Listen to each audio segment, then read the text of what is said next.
Hello and welcome. A new season, new beginnings. The slate is wiped clean. However, the excitement, drama and rivalries of last season still live strong in the memory. Good morning, good evening, good afternoon, wherever you are in the world right now, because we are back for round one of season 3 of the Sim 3D GT series by FTR Events. Why the authorities spend millions of pounds trying to turn Silverstone into a great circuit when we already have one in Brands Hatch is a mystery to me. Not my words, but the words of the late, great Murray Walker, and who could argue with him? Rated as one of the finest drivers circuit to grace the motor racing calendar, Brands Hatch is thankfully little change from its classic format. I'm Tim Cox. Later in the show, we'll be joined by Chris Rowlands. Of course, we always have Sean Cranley-Swash working his magic in the production booth, but right now, joining me to help guide us through what is going to be an epic opening round, I'm absolutely sure, it's James Parfitt. James, I want to kick us off with some stats. We've got three car classes across 4 divisions, 7 rounds, 27 hours of racing, and we'll be covering 2,750 miles of race distance. What's not to love? Tim, to be honest, there isn't anything to not love. You know, we're back with a new season. We've got your GT3s, AMs and Pros. We've got the TCRs. You know, they're all here, and it's going to be absolutely incredible. And not forgetting, the GT4s are on track as well, Tim. And as you say, it's going to be an absolutely monumental season, and it's going to be absolutely incredible. And we sit here for 4 hours enjoying the action. We most certainly do. Now, a little bit of a change up from last season. So, Porsche Cup, they are out. Touring cars, they are in the form of the Audi RS3 and the Hyundai Elantra. So it's going to definitely mix things up, I think, a little bit, James, because what we saw, especially at Belle Isle, which was an absolutely amazing race fraught with drama, there was very little speed difference at times, especially in certain parts of the circuits between the 3 car classes. They were very evenly matched, but now with Porsche Cup gone, the touring cars in their place, it's definitely going to give us a disparity on speed. However, it's going to be even trickier for the GT3 drivers, surely, because the closing speed and where they're going to have to come through the traffic of the touring cars, they're definitely going to feel like they're being held up, surely. Yeah, it's anything with multi-class racing, isn't it? We've seen it before with LMP2s, LMP1s, and GTs. You know, the difference is always there, but they're just going to have to try and pick their moments. And I think at the end of the day, if they don't, because Brands is the nature of Brands, they're going to be in trouble. And I think, you know, it's going to have to be facilitated moves. And I think at the end of the day, they're going to have to do that. Now, it was mentioned in the driver briefing that all classes will need to work together. Remember, everyone is racing. No one class has more rights over the other, especially here at Brands Hatch. And that really just says it all. Tim, they're going to have to try and facilitate and work together on this track.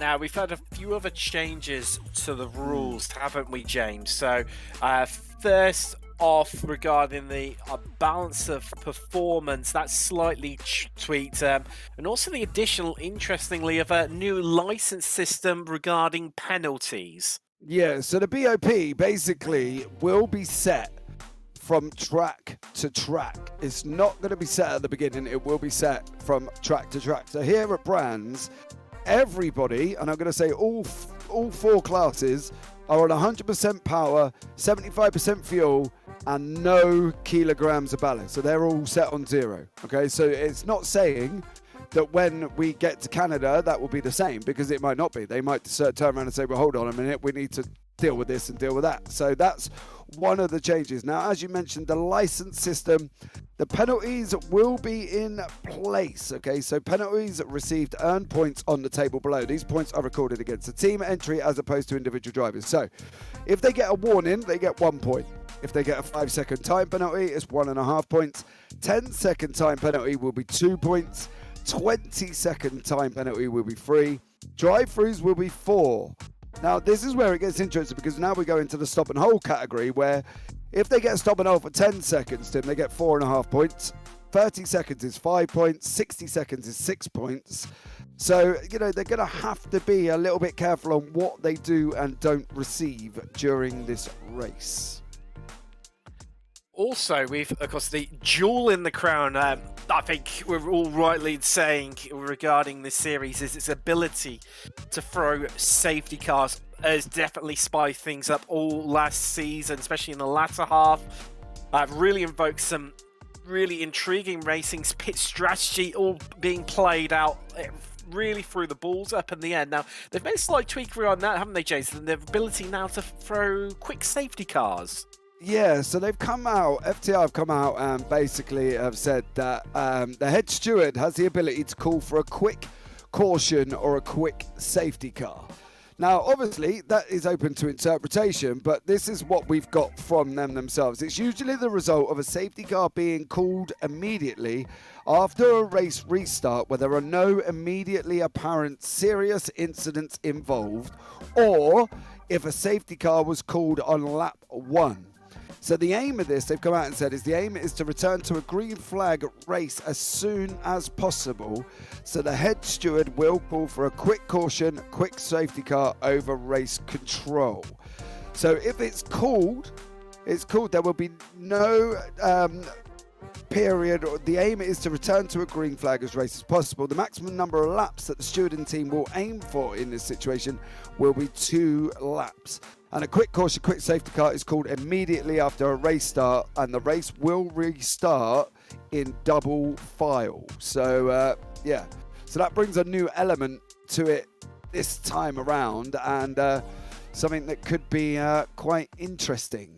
Well, yeah, definitely. As we mentioned, we saw plenty of safety cars back at Belle Isle. Of course, that was a street circuit. No street circuits featuring this time out, although certain elements of the tracks that we'll be visiting, of course, do have that almost street racing essence. So we've got Brands Hatch obviously today.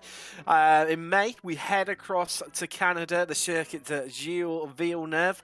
And then we've got the double header on the 11th of June at the Nürburgring. The first 2.5-hour race is going to be on the Grand Prix circuit. Second 2.5 on the notorious Nordschleife. That's going to be an interesting one. July, we've got 2 races, the 2nd and the 30th. First off, we head back across to the North Americas at Laguna Seca for 4 hours. And then later in June, the 30th, we're at the mighty Imola for 6 hours of racing before we round out the season on the 20th of August at Watkins Glen on the classic boot. So that's without the bus stop chicane, for 4 hours of fun and action. Now, James, we've got about 5 minutes left before we head across to qualifying. Qualifying as usual, as it was broken up last season. Each of the car classes have 15 minutes of open qualifying to set their laps. But let's talk brake dragging, James. It's all over Reddit. It's all over Twitter. It's all over the iRacing forums. Now, you can't escape it. And yes, it is a hack, but also brake dragging does naturally occur within racing in real life. And FTR have explained to the drivers and put into their rule book how they'll be dealing with penalties issued around the incumbent brake dragging issue. Oh, Tim, this is all I've heard about this week and the weeks previous to it. It has been absolutely a topic that has been ongoing for ages and ages and ages. And basically, FTR have come out and said brake dragging itself will not gain you a penalty. Now, they're referring to the brake dragging, as it was informed to me by our very own Mr. Chris Rowlands earlier on, that they're inferring to on a warm-up lap. Okay, so you can't take, so using the brake dragging exploit will give you a penalty. So they've all got to be aware of it. Now, I think some of the reference to it is if you are behind the pace car and you're going to start and you're brake dragging behind the pace car, that's fine. But you can't take 6 minutes in open qualifying, for instance, because you're brake dragging every corner to try and warm everything up. And I think that's what the refining difference means about what brake dragging is now. It is a contentious topic, Tim, and as I say, me and you have seen it around all week and previous weeks. I don't know. It is there, and it is within the game, and it's just noted that if you do it at certain points on the track, generally on a corner, it kind of exploits what iRacing have put in. So where does it lie for blame? I don't know, Tim. I'm still lost on the topic and who to go out and say it needs to be fixed, to be honest. It's a bit of a tricky one, isn't it? Because it does exist within real life. You'll see the drivers do a form of brake dragging, not to the extent that it's been, as we mentioned, plastered all over, Twitter, Reddit, the forums. I'm sure many people's discords have been lit up with the topic and the fact, for want of a better word. So, yeah, as you mentioned, you can do it. Obviously, you can just drag the brakes to generate some heat within the tires behind the safety car or even on your outlap, but not to the extreme levels where I believe what you do, from my understanding of it, James, is that you slow the car down to around about 120 kilometers an hour, weave vigorously while hard on the accelerator, hard on the brake at the same time to heat up the surface of the tire but not build any pressure, which we get from high cornering.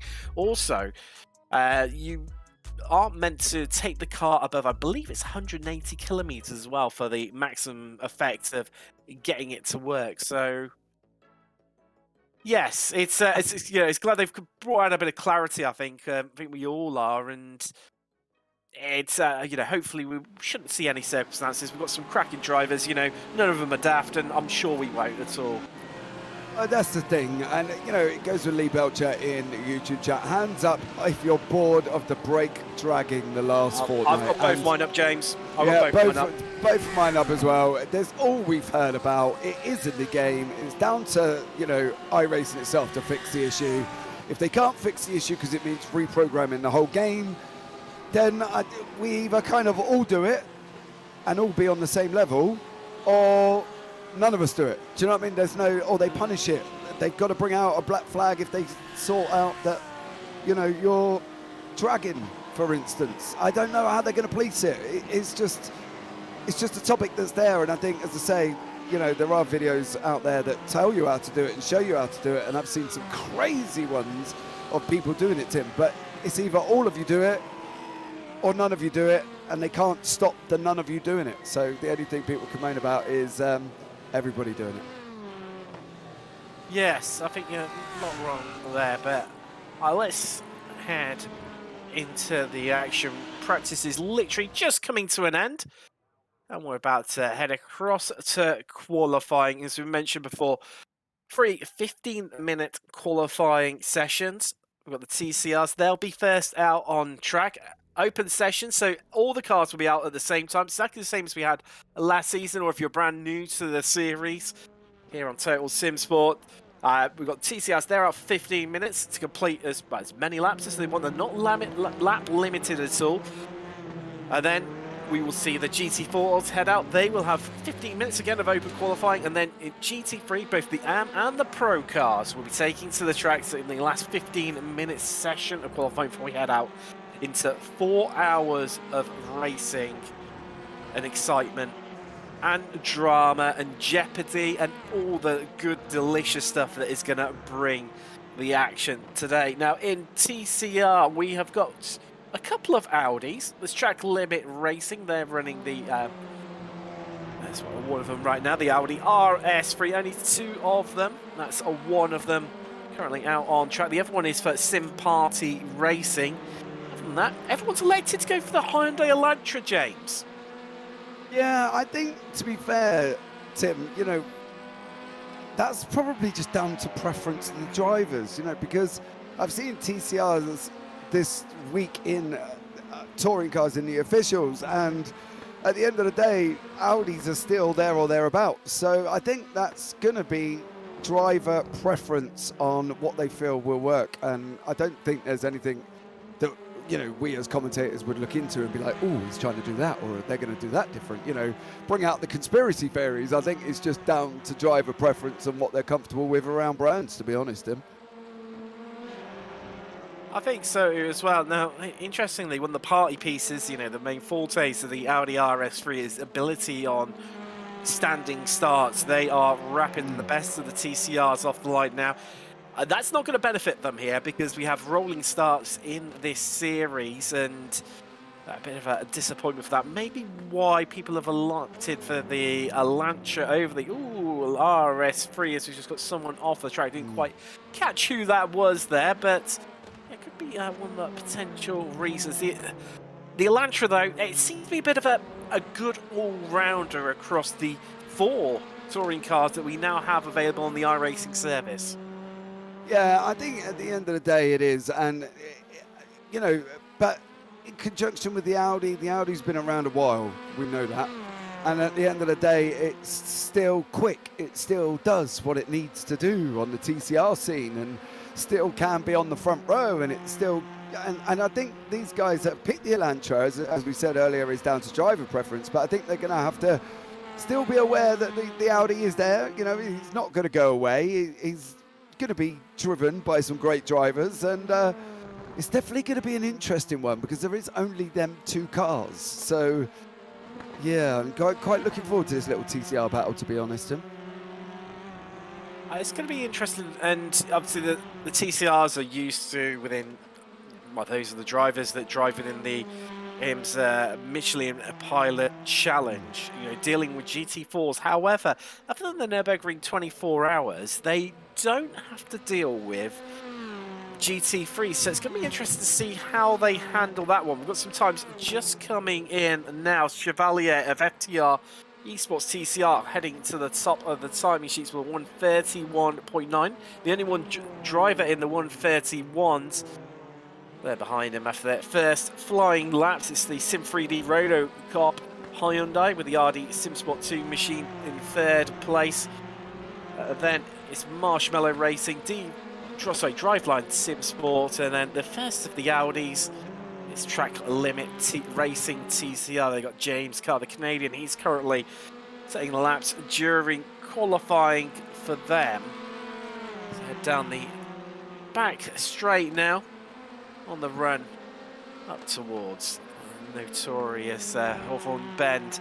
It's fast. It's going to be a bit interesting, James, because you're going to have a lot of cars closing up onto the back of them very, very quickly, you know, the GT3. So it's a key passing opportunity, but it's not a big braking area, a traditional passing place in that sense. So I'd say it could be a little bit dicey on the opening laps of, you know, the TCRs, so the GT3s coming through, because you're going to have past the TCRs, and likewise the GT4s, because everyone's going to be pretty much line astern, very few gaps between them. Yeah, and I think that's going to what's make this interesting, Tim, because we know brands in general, and, you know, certain parts of this track are overtaking opportunities. You know, you've got the start-finish straight down Brabham Straight, going down into Paddock Hill. You can make a move and up into Druids, but when you get into that little Hawthorne Bend and up through Westfield and through Dingledale, it gets really tight.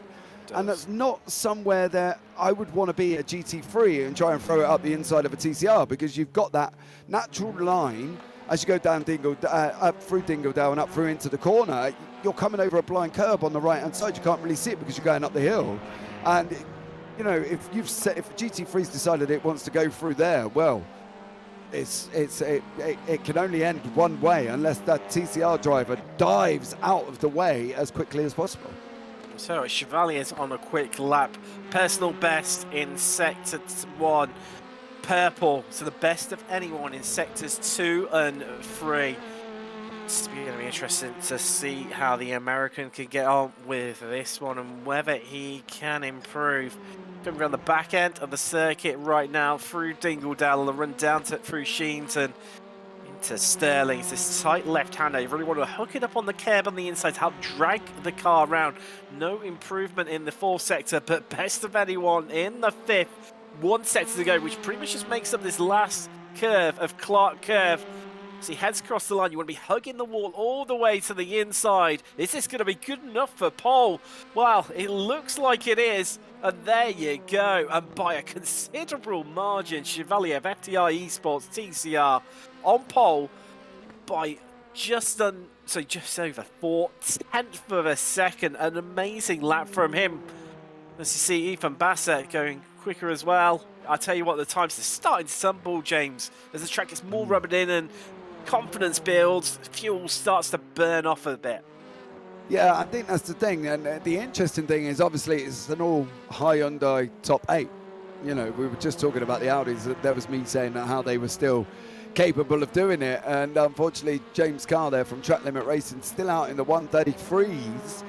While the Lantras up front are on 131s, and Brad Hutchinson currently in the other Audi hasn't set a time as yet, so it'll be interesting to see if he's not going to or if there's an issue. But yeah, all Hyundais, Tim, kind of throws out the window what I was saying, and yeah, and it doesn't go well. And also I've just read as well that Brad Hutchinson at Sim Party Racing are on a quali ban due to incorrect number. So, yeah, unfortunately, that'd be why they haven't set a time. But it looks like it's going to be a Hyundai lockout of the top 8, Tim. It's certainly looking that way, isn't it? And I tell you what, just having a bit of a look, Martin of RD Simsport 2, he was on a good lap, yeah, and it's tough to get him up in place. They head up into third, still in the second row though, just swapping places with the Tetsen 50 Athena squad. Well, these two still showing that second row of the grid, and close times as always, James. And I mean, just looking at it right now, pole being that 131 dead. And then 7 attempts covering our top 6. So clearly they're going to be in contention. And then, well, based on qualifying times, not always the the best measure stick. Some drivers better at qualifying than others. We've then got a bit of another battle between the cars currently in 7th, 8th, 9th, and 10th. So Marshmallow, Prismatic, Track Limit, and a Driveline. So I was going to see, we're going to have 2 key battles, 2, separate fights to concentrate on. Yeah, I think that's going to be the interesting thing as we see Daniel Martin here in the Elantra just setting the quickest sector 3 there. So that's going to be an interesting one to see how this lap turns out and whether or not he's going to, well, he'll get a nice bit of toe there off car number 305, which is the Marshmallow Racing team. He's just gone past him there, as you see in the distance going into Clark. So it'll be interesting to see what he can do coming across the line. But I think you end up with that, Tim. We've seen it before in endurance and multi-class, that you end up with little pockets of battles all the way around the circuit, because the way that the grouping works, and the fact that if you get overtaken by a GT3, it doesn't necessarily mean the car behind or the car in front has, and it separates them in a way that they end up in their own little pockets of battles. It's quite an interesting one. I'm interested to see how the TCRs work. I've got to be honest. This is one class I'd keeping an eye on it, because me and you personally have both seen GT3s and GT4s, but we haven't seen TCRs. Especially within the endurance arena as well. Yeah, I think that's, like I was saying earlier, other than the, well, they've got the Royal Performance 24, that's Daytona, that's, not massive, in terms of its length, but very really then got the Nürburgring 24-hour. And that's it if you're a TCR driver. So to have them featured in the league, like you say, I'm intrigued by this one as well. It's going to be interesting to see how this one plays out and how they battle on. Of course, both cars front-wheel drive, very different to any of the other cars in the field. And the only other car actually with their, 2 cars with their engines in the front of them, like the TCRs, are the BMWs M4s in GT3 and also the Aston Martin in GT4.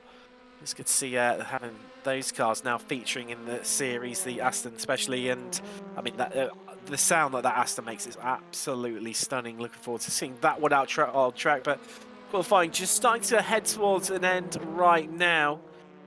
not long left on the clock to try and go faster, and it looks like, James, everyone seems to be neutralised a bit now. Nobody really improving too much. There's, you know, slight improvements in sectors. I think currently Marshmallow Racing, they're on a bit of an improving one, but nothing too dramatic right now. I think everyone seems to have plateaued, you know, maybe just pushing that a bit too hard. Well, maybe they just hit the maximum of what the cars are capable of, Tim. You know, well, we don't know. That is very true. Yeah, we don't know what the times that TCRs are going to set here at Brands. You know, we're running on a guess as much as anyone in this environment. As we said earlier, we haven't here, between me and you and everybody else at CSS, has not seen TCRs in an endurance event. You know, we did the charity event where they were involved with MX5s for 90 minutes or a couple of hours. That was quite interesting. But in this environment with GT3s and GT4s, we haven't seen them. So maybe this 138 that we've got at the moment from Ryan Chevalier is all we're going to see. We don't know that they could go any quicker. Maybe in the race when they start dropping fuel, they might start hitting the 130s, Tim. But at the moment, towards this end of qualifying with about 2 minutes remaining, 1:31.08 seems to be the benchmark of what these cars can do. So we've got Fitzpatrick of Prismatic. Looks like she's on a improving lap. The Irish driver is going to be right at the depths of qualifying. So I'm interested. She's got about a fifth of the lap left to go. You see their car right on track on screen now. Just through Clark Curve, the final turn down the Bram Straight. And this is going to be an improvement. Let's find out together as they cut the timing beam. And it's improvement in time, but not enough to move them through the standings. So looks like they're going to be starting from 8th place. Car heads across the line, but no improvement from the Canadian of Track Limit Racing. Well, lone Audi in qualifying, of course, as James mentioned, the other Audi of Sim Party Racing suffering a qualification ban. So they'll be starting from the back of the field and, well, only just behind their fellow Audi RS3 drivers of Track Limit Racing. Now just heading across into, I think it's pretty much time for GT4s, James. Yeah, this is going to be a interesting one, Tim. I think we're in for a treat, and that's all I can say. As you said, we've got the Aston, and it's going to be amazing. I just... It's, it's going to be impressive. It is. It says it builds to a crescendo in terms of time and pace as qualification goes on. But really looking forward to these guys. So the Aston Martin sounds absolutely stunning, and I know a lot of people have picked it up as they've moved across and it's come onto the service, and hence why we've got a fair few of them running out on field as they mount up at the end of the pit lane. You see the perennial car park and queue start to form out as they head out on track to begin their qualifying. Touring cars, they are done and dusted. So FTR Esports, TCR, they have taken the first pole of the season in the touring car class. They will start on the front row with RD SimSport. Team ESR on the second row with TechSense Fitzy. And then we'll have RD SimSport, Sim 3D Roto Cop on the fourth row, and then Marshmallow Racing with Prismatic, and then Limit Racing and Driveline SimSport. They'll share the fifth row of the grid, and then on the sixth row will be the Sim Party Racing car, which obviously did take part during qualifying. Now, the interesting thing about GT4s, Tim, is 90% of the field is the Aston Martin. But Backmarker Racing are still in the Porsche, as they was last season, I believe, if I'm not mistaken. They were. And they're the only Porsche on the track currently in the GT4 field. So, yeah, Backmarker doing it for the Porsche, I guess, this season. yeah, just continuing on with, I feel comfortable, and I was chatting to a couple of drivers during the week, James, and they're saying, with the, especially a few of them that have, gone away and raced different stuff and then come back to the championship, with the Porsche Cayman, very easy, you can just, once you got the tyres up to temperature, you can throw it around, use it in a bruise it, drive it like you stole it. However, with the Aston, is just seeing there, can be a little bit tricky. The Texan, particularly RS team there, is having a little bit of an over-rotation out on the exit of Druids. There is our lone Porsche Cayman, as you were mentioning, James, backmarker Racing Orange. Gussus, the Irish driver, another one of the Irish drivers, out on track today. Yeah, and I'm just interested to see that it's just Stephen Jones there. It's just, I don't know if that's reference to the fact that there's all GT4s or Audis.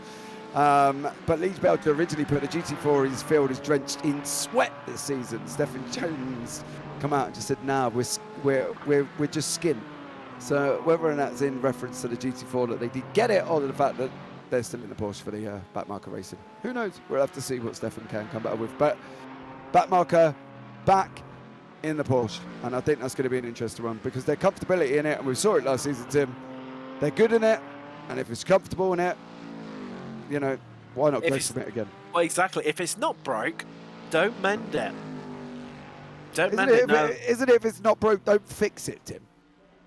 Well, it's fix, mend is probably my yokel accent. It's just me being a bit yokel, but there we go. So we've got first time up on the board, RD Sim Sport. Wow, instantly displaced. Wow, look at the gap there. 1100ths of a second between them in effect. But, oh, wow. That's going to catch us out all season long. The team Hugh Jas. They are currently on, well, they were on pole, but Deutsche Payments, who made the switch from GT3 down to GT4 this season, they've set up pole. This is definitely evolving. Of what looked like it, we had an incredibly tight fight for pole of 1100ths of a second. Now all of a sudden, a few drivers really setting the timing sheets like those gaps starting to open up a bit here. But who will come out on top? That is the big question. Well, I think if you're a betting man, James, as you said, surely it's got to be on an Aston taking pole. Just looking at it, so Texans, Vulcan yet to set times. Likewise, FTR Esports GT4. They've all had off tracks on the opening couple of laps, so no times posted for them yet. Well, there you go, FTR. Just slotting a time in there to go, bottom of the pile, bottom of the time set for the moment, but still plenty of opportunity, plenty of chance. Well, around about 10 minutes left out on track for the GT4s to improve on their time. Yeah, wow. So Stephen Jones has come back in YouTube, and it's reference to driving the Porsche again. So Stephen Jones just come out and said, no, we're all skin. So none of them bought the Aston Martin, hence they're in the Porsche. But hey, let's see what you can do. Drove it last year. Let's see what happens. And as for the team in fourth place, Tim, I'm just going with number 237. That could be sensible because when teams drop in, team names like this, I've had a one which was even more dangerous to an even worse slip of a tongue. And before I'll tell you about it before the show, and yes, especially we were commentating because it's 24 hours, literally into the small hours of the morning. That was a really dangerous one to try. You didn't get it right and didn't have that trip over, but Vulcan still leading the way in qualifying with a 129 dead. I mean, surely, James, it's right for the picking. Somebody's got to put it into the 128, and it's got to come from, well, I think any one of our, maybe even top as far down as top 8, I'd say. It's just FTR Esports Yellow improving on their time there. Sorry, James, you were saying?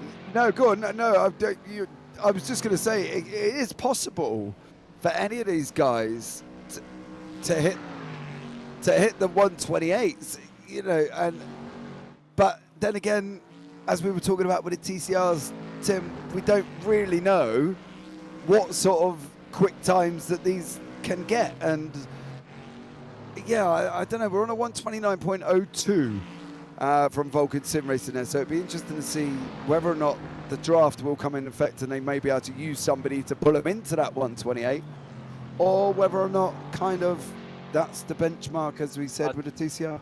Tell you what, James Johnson of TechSense Fitzy, after we saw having that initial spin on an absolute flyer. Purple sector's all right. Well, there you go. Good enough for pole by 200ths of a second, knocking on the door of their 128. Not quite there, 5,000ths of a second away from that. But our top two, as you said, just covered by under 200ths of a second. Not tenths, hundredths.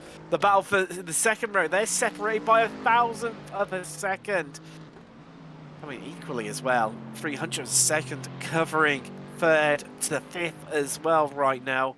Tough times, and I think this is where it gets interesting during racing conditions, that with these teams, if they're going to be so evenly matched like this throughout the rest of the season, one tiny mistake, especially early on, James, it's going to cost you so dearly. And I think this is going to come down to maybe more of a battle of strategies. As just see the 49 Motorsports team improve their time, still remaining sixth, and also how they deal with the traffic, both overtaking and being overtaken. Bit of a tricky one, being the middle class of 3 different car classes.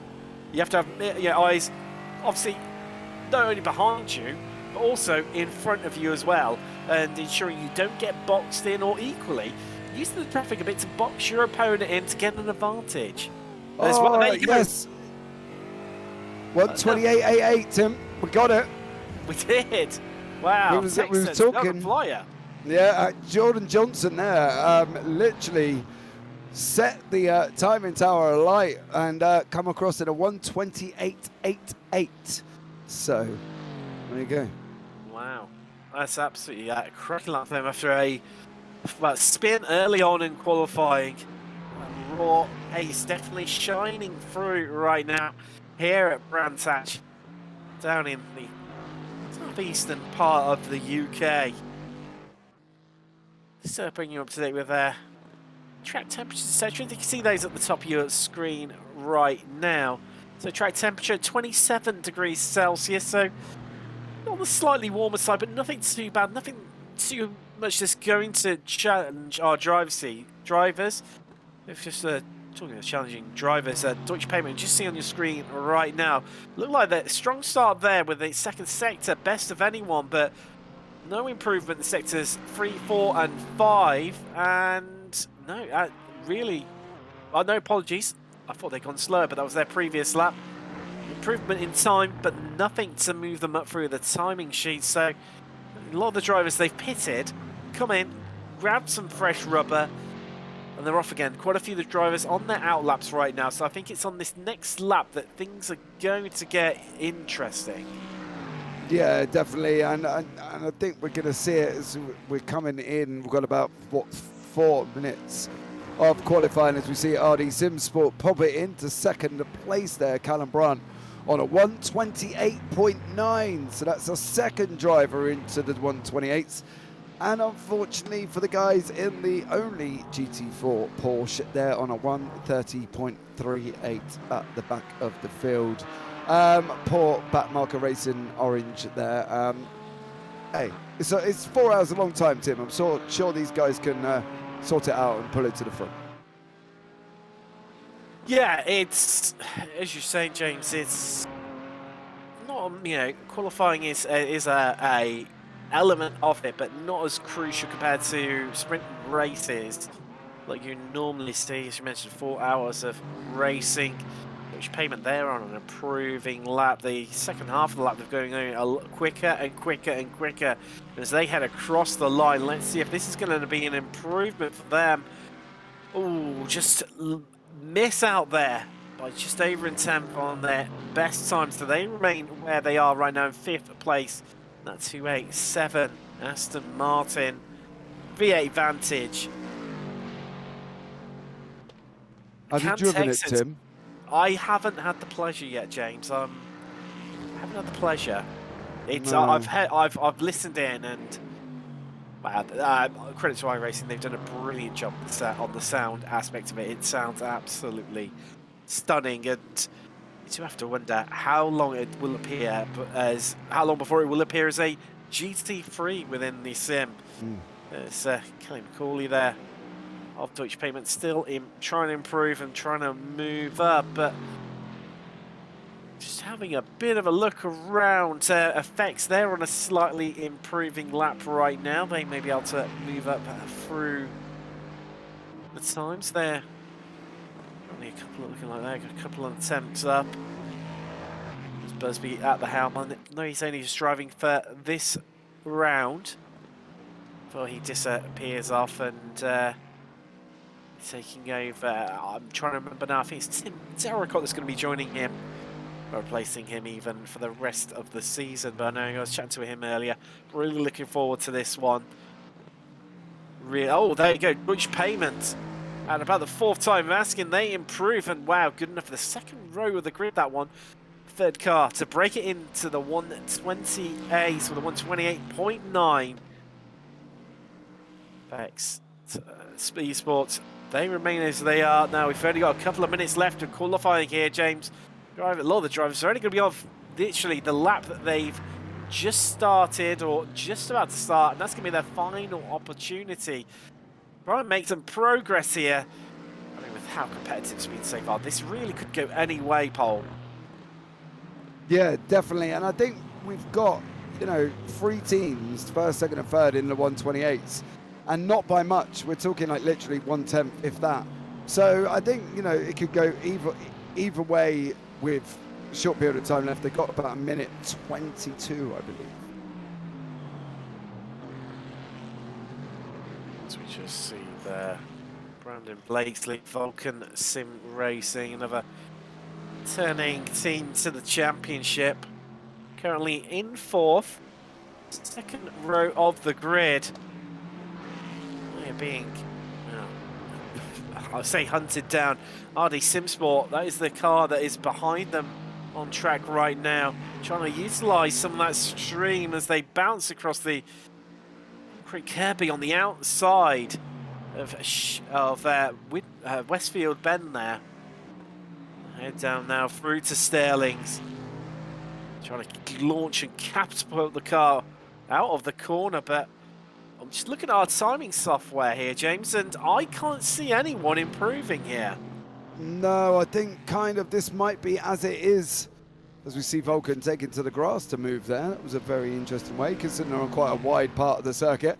No, nobody really making massive gains on this last lap, Tim, to be fair. I think we're kind of set where we are with TechSense probably, and hopefully I don't eat my words with about 5 seconds remaining. Probably looking at taking pole in this one, I've got to be honest.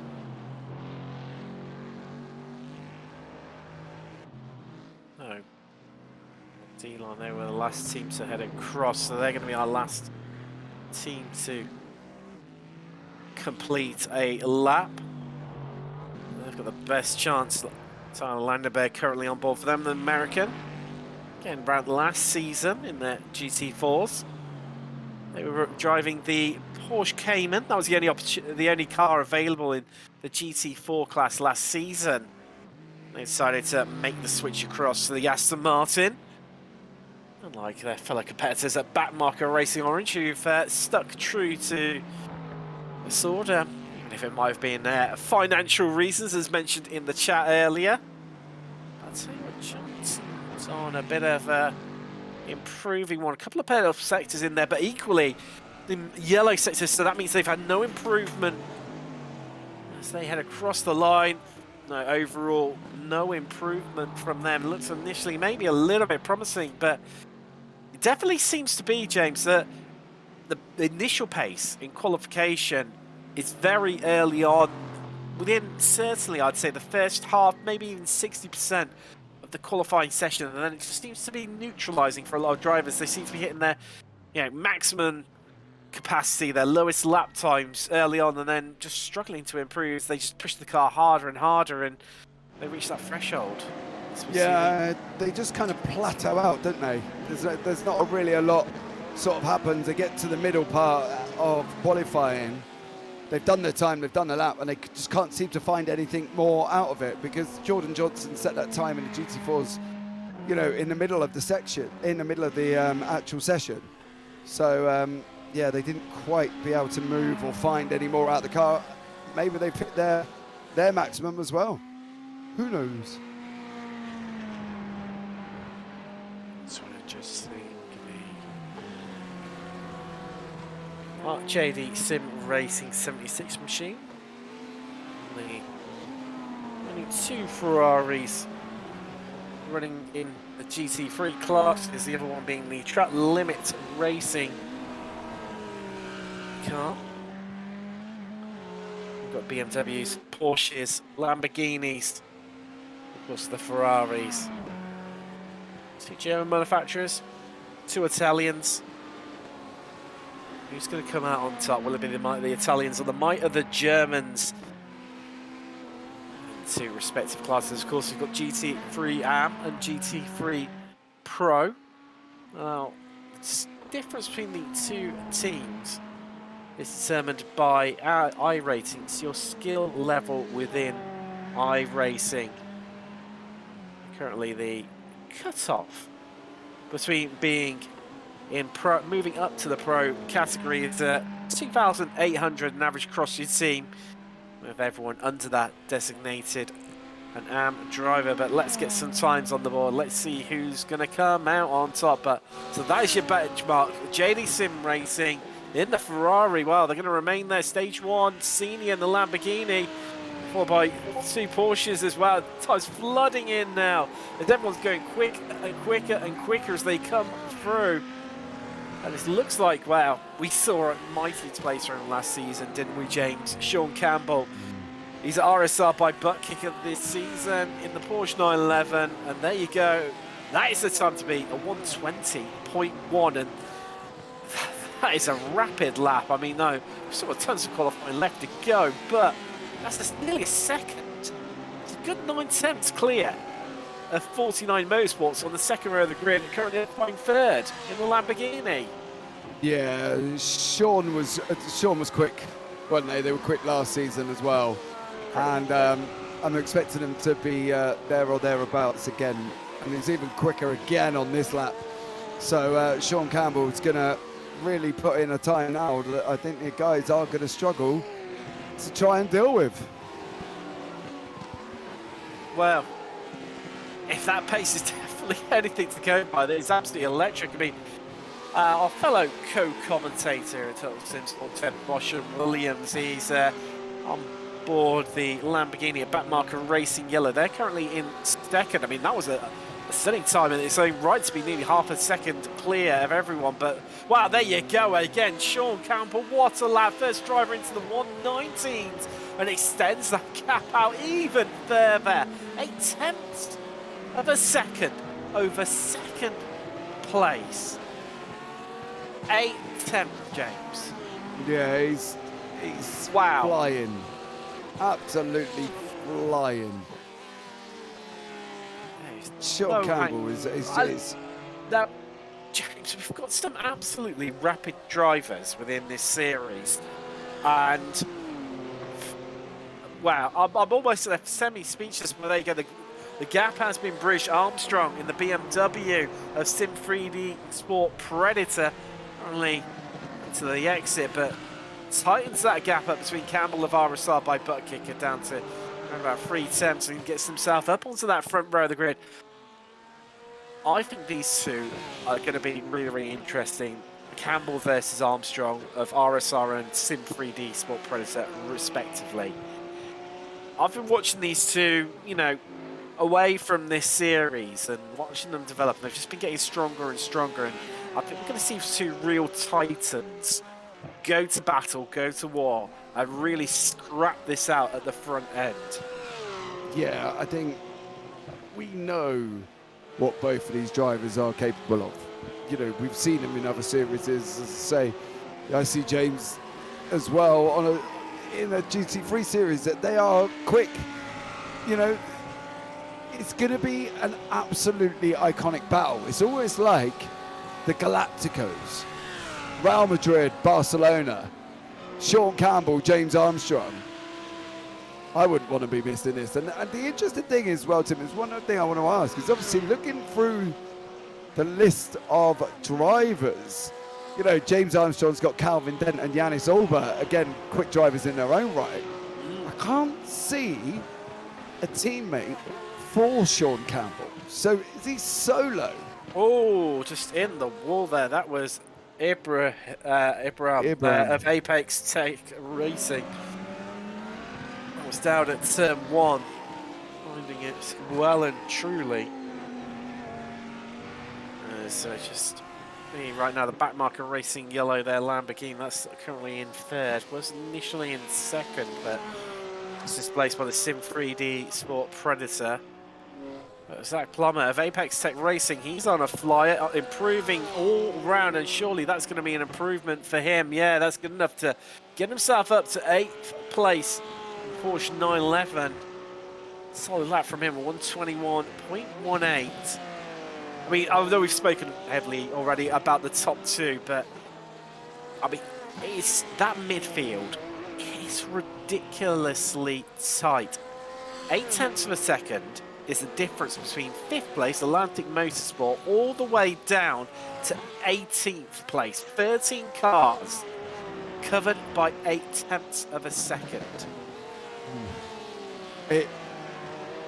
Doesn't it give you an insight? It's the insight of the quality that there's in the league, isn't it? But the insight of the quality of drivers that we've got currently in this league, it's huge, Tim. They are titans. They are gladiators. They got the balls of the, you know, to grab hold of, and then they're just wrestling the ball like they do, like matadors, and they're there for the cars, and it's absolutely incredible. Aptly, so we were just watching Simon Ball there, who saw him almost drop the ball, to use the pun, out of Graham Hill bed. Well, Howard from him previously as Zach Plummer. There we go, goes quicker again, and that is good enough for the 2nd row of the grid, up to 4th for Apex Tech Racing. She's really starting to come on to its own. Having said that, top 3 different manufacturers.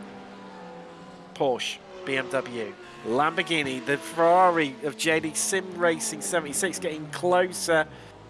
Of improving lap time for them. That's taken them up to 6th, 3rd row of the grid. As we see Mark Baxter-Jones, I remember, I can't forget it, involved in, wow, a brilliant start at Road Atlanta. They had an extraordinary qualifying. They were an AM team last season, and they put it onto the front row at Road Atlanta. It was, wow, it brought back memories for me, James, of, I want to say about 5 or 6 years ago, when an LMP2 led briefly in the middle of the night at Le Mans. It was just bringing back memories and, yeah, that sort of emotions when we had an AM driver right at the front end. Yeah, I think they were sitting in 3rd, weren't they, Tim? If I remember. Yeah, they did. Yeah, initially, yeah, they drew it back shortly after, didn't they? Yeah, I think they were in 3rd, if I remember. I'm trying to pull it out the old memory banks, Tim, and that's a lot to pull out of. You know, I think that's yeah. So they're a pro this year. They're a pro team, is Mark Baxter-Jones. And then obviously that's what the colours on the timing tower mean, Tim. The red are the pros, the blues this year are the AMs, obviously the greens are the GT4s, and the oranges are the TCRs. Now that's swapped around from last year. I think it was the green was the pro last year and the yellow was the AM. We've swapped it about a bit. Yes, the red, yeah, thank you. I told you, I do remember some things. Yeah. There's a lot in there, but I do try and pull it out when I need to. But this year the red are the pros and the blues are the AMs. So just while you're mentioning that, RPM Racing, the number 1 Lamborghini Hurricanes there, getting it up into 3rd, displacing backmarker Racing yellow. That's making really an all Lamborghini row on the 2nd row of the grid. Not long left in qualifying, about 3.5 minutes left on the clock. Just enough time for the drivers to dip in, take some fresh tyres on, and go again for one final time. We see Sakanya Endurance, them in a variety of different cars, everything from LMP1 prototypes to GCs. And they're taken to the track, the Italian team in GT3 AM, of course, running an Italian car. Has to be done. They've taken the Lamborghini Gallardo GT3. Sorry, Lamborghini Huracan even. Gallardo was the previous incarnation. There's, I'd say, what, Plummer, he's going to be one to watch of Apex Tech Racing. See him on the screen right now, the Porsche 911. But those performances he put on earlier on in qualifying, he's got his teammate Ibram just ahead of him in the other Apex Tech Racing car. I'm going to put some money on this guy. He's got, definitely been improving. But look at that. Green all round in terms of sectors. This is surely going to move him up the timing sheet. So they head across the line. What is it going to be? Well, it's good enough for third for them.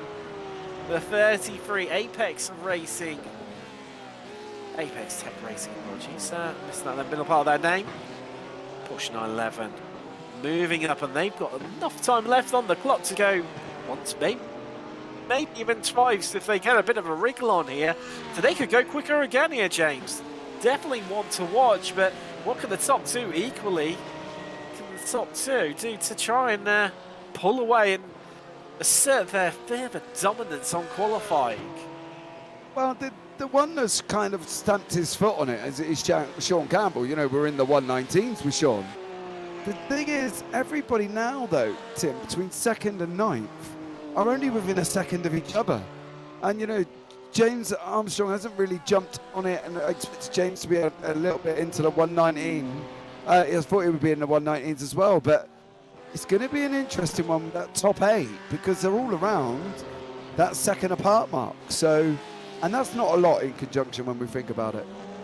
Alpine starts improving up to 6th place. They're running the BMW M4. New team to the championship.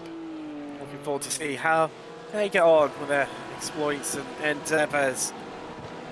There's qualifying there under a minute.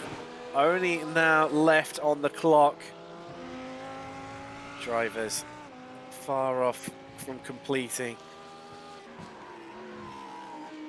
Now, just having a bit of a look. Armstrong, he's improved in Sector 1, but no further improvements. Campbell looks like he's building up his lap. He's there, purple in Sector 3, purple in Sector 4. I feel we are on for another improvement of the pole position time here at Brands Hatch. There you go. Well, purple in earlier sectors 2 and 3. There's only Sector 1. It was just how much time did he lose through there? But even so, surely now, this has got to be an improvement from the American as he heads across the line. And there you go, marginally faster once more with a 119.673. Oh, that's got to be pole for him. That's qualifying undusted. The drivers, they've got their current lap to finish off, whatever they are on. There's a few left out on track, but just having a look. Stage 1 senior, they're back again. They're in the Lamborghini Huracan. They are on a improving lap. Just in a through there, and yeah, they've moved the depth on their final lap. They've moved a couple of places to 11th. Then up onto this, they've moved ahead a row. They're up onto the 6th row of the grid. They're going to be sharing that one with FTR eSports GT3. Stage 1 Racing, sister team, they've improved as well to move up into 14th. But down in AM, well, it's all about some ball track limit racing.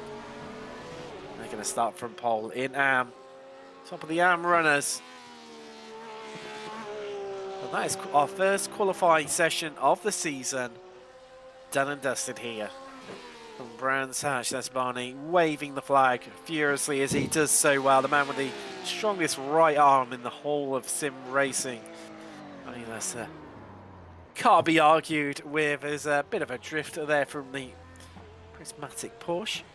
I think he's got the strongest right arm in the world, Tim. He's waving for a long old time, his old Barney, and he does it so well and gracefully. You know. Well, I don't know, if you've watched him on some of the oval tracks, James, I'd say it's more aggressively the way he waves that flag at times. Yeah, he does give it some, doesn't he, bless him? Oh, he's got to show his enthusiasm, Tim. He's got to show his enthusiasm. Yeah, he's definitely enthusiastic. Definitely one way to say it. But just wait, if move across, we'll head across the race session now. So the drivers, get ready for what's going to be 4 action-packed hours, undoubtedly, here from round 1. And here is your grid. Campbell of RSR by Bucket starts on pole with Sim3D Sport, joining him on the front row. The second row of the grid, all American drivers. It's Apex Tech Racing with RPM Racing, the Porsche and Lamborghinis. Then the second row of the grid, it's another Lamborghini. That's a backmarker Racing Yellow. They've got the Alpine Stars BMW M4 for company. Then moving on to the fourth row of the grid, it is Apex Tech Racing with JD Sim Racing, the top Ferrari qualifier. Just JD. Prismatic Motorsports and Atlantic Motorsport, another new team for the series. They're on the fifth row of the grid with 49 Motorsports, and Stage 1 Senior just improving right the depth of qualifying up into 12th. They're on the 6th row. The 7th row is FTR Esports with 11 tenths. Johnny Alaya, the Brit on board. Had some cracking battles last season and be looking to carry that one into this season. Stage 1 Racing, they are on the 7th row, shared by the first of the AM qualifiers. It's Track Limit Racing. Then we've got Matt in Black and Stage 1 Racing, the AM team with BRT Sim Sports rounding out GT3 qualifying. Then it's into the GT4s, the green little markers next to each of their name. TechSense there, technically on pole. They're going to start up due to the rows by themselves. Then second row is RD Simsport with Deutsche Payment. That team moving down from GT3 Pro into GT4 this season. It's Vulcan Sim Racing. They're back for another season with Hugh Jass on the second row. That's going to catch us out so much. Effect Esports 49 Motorsports. They're on the same row of the grid and taking up to 30th place. Then it's Sim3D Sport with D-Line Racing. They're back again. Looking forward to see how they get on the GT4. Backmarket Racing, another of the returning GT4 teams. We've got Track Limit Racing for company. And then FTR Esports, we're in 35th, rounding out your GT4 grid. In TCR, FTR Esports, then it's RD Simsport, a Team ESR. There's TechSense Fitzy with RD Simsport. They're showing on grid and take up to 40th place. There's Sim3D Sport and Marshmallow Racing with Prismatic Motorsports TCR team on the Track Limit Racing. 348 machine in the TCR class. There's Driveline Simsport. They've got Sim Party Racing alongside them on the grid. And that rounds out our 46 car grid here across 3 different car classes, 4 different divisions. Of course, GT3 split between Pro and AM. And if we look back from the Porsche 911 safety car to our GT3s, you just about make out the GT4s off in the distance there.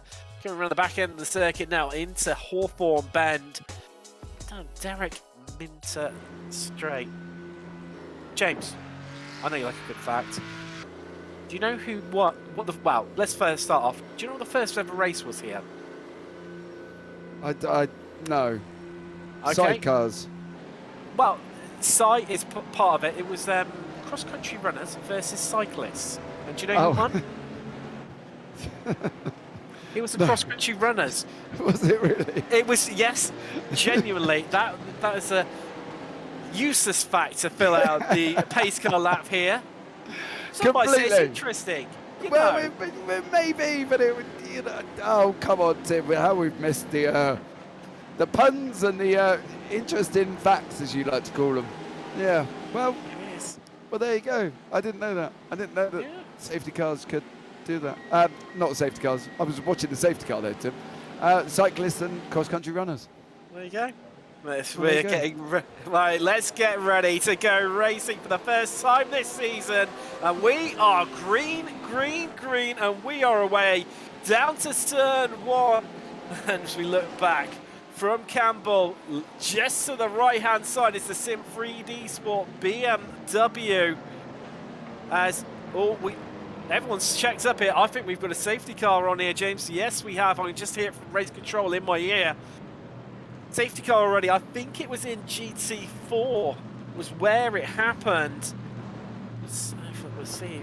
Hopefully we get a replay to find out exactly how that all unfolded. Okay. So maybe this will give us some answers from the replay of exactly how things unfolded down in the midfield in GT4. Technical issues my end, James. I'm not sure if you can see that there. I can't. No, I'm having the same issues as you are, I think, Tim. I've got it. They're on the grid now. Oh, that was. Is that the RD Simsport car just checking up in front of what looked like Vulcan? There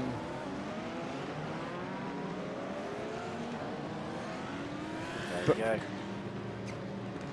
There we go. I think, I'm sure it could have been the bit of the slow start from some of the GT4s potentially, but yeah, well, a bit of a false start. Will we go it again very soon, undoubtedly. It's going to be a epic race. You see the safety car there out in front. Right, so the pace of the field. Yeah, so Stuart's announcement, an advisory can refrain from stopping on the racing surface to get their space on the circuit, which might be what we saw from the GT4s. There's a couple of incidents under investigation. 11th Temps Racing Stage 1 Racing Senior are under investigation, and that's come back as no further action. But I think it was what we saw with the GT4 stopping. I think they need to be continually moving, even if it is such a slow, even if at a slower pace. If that makes sense, Tim. It does indeed. Good, I'm glad about that, because in my head it didn't sound right either. But you know, as long as we've got the idea of it. We do. So with the race director software that's championship employees say automatically throw safety cars, what it does is it identifies has a car stopped on track? Are other cars stopped around it? How long have they been stopped for? Throws it all into a big melting pot of a equation, then decides whether it should throw a safety car or not. And obviously if drivers are slowing up, trying to find space out on track, and that will trigger the safety car, and that's what we've experienced in this case. They're just I believe our race controller currently on to sorting it, and we'll be out of the way racing. Yeah, but I think we get a bit of a replay here. So let's have a look. Has something happened here potentially? So I think as they're I think what's happening here, James, because the safety car driver's not going quick enough for the drivers. They're all checking up, and safety car software's race directors thinking they're all having a bit of an incident when they're not. So we'll get that sorted out very shortly. Yeah, I think, as you say, like just looking, Tim, on the software that obviously we use, all of a sudden there was like this mass flash of everybody crashing through the notifications, which clearly didn't happen because they're all still here.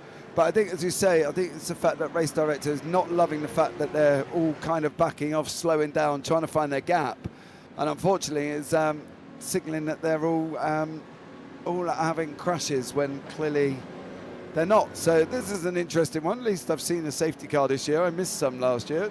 In fact, you did, Tim, yes. Yeah, I think I missed them all, because every time I went off for a break or I'd finished, a safety car come out. So Well, that was nice. Yes, of course, you know, we were all excited, you know, when we started covering this championship at the start of last season, which is season 2. Yeah, for, you know, this brilliant software that is Race Director and, you know, having safety cars. And then the first 2 rounds, didn't experience it at all. And, No. but yeah, then we were into a real myriad of safety car periods. I think Spa was the first circuit where we encountered them, wasn't it? Where we had 3 that day.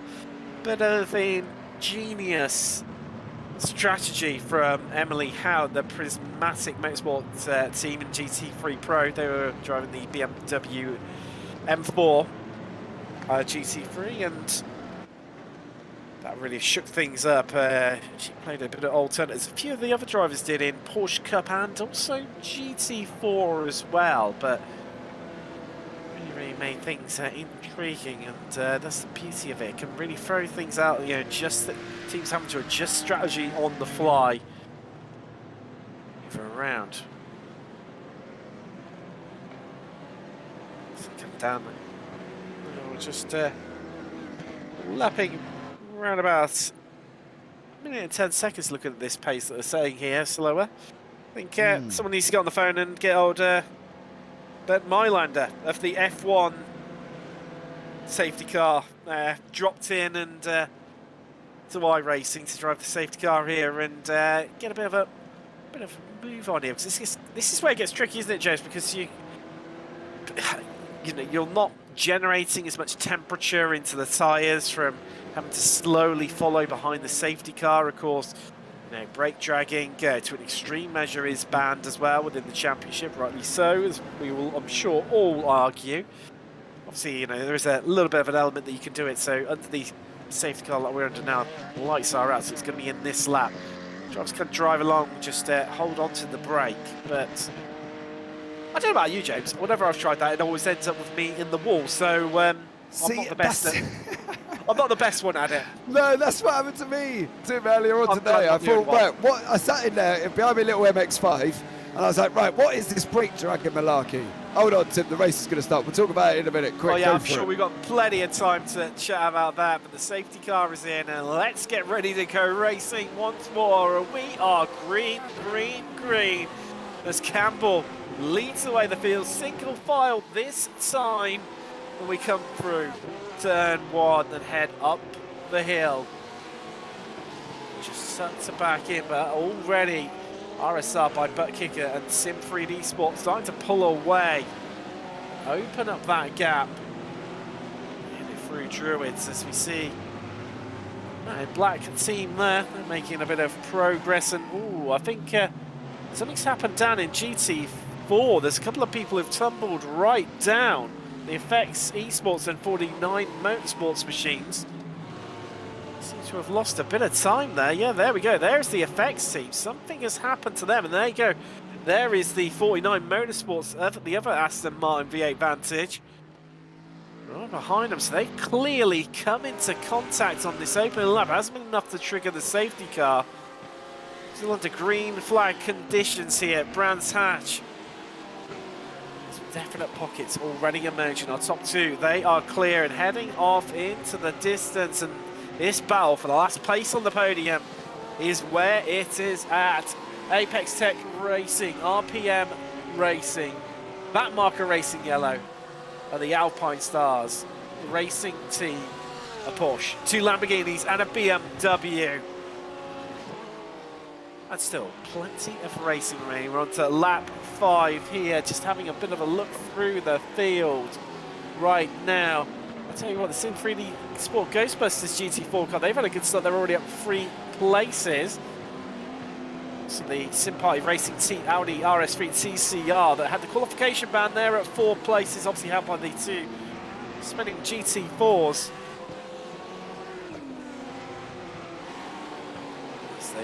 Running a long line, and everyone just taking it easy at these early stages here, settling into it. Well, still 3 hours and 45 minutes remaining here, James. Yeah, it was a fairly clean start, to be fair. Obviously, we haven't seen anything that happened to the guys at the bottom of the field with obviously Effects and Motorsport Magenta. So they've obviously had a coming together because they're the only two teams at the bottom of the field. Christina Ryan from Prismatic is currently 17th place leader of the AMs at the moment. Sean Campbell, obviously leader of the pros. Jordan Johnson swapping places with Callum Brandt there. They are in the Aston Martin. They are currently in first place of the GT4s. And then, as expected, we got Ryan Chevalier in the TCR's leading class there as well in the Hyundai Elantra. So, you know, they seem to be all good in the hood at the moment, Tim. And as you say, we've still got 3 hours and change to go. Oh, James, something's happened. I think the Atlantic Motorsports GT3, they seem to be tumbling through the order.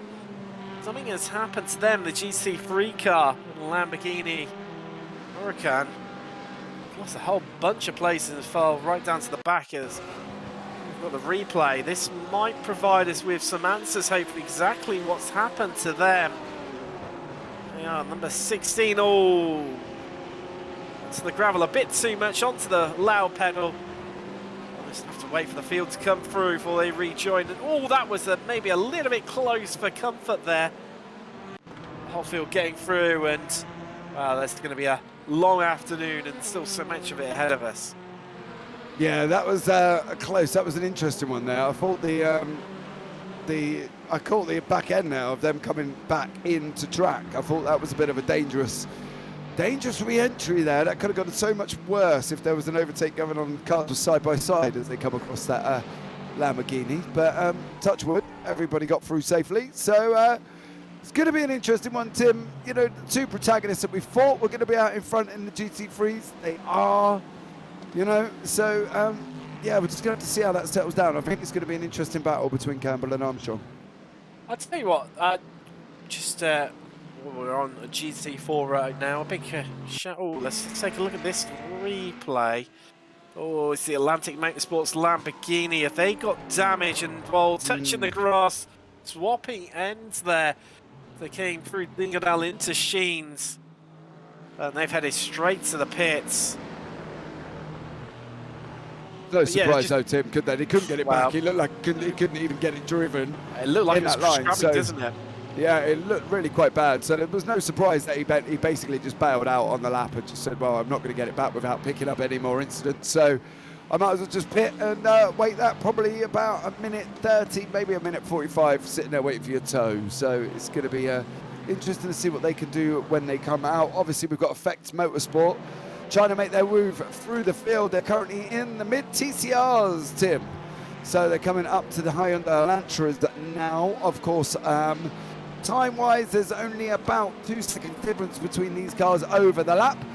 So Mr. Paul Busby is going to have to go through this field like a hot knife through butter, as we see him making a move past the Fitzpatrick of Prismatic, trying to get back onto the back of the field. You know, we all know Paul Busby. He's a very determined young man.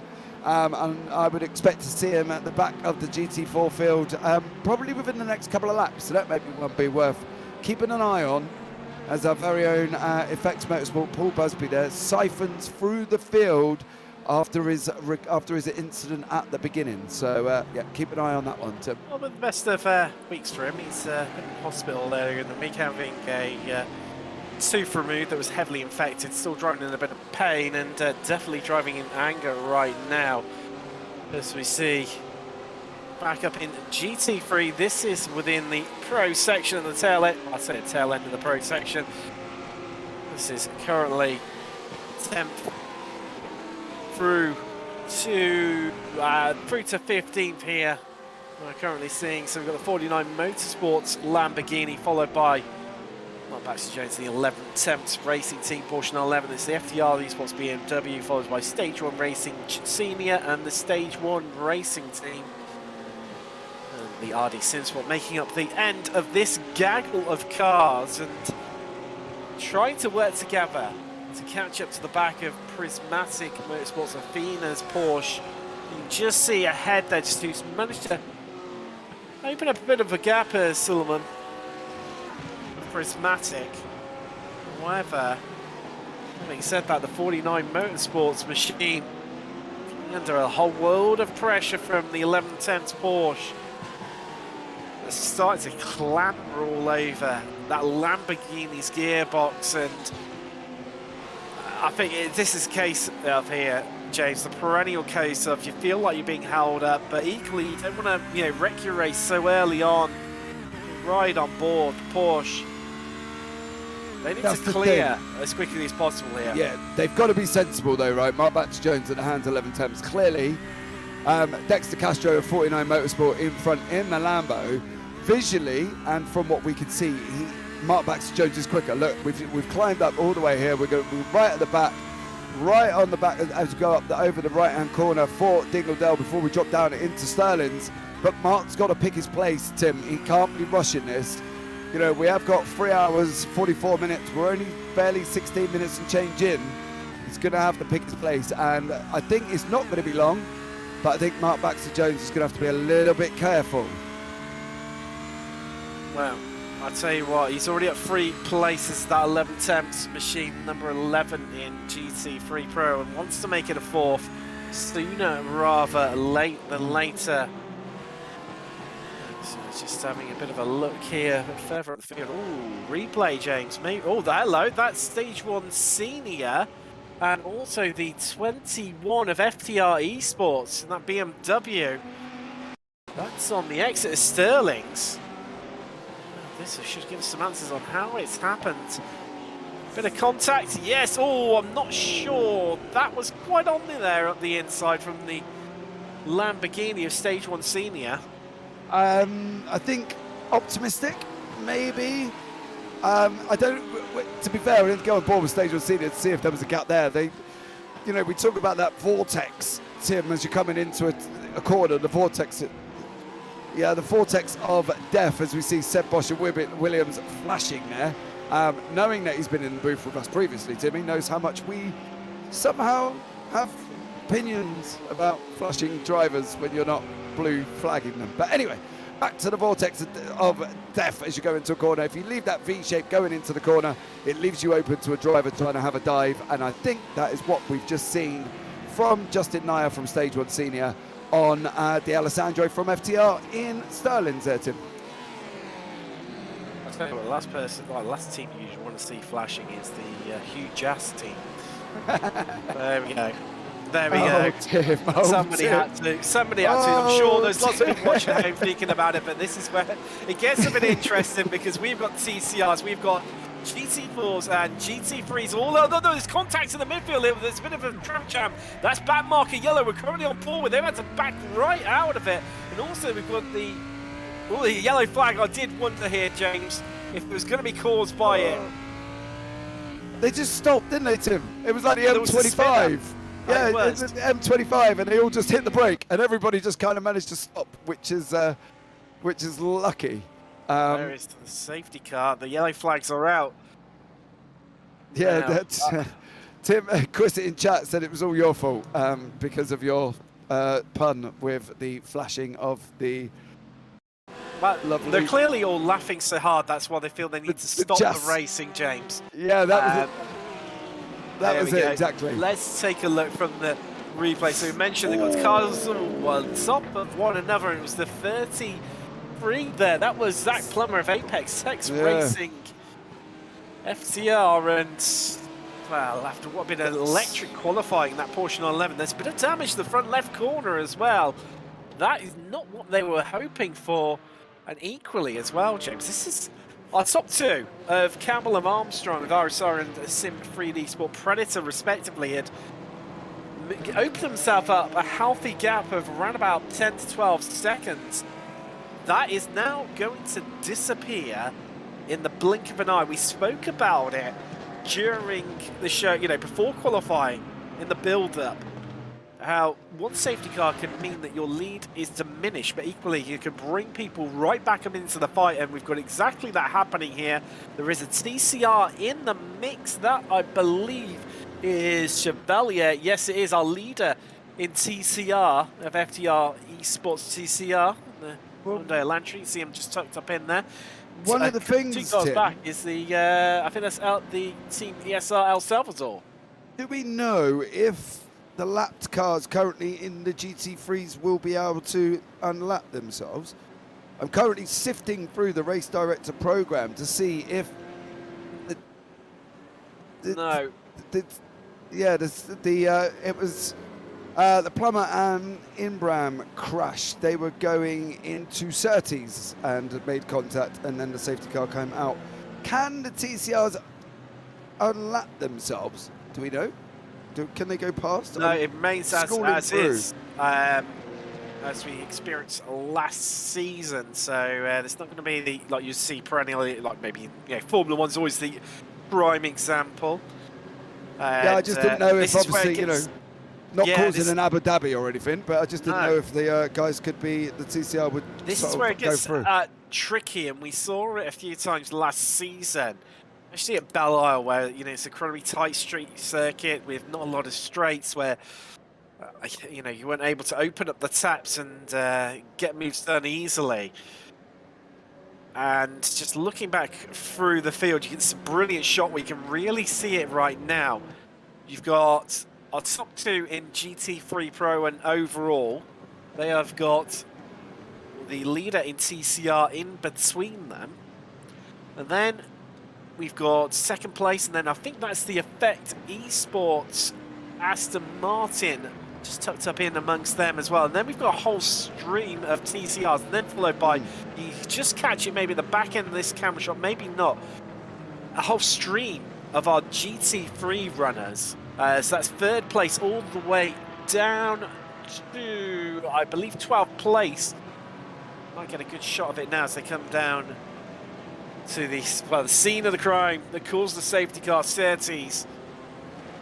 Now, one of the things, Tim, I want to bring an attention to is Rule 14.8 from the race director caution periods. When the train is fully formed, cars trapped between the safety car and their class leader will be granted a wave around. Only at this point in time will the positions be assessed and wave arounds applied. So does that say Mr. Busby will be able to wave past and go and join the end of his queue? It's not just him as well, because there's also the 49 Motorsports Magenta Aston Martin as well in GT4 that had the contact early on with the Effects eSports team. And yeah, as you mentioned, they are well out of place, so this could play very nicely in their hands. So I'm just wondering if that's open to interpretation, that they can go past. Maybe I'm looking a bit too deep into the world, because I'm just wondering that they should go through, judging by Rule 14.8. I'm just listening into race control right now. They're just initiating wave rounds, and the drivers have been told to move across to the left. You see, there you go. Everyone following neatly in behind the safety car. We're going to initiate some wave rounds. Drivers who can do so are going to move across to the right-hand side of the track. There we go. There goes the Aston Martin of Effects, so the number 299 machine. So that's going to play massively into their hands. We're also then, I imagine, we're also going to get the 49 Motorsports machine. We're going to see them coming through next. And while we mentioned about GT4, one of the teams who, well, new to GT4 this season, but not new to the championship, Deutsche Payments. Now, their driver, currently in board for them, Ben Kelly-McCauley, the Irishman. Bit of an interesting one. He's not on his usual equipment, James, because he's currently racing, and I've got to admit, I am a bit jealous, and I know you will be, and I'm sure probably a few people will be at home. He's racing from the eSports Lounge at the Nürburgring today, and it's apparently a little handicapped due to unfamiliar equipment. Well, I want to feel sorry for him, because obviously, as I'm sure he does as well, wants to be as competitive as possible, but when you're in such a lovely place like that, I think maybe the jealousy and the bitterness in me is maybe starting to take over a little bit. Yeah, I'm not happy about that.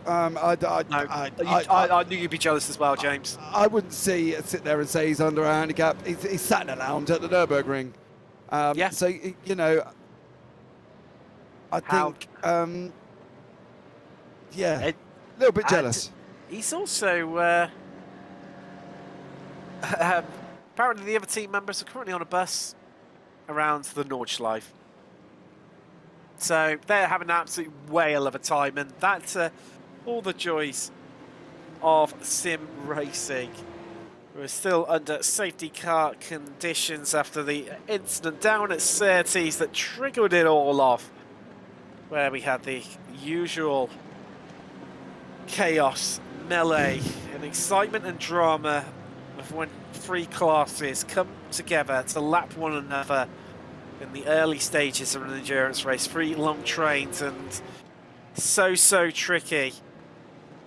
That's why we are still under yellow flag conditions. We've completed 25 minutes of racing. There goes the 249.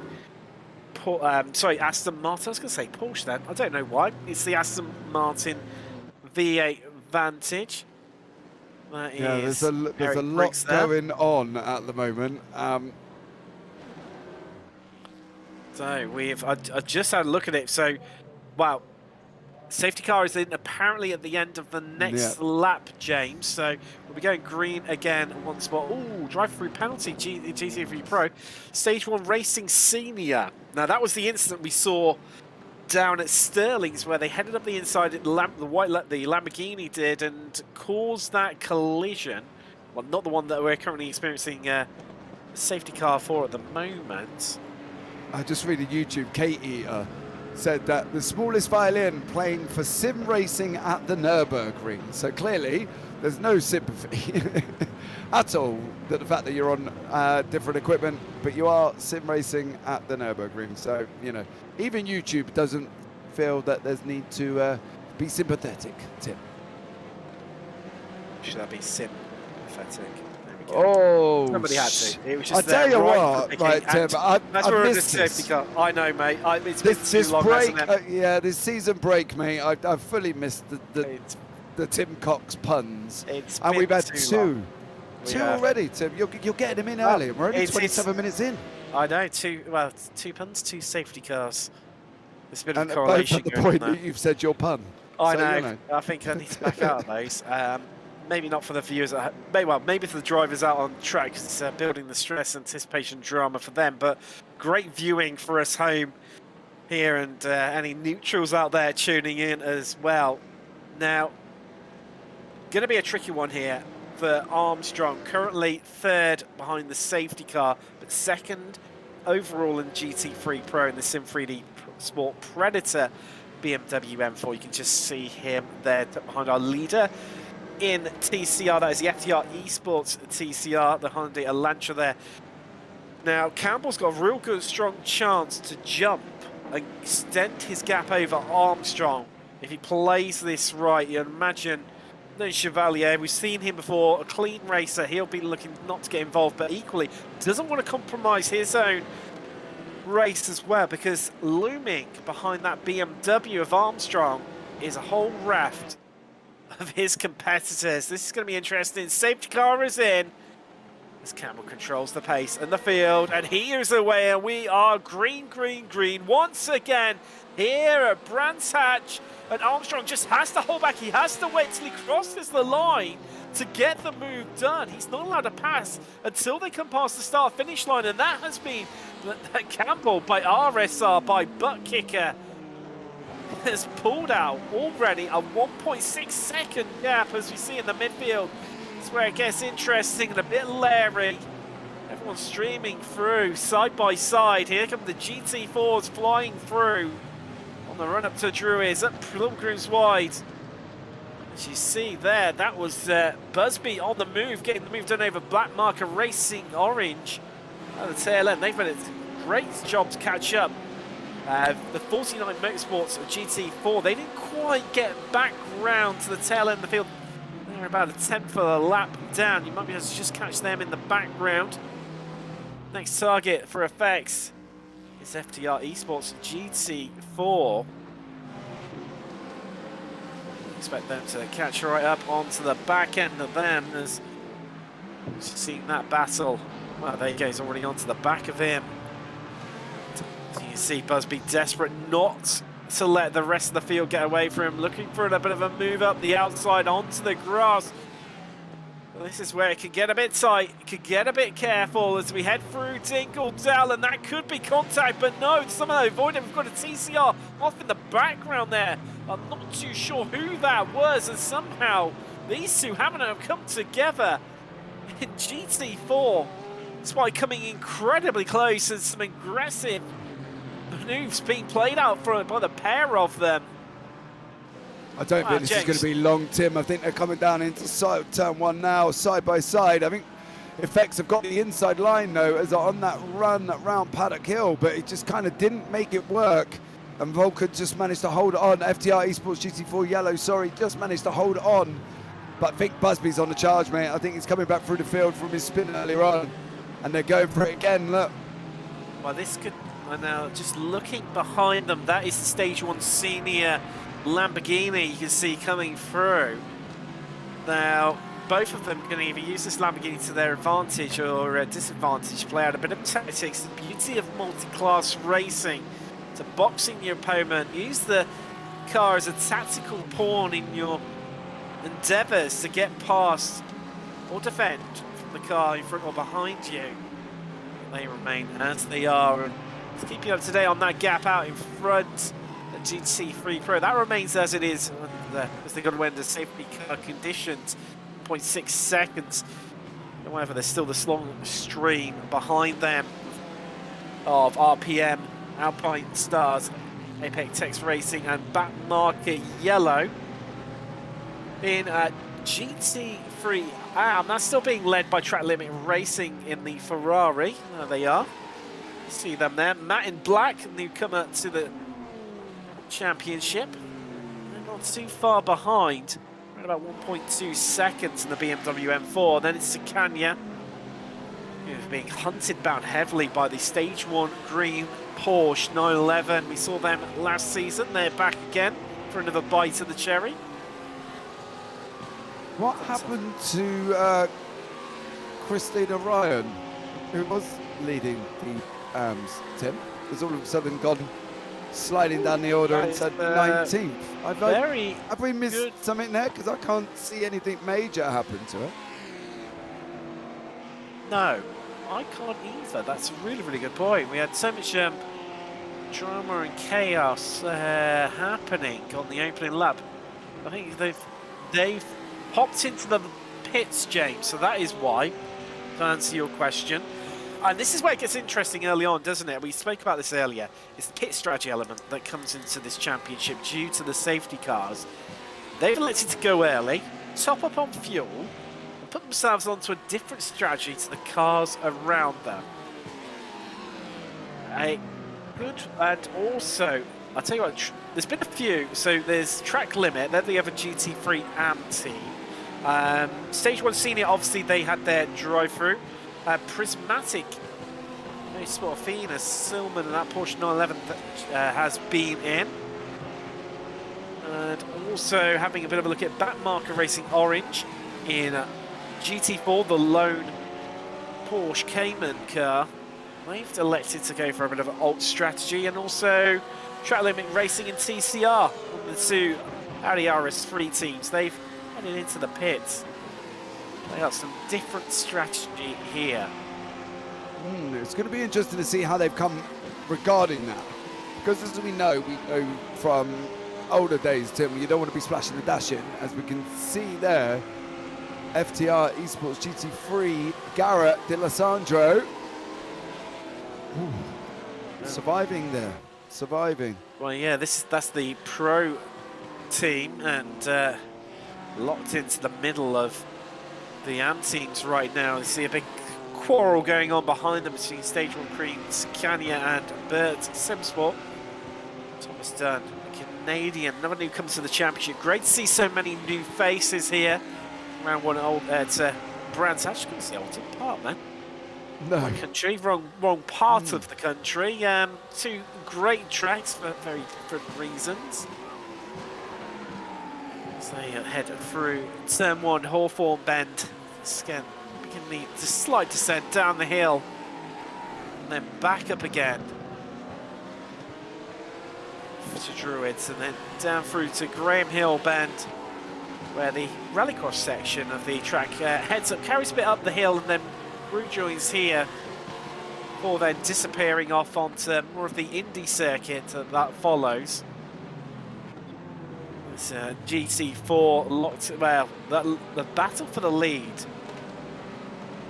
could go any which way. I mean, we've been going for a while, and pretty much nose to tail is first, all the way down to third. Yeah, these guys are having. Sorry, not third. Sorry, did I say third then? Yeah. I was looking at 30. I saw the 3 and 34th being overall. It said 12 even. Apologies about that. Doing them all the discredit. It's one long battle and train being played out in that class. We saw it in qualifying, hardly anything to separate them, and it's playing out into the race here, isn't it, James? Yeah, the GT4s are coming to the mix with the TCRs at the moment. So they're trying to siphon their way through. I'm still trying to keep on recovering. James, we are a bit early. I'm seeing the Apex Tech Racing team in GT3 Pro, that's the Porsche 911 car, the number 31 machine, that is into the pits. So that's a bit out of sync. So they are a little bit early. Well, especially as we've just come out of a safety car as well. That seems to be a bit bizarre. It's cost them a whole heap of time and pace, and now about 50 seconds should be a normal stop. Let's see if they get going again, whether that's been accident damage related. I didn't see them flag up as having any form of an incident, so we'll keep you posted and see how when they come back out again. Let's see, Bert Sims. Well, this is the battle in GT3 Zacania. Just in front of them and just behind them is the Prismatics team. Christina Ryan in that Porsche 911 this season for them. And you've got real diversity in terms of nationalities here. A lot of Brits, a lot of Americans, plenty of different European countries as well. Germany, Ireland, Italy, Netherlands, being represented here. Czech Republic, of course, of JD Simreki, Wojciech Koshi in the Ferrari. They're currently running 7th overall at the moment and in class. We spoke about this battle being so close during qualifying. We said about how they're pretty much in one long train, and well, you can see it out here as they're starting to come through the TCRs now. And this could start to break up the pack. Well, I think it already is starting to in GT4, and it's going to allow a bit of breathing space for some of the drivers, but also, you know, have a few of them worried as they see their competitors. Oh, there's a big send up the inside with the Tech Sense machine. Both instantly blocked off, though. Well, let's see Hyundai Elantras in front of them. That is our top two, I believe. No, second and third in TCR. It's finally a bit of a momentary roadblock before they head to the outside. And the GT4s head up the inside there, all three of them being Aston Martin V8 Vantage. And that pace difference is definitely going to play out now as we head down through Pilgrim's Drop and then back up the hill towards Hawthorne's Bend. Part of the circuit lies nicely on a old cross-country racing track that used to lay along there. They utilised it to... When they built this section of the circuit, they utilised that current track to help get planning permission. There's one of the TCRs there, off into the gravel trap. I need to stop with my facts here, James, because as soon as I throw one out, something happens. Well, an interesting fact for you is the FX Racing team in GT4s have been off track. It looks like they may have been involved with Moritz Weinrich from Marshmallow Racing on a TCR. So unfortunately for them, these guys here, oh, well, there you go, as by command, there you go. That's how Moritz Weinrich, they tagged each other, and they both, unfortunately now, Paul Busby trying to come back through the field, is unfortunately off circuit again. So there you go. Not the best of times for FX eSports. A very dramatic start to the race for them, but they're never beaten easily, so they'll pick themselves up and head off again. And there's a bit of traffic to deal with right now. We've got GT3s behind them. That is the RD Sim Sports BMW. Likewise, the Stage 1 Racing Porsche as well. There's nearly a bit of contact there on the exit of Druids. Tripping up over one another. Here comes the Ferrari. That is the leader in GT3 AM of Track Limit Racing. Doing a lot more easier job. GT3 is a lot more agile compared to the GT4s, and really shows during little sequence like that where you have to go side by side, that you have to be patient with one another. As you're saying earlier, oh, hold on, this gap has shrunk dramatically. It was 1.6 seconds after the safety car, but Armstrong is now right onto the gearbox of RSR by Butt Kicker.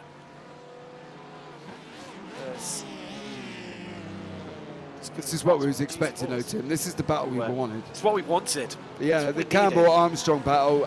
Campbell's been on 122, 124.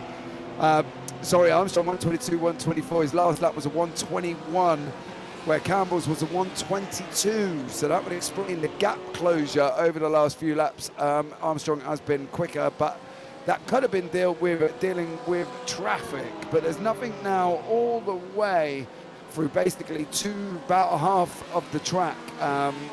There's no issues for these guys in front of them. So this is going to be a straight fight now between Campbell and Armstrong. And see how defensive or how wide Campbell's going to make that Porsche, or if he's going to think, I'm not going to really worry about it because I've got 3 hours and 20 minutes left. Bit of a squirrely exit there through Sheen for... Oh, safety car, James. Something's happened. Yeah, I've just heard that as well. Let's see if anything is waving up. So you see like the top of your screen the yellow bar and obviously the 2 yellow boxes next to the race time. Show you when we've got a yellow flag, but something's happened. This looked like what caused it. So we've got the FTR Esports GT4 has just got onto the grass, and it's just... That's a very weird one. Oh no, James! Across the track! Wow. Where was the holding the brakes there, James? It just careered back across... That's... Wow.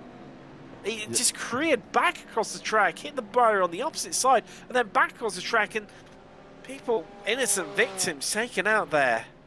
I'm just trying to have a look back now. Unfortunately, tech issues just after we saw the initial part of the contact. So he's on the right-hand side. Wow, yeah, there you go. You see him coming back across the track. What? Wow. That was an intriguing look there at the hands of Stephen Walker of the Sim3D Ghostbusters GT4. What happened to... It didn't... I don't know, Tim. I don't really know what to say, because my initial instinct would be he didn't hold the brake, like, to run back into the middle of the track. You know, hey. I have to wonder maybe where it's... this is from Patrick Gannon, the RPM Racing Hurricane. Oh, wow, nowhere to go. The car coming straight back across the track. He's at... wow, that could well be race ending for RPM. I mean, I know the engine is in the middle of the car, but that's going to be surely steering, suspension damage. There's going to be a lengthy stop to the pits for them. Wow. Big shunt is why we are under safety car conditions for the 3rd time in the first hour. Just, everyone needing to, well, get away safely. We've got 2 cars into the pits. The FTR Esports GT4 that we saw in the initial cause of the accident, and the Sim3D Rotocop TCR, what's it called? They are into the pits too. Also, we've got in GT4 RD Sim Sports, Deutsche Payments, Huge Ass, Track Limit, and Sim3D Ghostbusters all in. Actually, to be fair, I think even some of the GT3, yeah, 2 leaders, they are in as well. However, not everyone behind them has come in as well. A few of them staying out. So Alpine Stars are now your new leaders with Backmarker up to second. Alpine Tech, JD Sim Racing, Stage 1 Racing, and Track Limit, the AM team, they're now up to 6th overall. This is where the strategy comes in, isn't it, James? And it gets interesting because, we're roughly looking at pit window. We're just on the cusp of it. Normally with GT3s, you're looking around about the hour mark. You're trying to get over the hour. However, with it being so close, it's surely, it's got to be a wise move to stop. Would you not think? Yeah, I would give it a go as well. Stop now, get it under safety cars, because obviously everybody's moving slower, so you won't lose that much time. Now, I'm going to refer to YouTube for a minute, Tim, for Roberto Chiacara, who said, I was complaining about missing safety cars in the previous season, but instead in this one, we've had 3 already. So, hey, I get to see them, unfortunately, under very extreme circumstances.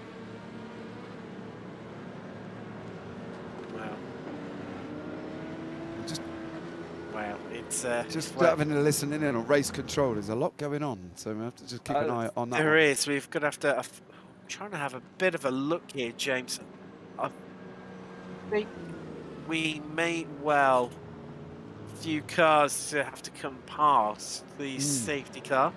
Just a bit of a heads up if you're watching at home. So we've got our number next to each of the teams. That is the lap on which they pitted.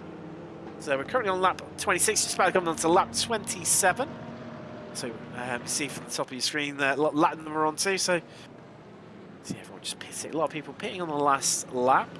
Only cars not to pit, which I think is going to be easier to go through. The safety car is going to head around for another trip around Brands Hatch.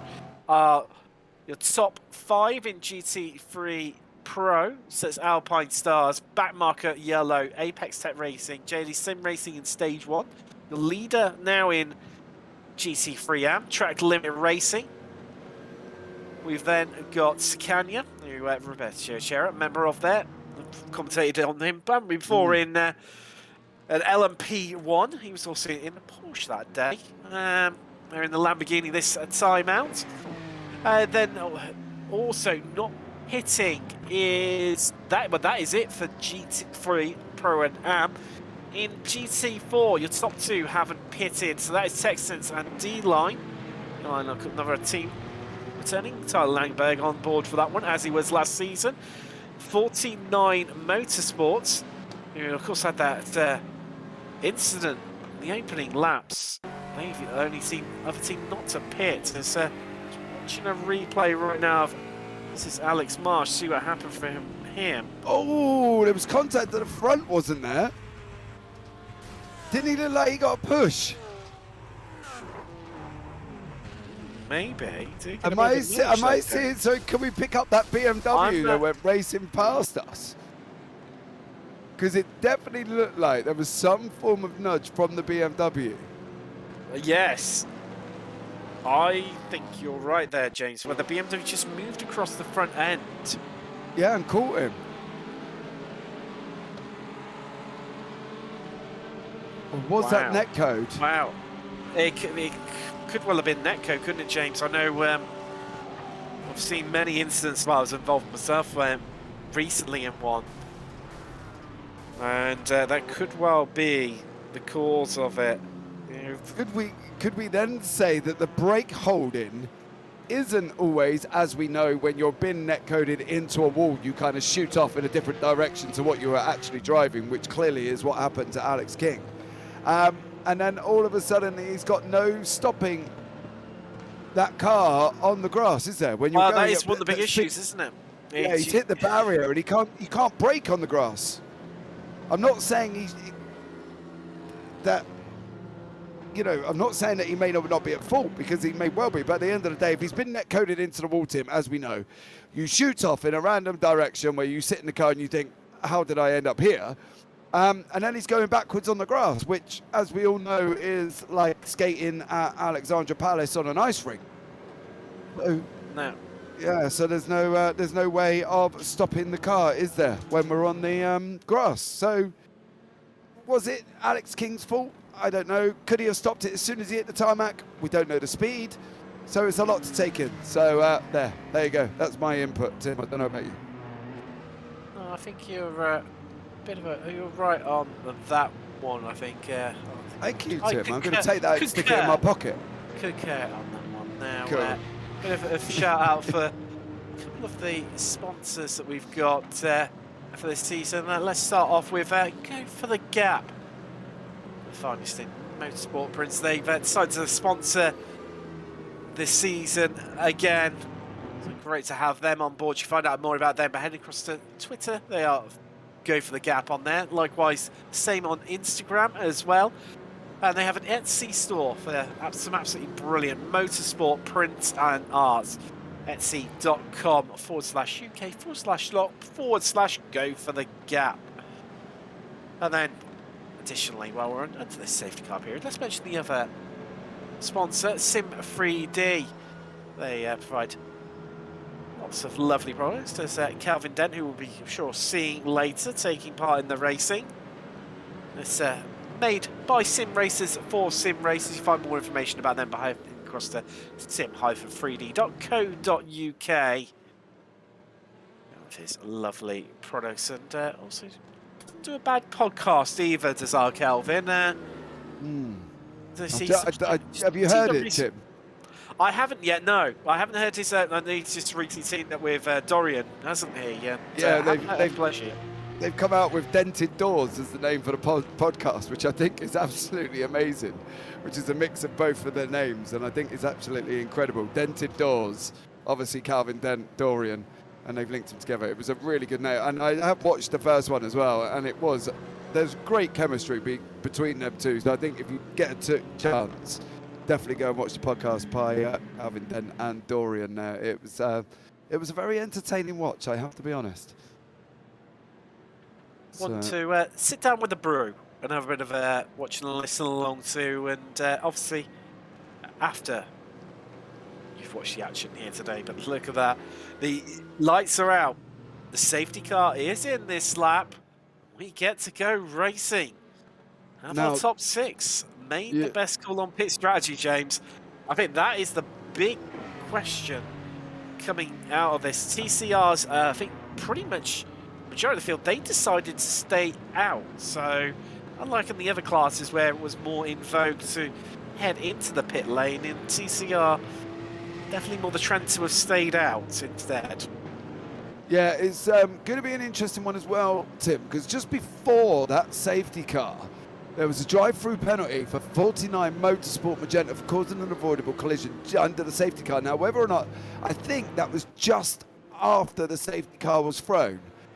So whether or not they were allowed to take the drive-through while they're under safety car, or whether or not it has to be taken as soon as they go green, because they're normally under racing conditions.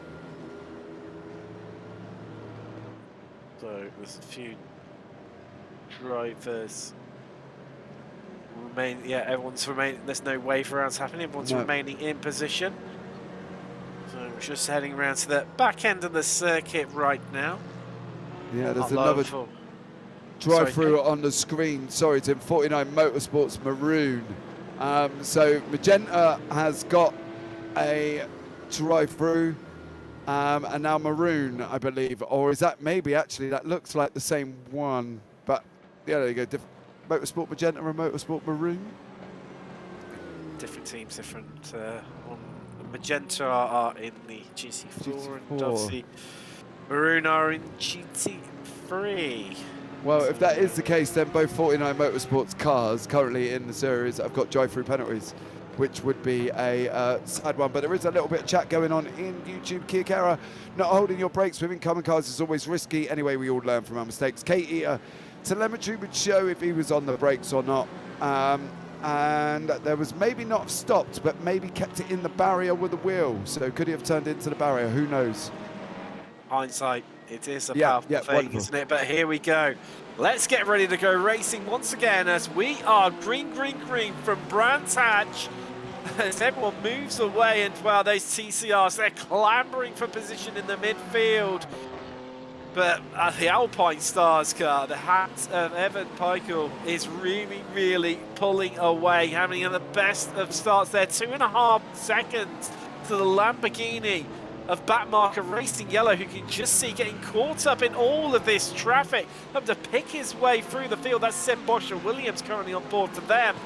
Next up for them is Jordan Johnson in the Aston Martin, the leader in GT4. But the speed difference between the GT3, the GT4 and the TCRs, you're going to see them right now as the Lamborghini just makes light work there of the Aston Martin. And you see there's a fair few just cutting through the field in the background there. The GT3s make their way through. That is Plummer there, you can see right now in the 33, making light work of our leader, trying to hunt down backmarker Yellow, currently second place. So we'll get, that's a bit of a tough overtaking opportunity. You see the flash of the lights from the Aston, our leader in GT4. Not overly impressed with that. And now he's got a TCR all over his rear end. That's our leader in TCR, Chevalier, closing the gap right up. Oh, there's going to be behind him. He's hit the Ferrari. The Ferrari's gone spinning. It's off. It's off. It's off in the corner as he comes round the right-hander. He's literally tagged Chevalier on the inside, and he is off to the right-hand side. That's the JD Sim Sports, isn't it? There's coaching there. It is. They've made contact, and around he goes, and there's just no stopping him. He was off on the entrance. Just on and straight off. He just made contact, didn't have nowhere to go. One of the interesting things as well about that crash that we were talking about with the GT4s, Tim, Justin Michaela, who is stewarding obviously today as well, he was on the brakes. He was on the brakes. The traction control and the ABS were active on the GT4, so he was trying to stop that GT4 coming back onto the track. So there you go, that's a little bit of news for everybody who was debatable about whether or not he was. Justin Michaela has come into YouTube and said he was on the brakes after being reviewed. That's good to know. That's, I mean, I didn't see why, you know, with yes, racing incidents do happen, but you know, everyone's pretty safe, pretty clean in this championship, so I think it would have been the case. She's so early on, but wow, can you believe it? Fast approaching a quarter of the race distance completed, and what an action-packed first hour it's been, as you just see our what was second place in GT3 Pro, absolutely boxed in the Sim 3D Predator BMW. So an AM was in front of him. That was second place in AM. That was Track Limit Racing. Making light work of them, just darting past, almost listen to the RP1 there, like he's hit the hybrid button just to shoot his way away from them. Seeing they're tucked up. So Baller's got the Prismatic, that is Porsche in front of them now. Number 83 machine. And behind them is our leader in GT4. I tell you what, it's some big gains, some big losses. Remember GT4, not that long ago, they were all over one another. Now 7.5 seconds between first and second place. They're yet to stop. The rest of GT4, with the exception of last place, they've all headed across to the pits. It's all, what's that, 58 there, just running wide. Oh, there's a lot of people pushing these cars at the moment, but obviously, as we see in the GT3s, Boscher, Williams, Plummer, Pickle, Wider, and DeRoy have not pitted. But once they pit, that does resume normal practice of Sean Campbell and Armstrong, who have pitted. They will be back out on the front of the field in GT3s. We do have Alex King in chat in YouTube. Their car is dead, says Justin Michaela. They are finished. He was definitely on the brakes, got hit into the grass by a GT3. Now, as we said, we have told you it was a big dose of netcode, Alex King. So not your fault whatsoever. Netcode put you in there, and it was on the brakes. Now, this is your Ferrari here. An AM driver, currently in fourth overall, down to fifth now, and actually met that sixth as Campbell, making it light work of it there. And well, I'll tell you what, Campbell looks like he's going to dine out on a bit of a 2-for-1 deal here. It's making up yet another place. 2 by 2, Tim. Noah's Ark. Oh, the Lambos go round there, the Porsches. Tell you what, the leader in despite it's not affecting anything in terms of points within the championship, is really taking a fight to the pros, despite getting swamped by them there. There was Jens de Roy of stage 1, and obviously Campbell of RSL by butt kicker. That is your leader overall and in GC3 Pro just there of Alpine Stars. Here's Campbell versus stage 1 racing, the drag race down to turn 1. RSR on the inside, and your money's got to be on them, but this is not done and dusted as the drag race up the hill now resumes for part 2 through Druids. They almost banked doors, and RSR just about holding on to it. Stage 1 having to back out, and that's now up into 4th place for RSR. Yeah, Campbell had nowhere to go. You know, Campbell there took the line from Jens de Roy from stage 1 racing. But don't forget, at the moment, Tim, these guys are on different strategies. Jens de Roy has not taken that Porsche into the pits, where Sean Campbell has. So it's important for Campbell to get past him to make this strategy work, so he doesn't have this splash and dash that they're going to need to do otherwise at the end. So he's got to try and get this through. And as we can see, Sean Campbell was on the move, trying to clear that car as quickly as possible. So it was important for that to take place as soon as possible. Ooh. Oh, We got a yellow, James. We got a yellow just inside. yeah, we're going to have to... 3 hours remaining mark. We've got an incident that has happened. Oh, I'll tell you what, Tim, I wish I'd never said I didn't see no safety cars now, because we're seeing loads of them. It's just making up for all the ones that you missed out on last season, James, I think. Mate, I'm going to get them all in this one race. I think so. This is what, number 4, 5? I've almost lost count. So we've got TCR, Aston Martin round the outside, and came down across the front. So that was the track limit racing. That causes a bit of a traffic jam even. Gets back up and running and going again, and maybe because of that we might only have a quick safety car here. But this gives an opportunity for our leaders, James. We talked about strategy earlier on, so if you watch a replay of it all happening once again. Flash of the lights from the TechSense Hyundai Elantra there. That's Ethan Bass at the wheel for them, because surely our leaders have got to... Well, pit lane is actually... This is important, because pit lanes are going to be closed. Well, they're currently closed, but they should... I'm just trying to think about it. They should be open for when they come around. Now, I think the thing with that, Tim, was that safety car thrown a little bit early. Both cars got going again. Could they have done without that? Because both cars, once they spun the initial contact, yes, they spun. There was a little bit of hold up. The cars were moving again after. So maybe can we have not thrown that safety car when it needed to be, because they did clear the track fairly quickly. I don't know. Maybe that's open to debate whether or not that could have actually been avoided by not sending out the safety car. Maybe give them a minute to keep going and then maybe look at the safety car. But hey, I'm in the booth. I'm just giving my opinion as Pickle takes complete utter use of the safety car and goes into the pits, which we were expected, and the others to do as well. Bosch Williams in, Plummer is in as well. So yeah, so there you go, Tim. What do you think? Could they have held it a little bit?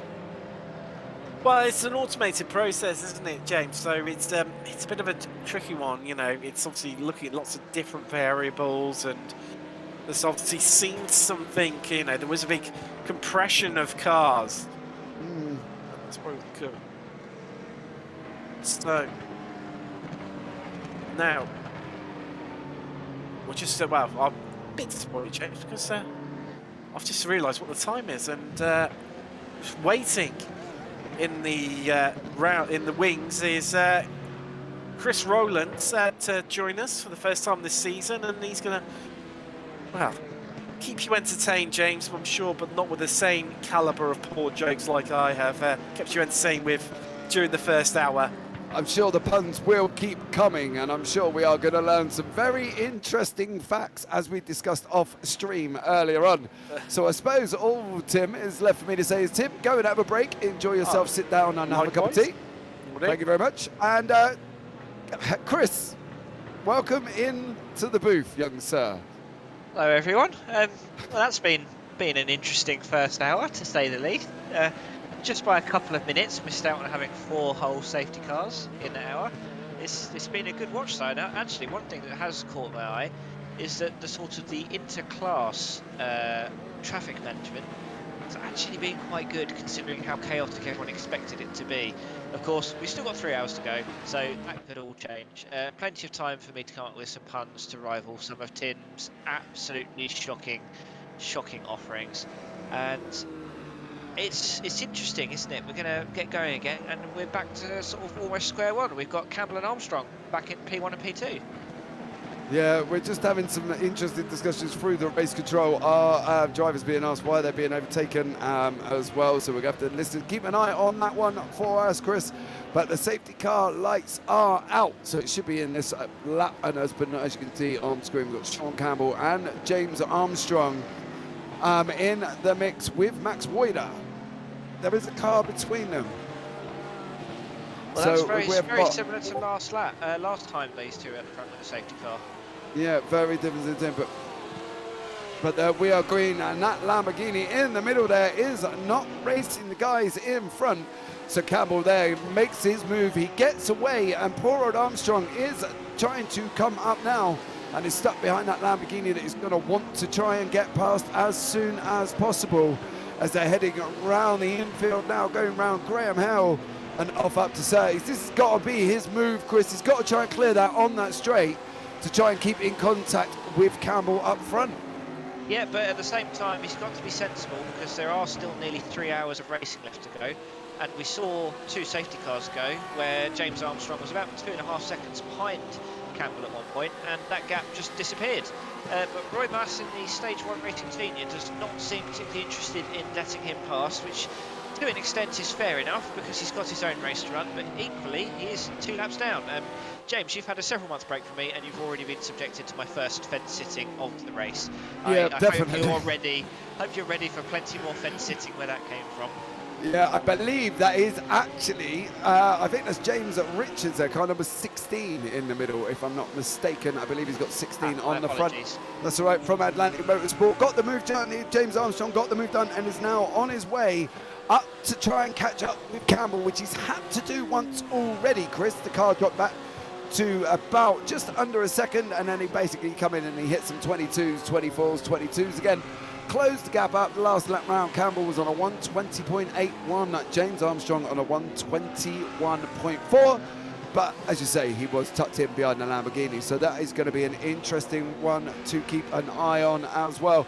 We'll have to have a check-in with some of the cars that are out of sync at the moment. There are some people that have pitted. There's Garrett De Lissandro from FTR Esports in the GT3, hasn't pitted yet.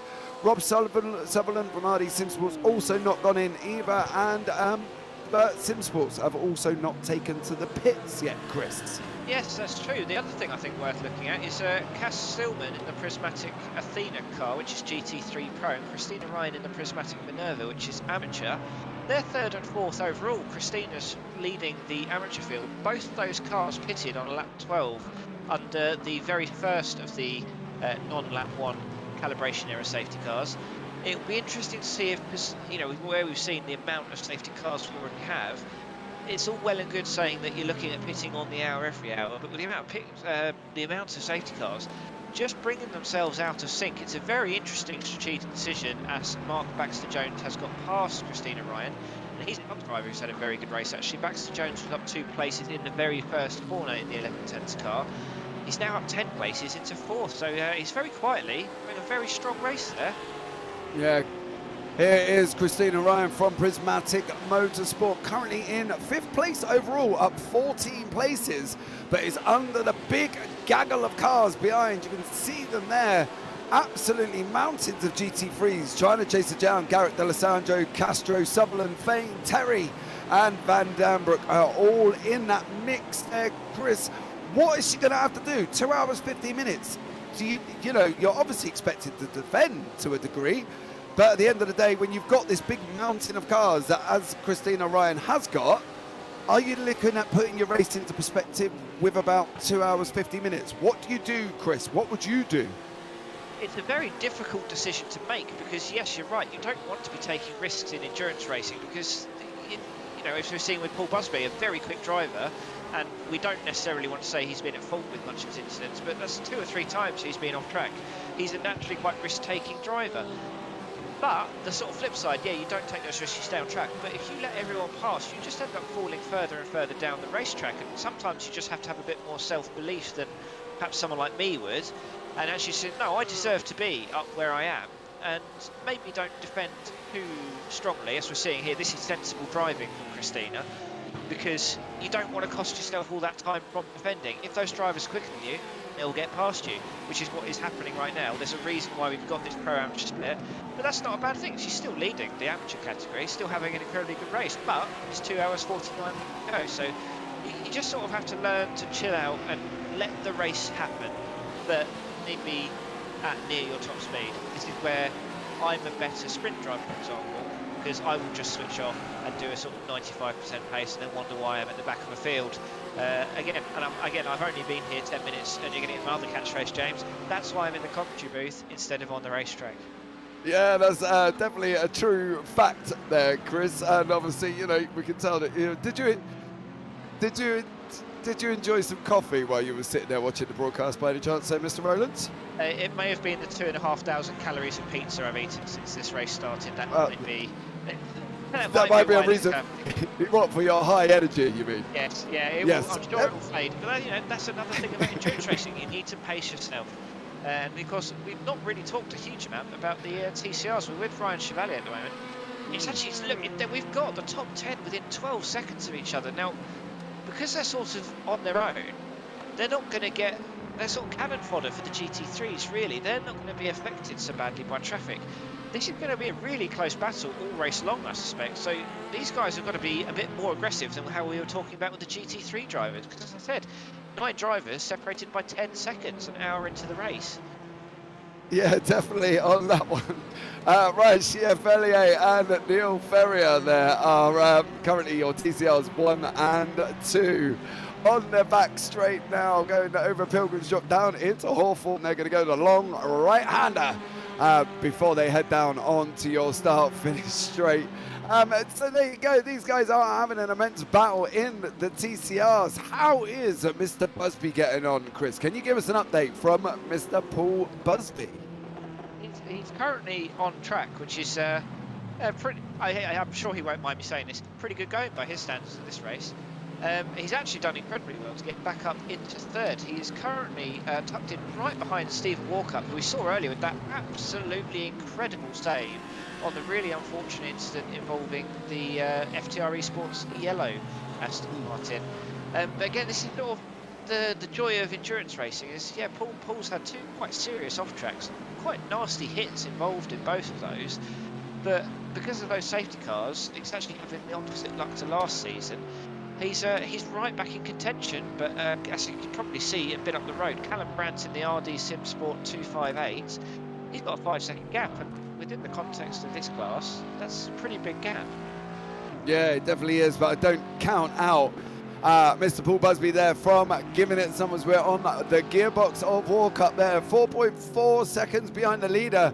As you can see there, the big looming Aston Martin of Paul Busby from Effects is tucked up right behind us now and trying to close up as we've gone under the bridge.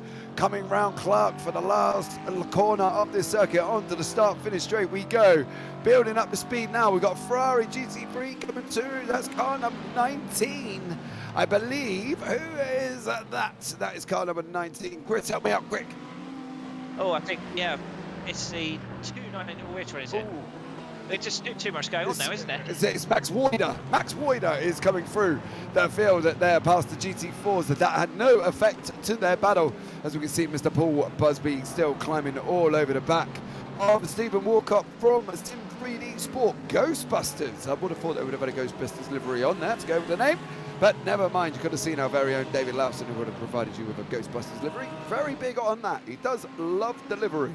But there you go. So as these guys heading down, and now they're going down the back straight, they're going over, coming over Pilgrim's Drop and down into Hawthorne now, the double right-hander. So we're going to go right once, and then we're going to get a short spurt. There we go, as we come now up into Westfield Bend. And now we're going to drop down into the TCRs. Chris, this is Chevalier-Ferrier battle.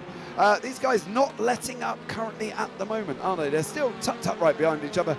Obviously, Chevalier was one of the fastest men on the track in the TCRs in qualifying. I believe we broke the 129 barrier, if I'm not mistaken, in qualifying. So Chevalier currently now in second, 2 hours 45 left to go. Yeah, this is really quite a tasty battle, and it's been bubbling under for a while, but I think with this most recent safety car rebunching the field, they have got really, really close. Now the TCR pole time was 31.082, which was the FTR eSports car.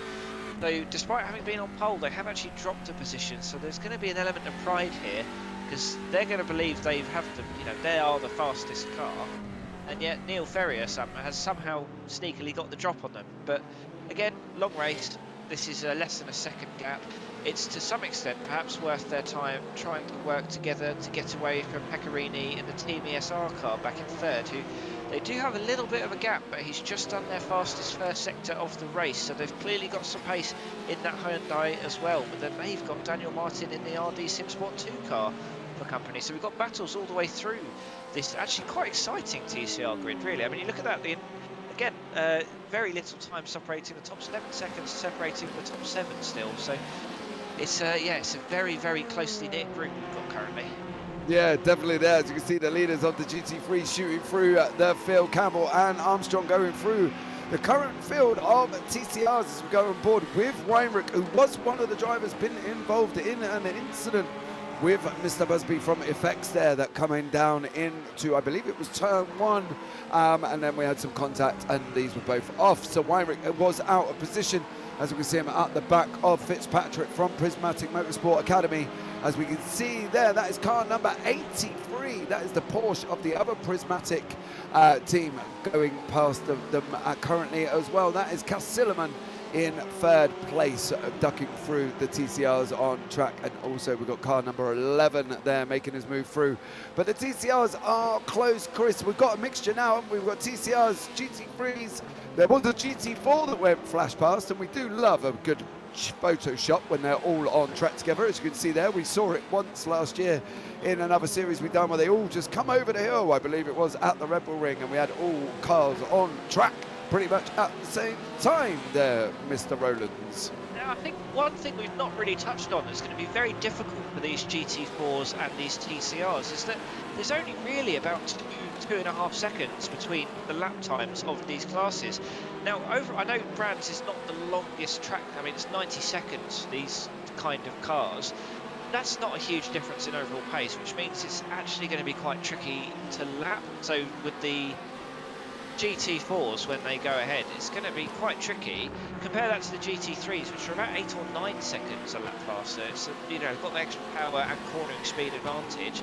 And actually, I think that's something we should probably praise. I've been slagging him off, but let's praise Paul Busby in the Effect car, because when he was, after that first few lap incident, put behind all the TCRs, he got back through them very, very quickly indeed. That's down to practice. So we'll see by the end of this race, the drivers who have put the laps in practice, they'll be the ones to benefit the most from this tight-knit field in GT4s and TCRs.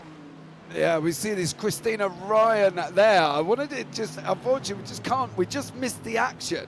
Christina Ryan went past the TCR, her counterpart from the Prismatic team. Now with that, there was a Lamborghini right behind him, which I believe was Dexter Castro, who was also trying to make the move past the TCR. The Prismatic TCR went straight behind the Porsche of the Prismatic team there as well, and just maybe helped out her teammate a little bit, shall we say, from Castro there, who had to try and then come back across the track and try and take the inside line going down into the last corner of Clark Curve. Now, obviously, we're back on with the GT4s here. This is the battle between Alvarez there 237 and Muff in 287 from Deutsche Payment. There, I was going to say team names, Chris, but I really did not want to drop myself. It's my turn. It's my turn to try and say without laughing. I was trying. I think just on a slightly tangent, these are two very nice liveries in two very different ways, and I'm very much enjoying how they advertise the team names. Yeah, they look good, don't they? They look good. They're really nice liveries, I must say. Well done to the people who designed those. You've only tripped us up to 15 times so far, Antonio. Yeah, the thing is, you cannot, even if you try and say this team name slowly, you're going to end up with what you did not want. As we can see, the Porsche there trying to come through from the Prismatic team over the GT4s. That is car number 83. So that is the lead Castellman team in Castellman car in third place from Prismatic.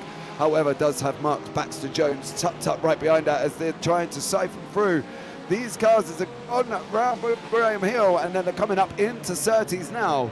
So that's going to be an interesting battle if we can follow that down there. Down the straight, there we go. Sorry, I don't know about you, Chris, but I had a little bit of a stutter then. While we were talking about those liveries, that was a pretty good overtake by Daniel Muth on Alvarez. Daniel Muth, of course, who was very successful in the previous season of this, and it's almost a bit odd to see him down in fourth. It just shows you how competitive the GT4 field is this season. Yeah, Daniel Muth was in a GT3 Porsche for Deutsche Payment. Was in 1 point. Len Venn joined him as well for the team, so it'll be interesting to see there what's going to be happening on board there with Alessandro in the GT3 BMW, Chris. Yeah, it's interesting to see these sort of midfield GT3 battles. We've not really had a chance to focus on the midfield a huge amount because so much has been happening everywhere else. Of course, the challenge for GT3 midfield is that they've got the amateur drivers in amongst them as well, who are both, they'll get points for the overall GT3s, but they've got their own class to think about. And look, here it's happened again, James. Armstrong and Campbell together again. These two love each other. They cannot get enough of fighting, and they're within a quarter of a second now. Yeah, it's going to be interesting to see what happens if there will be swapping. Obviously, we don't think Campbell's got a partner, so I believe Campbell is on the full run. I can't see a name next to him on the team list, so I'm going to presume he doesn't have one. It'd be interesting to see James Armstrong there, who he hands over to, and whether or not they're going to be able to stay in contact with Sean Campbell. These guys are currently absolutely flying. These two gladiators have gone round Sterling's, coming down Clark Way, clearways now, and then down into Clark Curve. I think this is the thing here, Chris, when you've got so good drivers like these are so close together, they're always going to meet on track. They pitted together, their both strategies was both under the safety car, both went into the pits, they both come out to the pits, they both made their way through the field together. They're matching each other, but that's the caliber of what we've got in this series. This is what we've got with Sean Campbell and James Armstrong. It's what you would expect. You wouldn't expect these guys to be very far apart at all. No, exactly, and good drivers will always push each other to get better as well. So I think if one of these teams wasn't here, you'd probably see a driver like Cass Silman or Mark Baxter Jones. In fact, I think Cass Silman has just got past Mark Baxter Jones. But they're Prismatic Athena in 11/10 stuffed full of top quality drivers, and yet they're nearly 20 seconds down the road from Campbell and Armstrong, and it just goes to show you just how good of a race those top two are having, because you'd really expect, again, like I just said, top drivers. I mean, Geodesic is a strong team as well, and they're down in 12th, and I appreciate some of that is down to strategy, but yeah, we've got a very, very strong GT3 field. Fair play to the 5 GT3 amateurs currently ahead of Evan Pickle in the Geodesic. In particular, I want to shout out Matt Terry and Matt in Back, which is one of my favourite pun names of a team ever. He sort of said in his driver information form how he's expecting to be at the back. Well, he's currently in P10 in a 46 car grid, so he's not doing a very good job of being at the back, and third in class as well. So he's let's not jinx him. I seem to have a very strong correlation of driver jinxing and praising at the moment, so hopefully Matt can get back to where he expects to be. Yeah, it's going to be very interesting to see. Matt Terry there is currently coming through the GT4s, as you can see. Okay, trying to get past Antonio there in the GT4. He's got but Sim Sports about 5 seconds up the road from he's just, there you go, that's how we could say it, Chris, just drop ourselves in it, HJ Racing. So then we wouldn't have to worry about the punt in the middle. I believe that you would be happy to deliver, wouldn't it, for us? Yeah, we won't go with the alternative suggestion I put in YouTube chat, but feel free to join the conversation in YouTube chat. We'll quite happily chat about how the race is going with you guys. It's part of the fun of sim racing. You don't get with real... 2 seconds, Chris, 2 seconds. Jeez. Oh, they're going in now. Sean Campbell, James Armstrong. I thought James was going to trade them, make the move round that past that D-line GT4 as it's now climbing all over the back. We've got another TCR in front of us as we come round. Clark down. Oh, he's dived into the pits. Armstrong's gone into the pits. Now, is this the driver swap that we were expecting? We'll have to see who takes over in the car, if he is going to do this or if he's 4 hour in solo, which is also possible for James Armstrong. We'll never know until it happens. Let's see and see if they driver swap there, Chris, because we do believe that Sean Campbell is solo. So that's going to be an interesting one. We've got less than 30 seconds to find out, because James Armstrong's name will change on our timing screens if that is the case. But for Sean Campbell, this is going to be his time to really, really push that car. Let's see to what extent he has been not within his shell, because I think it's difficult to do the kind of pace they're doing in a shell. But he did a 22.81 on the previous lap. Now, we can't necessarily compare lap times one-to-one because we don't know how much traffic they'll have had. But he has to watch out that the undercut doesn't cause too much in the way of an advantage for James Armstrong, who has come out just ahead of the 49 Motorsports car in 5th place. And he's actually within class. He's got a lot of free air. Now, of course, there'll be other cars in the way, but we've seen how easily James Armstrong and Sean Campbell have dealt with traffic so far. I think if James Armstrong can get the undercut going, he might well gain track position here. Let's see. Does Sean Campbell elect to pit? He does not. He's going to stay out for another lap at least. That was due to a penalty. Yeah. There you go. So James Armstrong as a 20-second stop and hold. So there you go. And also, I believe there was an incident with track limit racing and some 3D. Predator, which is obviously the car that James Armstrong is in. 20-second stop and hold for overtaking 3 cars before the safety car line on a race start. And also Prismatic Motorsport Minerva and car number 94, which is the car of James Armstrong, is under investigation. Again, so poor James Armstrong there, not doing well over the last few minutes. There's no further action, said the stewards on the last one with the Prismatic Motorsports car. So he's free to race again. It's still looking like he's in, currently he's in 4th place behind D'Alessandro and Baxter Jones. So it's going to be interesting to see how he now works about coming through the field, as we see Antonio Alvarez in the GT4 and Daniel Muff still trying to have this battle. But then we got this matte in black battle here with the BMW of Evan Picol behind us as we're going, oh, they're involved with the TCRs. But that is the joys of multi-class racing, isn't it, Chris, when we see them all now? And as we can see, Picol is flashing Matt Terry there. Not quite sure why, but there you go, Chris. What can we say? 2 hours, 32 minutes remaining. Why don't you give us a quick rundown of the top 5 in current classes there? Well, let's just see if it might just change there. Well, actually, no, because Terry and Pickle are in different classes. But then there's another incident there as well. Oh, that's Timothy van der Broek. Van der Broek, yeah. Advantage. That's fantastic drive from the stage 1 green car. Very, very good race awareness, and it's just as well we waited, because that has affected our standings. So we'll go through GT3 Pro. Our top 6 are all GT3 Pros in the GT3. We've got Sean Campbell in the RSR by butt kick FTR team. They're driving the Porsche. They are now 20 seconds clear of Mark Baxter Jones, having a very good race, making up lots of places into P2 in the 1110s Racing Team Porsche as well. Following them, we've got Garrett D'Alessandro driving the FTR Esports GT3 car. They are the top BMW, followed of course by James Armstrong in the Sim 3D Sport Predator team, who have just had to serve that 20-second stop and hold for overtaking before the start line on a safety car restart. 49 Motorsports Maroon are the 5th place GT3 Pro, having a pretty solid race, up 6 places so far. And then our GT3 amateur standings, Tom Fain in the Burt Sim Sports is very quietly having a good race. I don't believe we've mentioned him a huge amount. He is 7th overall and leading class. Following him in the battle we've just mentioned is the Stage 1 Racing Green car with Van der Broek in there currently in P2, P9 overall, and Matt Terry in the Matt in back. He is a solo driver, currently P3 in amateur. Then Sicania, another car we've not mentioned a huge amount before. We've commentated on them before here with our favourite Italian team. P4 in the GT3 amateur standings, P14 overall, and then Track Limit Racing in the Porsche, because of course they're running a Porsche and a Ferrari in the GT3 series. That's Craig Molnar driving that car. He is in P16 overall, P5 for the GT3 amateurs. And then we can have a look at GT4s who have been very, very close together. Callum Brandt in the RD SimSport 258, currently leading.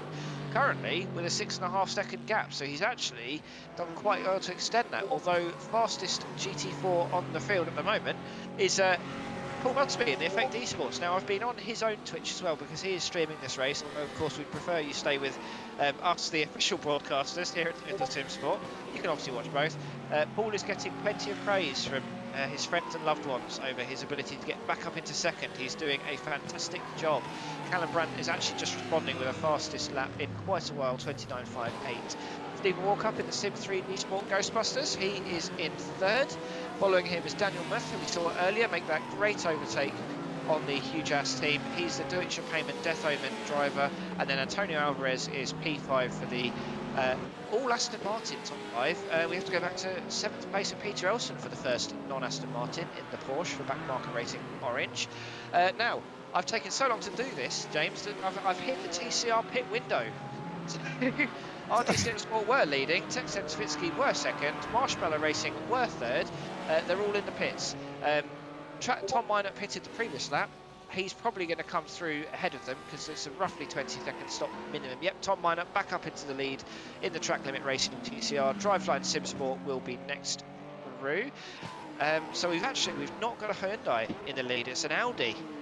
So again, like both of the slower two classes, dominated by one car, and at least in the TPRs, Tom Minor showing that it's not all about the car.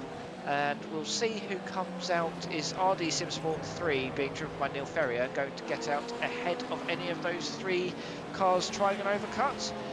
It looks like he's got past all three of them, yes. And then Stephen Daly and Ryan Chevalier have come out. So I think James Chevalier has lost out quite a few places there.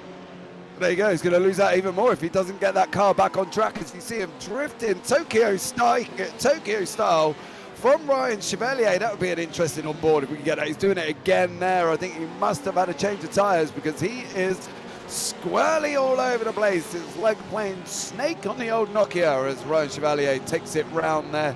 Sideways Tokyo drift style as we see car number 26, that's Sean Campbell, coming past us on track. He's got to try and settle down as Mr. Chevalier, as he's currently sitting 5th in class overall. He's got Stephen Daly, Neil Ferrier, Jason Fryer and Tommy Minot coming through. The track temperature has gone up to 32 degrees. It's getting hot, hot, hot, as is this battle here from Prismatic Motorsport. That is Fitzpatrick having a interesting battle there. On the left-hand side, as it goes past us now with the Hyundai Elantra of, I believe, that is the Texans Fitzy Arena team, making that move now as they drop down into down into Hawthorne. As you can see further up in front of them as well, Piccarini, who is having a battle with Close, also around the same part of the circuit. There they are side by side now, going into Dingledale, heading down into Sterling's. Right up behind each other now on the left-hander they go, and brakes glowing like absolute rockets as they head down now into Clark Curve to finish off their lap. This is going to be an interesting run down into turn 1. Let's see what happens here, whether or not they can stay with each other. This is going to also materialize as well, as we've got a GT3 just taking the inside line. That is the BMW of car number 21 coming past us on track. That is Garrett De La Sandro making his moves past us, Chris. Now that's the thing with ever looming cars coming past. It's kind of, restricts your move, doesn't it? Because you can't pull out because that GT3 is there. So you just got to kind of sit and hold, as the Prismatic team of Fitzpatrick did do behind the Elantra in front of the Texas team. It's a very difficult skill to be racing in the slowest class of a multi-class endurance race, because you have to really think ahead with your overtaking moves, because like you say, you can't just dive at any opportunity. You have to make sure that you're not going to have an angry GT3 just behind you. You see that ever so slight miscommunication with the Texans Fitzky car and the GT3, and all it takes is one split-second hesitation and it all goes wrong, which is why we were saying before about, you need to pick and choose when to take risks. This is not a 20-minute sprint race. You can't just take the risk at every opportunity, because as we've seen for example, the FTR Esports yellow GT4 earlier, one small thing, and that was just a netcode contact, and your race is just done. So you've got to try and, first and foremost, make it to the end of the race. Well, if I was Fitzpatrick, I would not be making moves on the Texans Fitzy Athena team, as they will be making themselves, as they do have a drive-through penalty for causing a collision with Track Limit Racing in the GT4. So they're going to be heading out of the way very soon. We've also got incident under investigation between Vulcan Sim and Track Limit Racing as well. So that's going to be interesting to see how that materializes. That should release Fitzpatrick up into, I believe, 6th overall. Yeah, and there you go, as they were heading down in. That's job done for Fitzpatrick.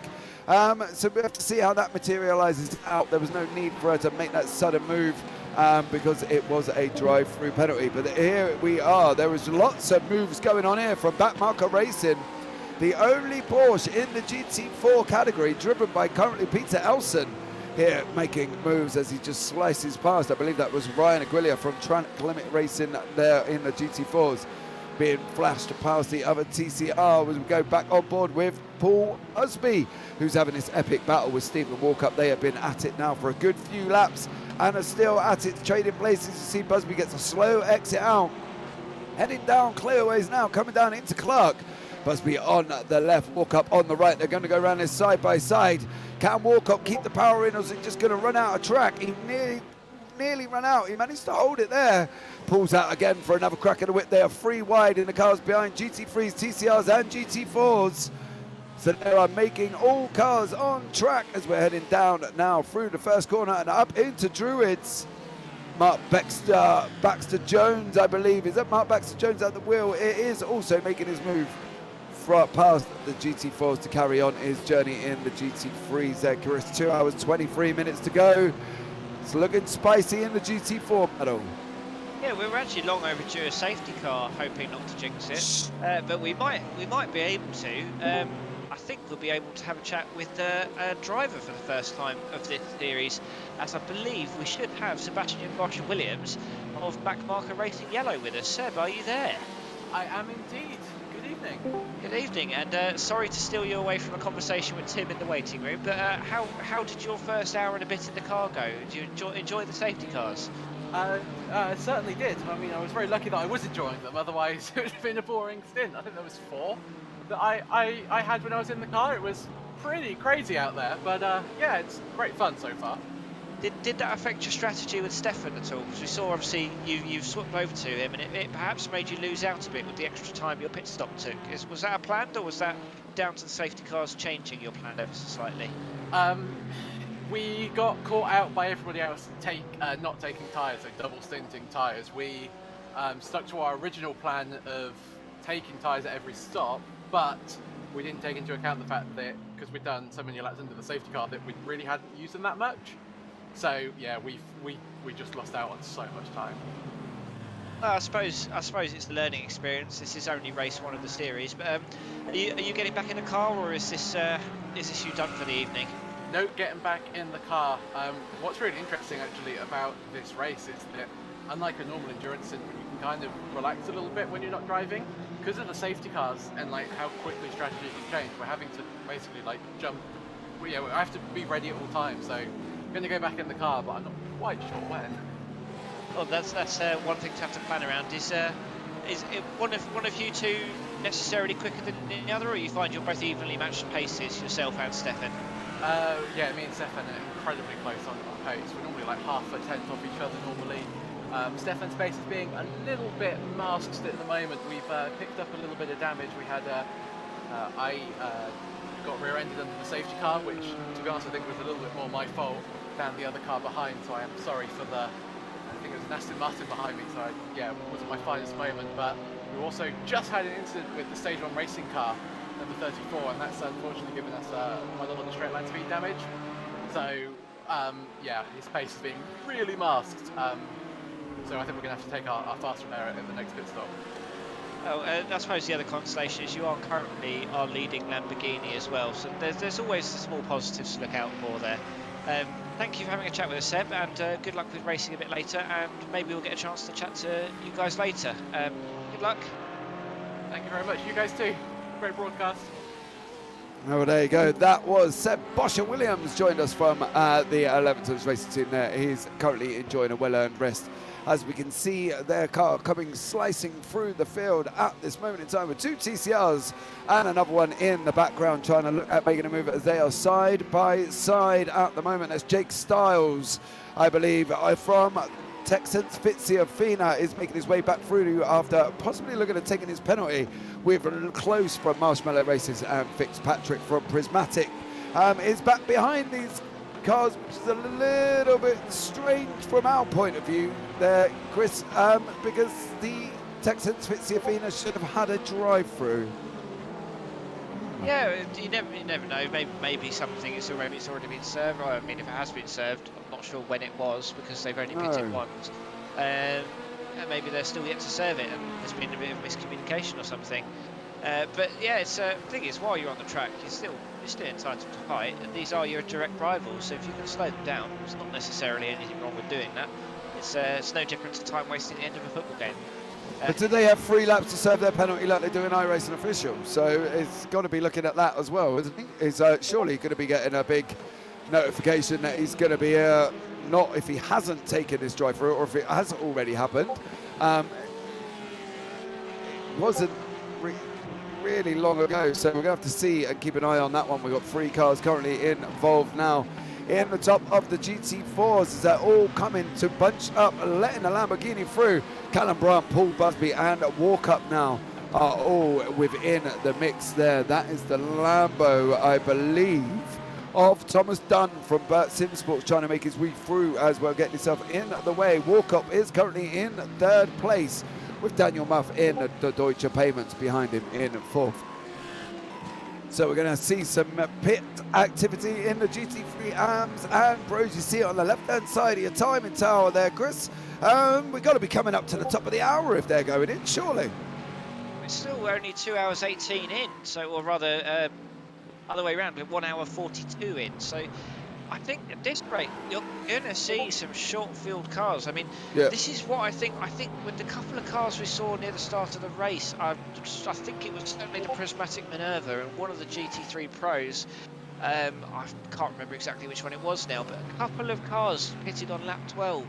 And I almost wonder if there's an element of saying, well, this is going to be chaos, let's run an alternative strategy. Perhaps they picked up some damage as well they wanted to get repaired. I actually think those drivers who've pitted quite early and are now off sync, they're probably going to reap the rewards later, because I don't think at Brands Hatch a conventional strategy is going to work because of just how chaotic the track is. And actually, we've only lost, I believe, 3 cars. We've only got the Atlantic Motorsport, Vulcan Sim Racing and FTR Yellow are the only cars, I believe, that are fully retired from this race. So there's still 43 cars out on track. Yeah, this is the Fitzpatrick car in the TCR. There has been notification for a drive-through penalty for track limit racing GT4 for unsafe rejoin and avoidable contact, with a little message from race control that says, please hold your brakes when having fun until it is safe. So there was obviously contact there that they were involved in. We saw James Armstrong coming out, I believe, out the pits as well. Coming out right into the mix of traffic. So that's going to be an interesting one to see what he can do. Currently sitting in 5th place now, and Campbell is a 4. Going off to the leader of GT4. This is Walkup is out in front from Daniel Muff in 2nd. Backmarker Racing Orange in 3rd. Callum Brown in 4th. So these have not pitted, but the other guys in front have pitted. So we are expecting these guys Walkup and Muff to dive into the pits. There goes Walk Up, there goes Muff. And that, as they say, is the end of that one until they come out the other side of the pit stop. But that will release now Peter Elson in the Porsche to see if he can get round this circuit and manage to take the lead, or near the lead in the GT4s. That would be an interesting one, as he is the only Porsche, Chris, in the GT4. Where may, as it's just come through in my ear, it's possible that he may pit as well. So we may see a flurry of activity in the GT4s. We'll have to keep an eye on that one. He's actually not got into the pits. I've just seen it on the left-hand side there. Elson has gone out into the lead. So there you go. So there you go. He's on now, and there you go. Job done. Peter Elson takes the lead in the GT4s. As you can see, all the mix. As here comes the other cars in. Callum Brandt is trying to make his move as well in the mix with the TCRs of the Prismatic Motorsport. This is only going to go one way if they all cooperate, Chris. If they don't, it's going to go the other. And we know how that turns out. Yes, exactly. And actually, Callum Brandt's the only one of the top 4 of the previous running order of the GT4s that didn't do a driver change. So Sim3D, FTR eSports and Deutsche Payments have all changed drivers. Callum Brandt, who's been in the car since the start, I believe, is still going, and I'll be interested to see if that's a benefit to him. He's you know, it's a 4-hour race by endurance standards, not the longest, but as you've said, it's such a mentally taxing, as Seb said in the interview earlier, it's such a mentally taxing track. You cannot switch off at any point because there's just so much going on all lap long. So we'll have to see in about an hour and a half, is Callum Brandt going to still be, assuming he's not making a driver change, is he still going to be fresh? Well, that's going to be an interesting one to find out there. We've just had Sean Campbell make his way past JD Sim Racing there. That was for 3rd place. So Campbell is back up into 3rd. Armstrong has not made that move yet. He's got to be looking at trying as he's stuck behind the TCR in the background. That is the ever-looming James Armstrong in the BMW. Is not afraid of a challenge and is not afraid to making gaps that shouldn't always be there, but he manages to get them through anyway, as we see Campbell now up onto the back of that Lambo, trying to go past in front. There he is, flashes through under the bottom of our screen as we see Kochi there on track. This is Cass Silliman from Prismatic, and I believe Stage 1 racing team there in Jens de Roy. Jens, who we saw, I believe, last, so was that in a Corvette there, Chris, if I'm not mistaken? Yeah, possibly. It rings a bell. And well, it does, Jens de Roy does, doesn't it? Maybe it might have been the other one we were doing, actually, but... it's always a soft spot, drivers driving the only car in the only model of that car in their field. So, like we were saying with Peter Elson, the back marker, but you know, we've not got a huge amount of Ferraris in the GT3 field either. We've got one per division. So we've got JD Sim Racing, who are in 4th now, so they're doing pretty well, admittedly out of sync on pit stops. And we've got Max Voider in the track limit Ferrari, although I believe they might be sharing drivers. Silliman there, Jens Roy just dives into the pits, Chris, in front of us at that specific moment. So that is Cass Silliman clear now in 7th place. Sorry, my timing tower does not match the graphics on screen for some reason. So maybe I'll give that a bit of a kick and let that settle down and see what happens after that. It reminds me of an old TV, Chris, where you had to used to go up to it, bang it on the side to get the picture. I don't know if you're that old and remember that far back. The good old days of percussive maintenance. Yeah. So we've got another move here, it looks like. Yeah, this is the Audi of, that was Brad Hutchinson, I believe, being overtaken by James Carr on track in the TCRs. We see another one of our GT3 pros come rushing past us at this moment in time. So Jack Stiles and Brad Hutchinson there from Sim Party Racing and Texas Fitzy Arena are having this battle on track now with the Texans team. We have mentioned did look at having a drive-through, and it's whether or not they have already taken out, which is why they have dropped back, I believe. But we'll keep an eye on that one and see if they go in. That is open to debate at this moment in time because we aren't sure whether or not they've gone in, but they should have served their penalty. So Jake Stiles is off and up and running, currently in 6th place overall in class there. Chris, we're coming into the top of the hours, 2 hours, 11 minutes remaining. A lot of action on that track. There's all classes there on the circuit at the moment. You see GT3s, TCRs, GT4s, all in the mix on this brand circuit, and that's what's going to happen though, Chris, isn't it? All the way through this race, we're going to have mixtures and mixtures and mixtures, and it's how you handle the traffic is how your race will finish. Exactly the case, and guess which 2 drivers have found each other on the track again? Dare I ask? They're not in first and second anymore, but yeah, Sean Campbell and James Armstrong have yet again come together on track. They're now third and fourth. Again, I think slightly out of sync with the pit stops, because Campbell has stopped twice, Armstrong has stopped 3 times, of course, one of those being the 20-second stop and hold. He has since pitted again on lap 61. They're currently on lap 67, so they're actually pretty similar on split times. Sean Campbell has taken tyres, though, I would presume, having stopped for 58 seconds to Armstrong's 33. And it'll be interesting to see to what extent can he get away from Armstrong, because he will have the fresher tyres. He will be able to push that a little bit harder. I wonder if Armstrong's looking to take them at the next pit stop. And actually, they're getting very, very close here, James. Yeah, these guys are all resuming battle on track. The gladiators that are Sean Campbell and James Armstrong. We was expecting this to come together. Campbell looking up the inside of Druids. Didn't make it stick there this time around, but I'm sure I have another bite at the cherry. If, of course, Campbell is a cherry. He obviously clearly is not. But James Armstrong there trying to have a good old go on the run up into Surtees. We're looking at making the move down through Pilgrims. If we are, he's got to be looking at trying to make this move, Chris. He's got to be looking at this thing, because as you say, they are out of sync in the kind of the pit stops. He's pitted a little bit later as well under the safety car, and then they come out together, they've gone out together, they've matched up again as they pit cars in front of the pit. Oh, we see a big TCR off the track there. That's going to hold these cars up for a split second as they're trying to make their move way through traffic. They're going to want to go together. So where Campbell goes, Armstrong's going to go. And there you go, Armstrong makes his move through the GT3s, 4s and the TCRs in front. And there's a car with a no bonnet there. Car number 249 of the GT4s there, Chris. If you can do some investigating for us and let us know who that is driving around with currently no bonnet, as we can see Campbell and Armstrong now on the run down and start finishing line. These guys back together. This is the battle for first, second and third now, I believe. Yes, it is. So there you go. And then when Pickle goes in as well, I'm sure these guys will take the lead. Who was car 249, Mr. Rowland? It's Eric Biggs driving the 49 Motorsports Magenta car, and he's not pitted, so perhaps it's a tactical cool down the engine move in the Aston Martin. I was just thinking on that previous lap, all of that traffic coming through the back end of the Brands Hatch track, they made it look so easy, but let me tell you, that is not easy, and that is how Biggs lost his bonnet.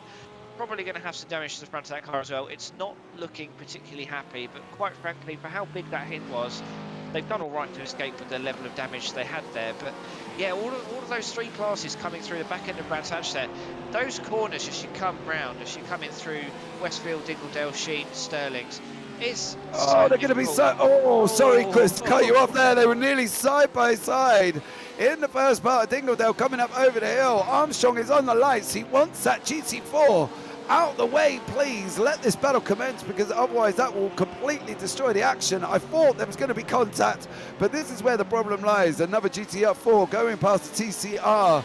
Trying to make this move now. They've got to beat Campbell's. Campbell's got to try.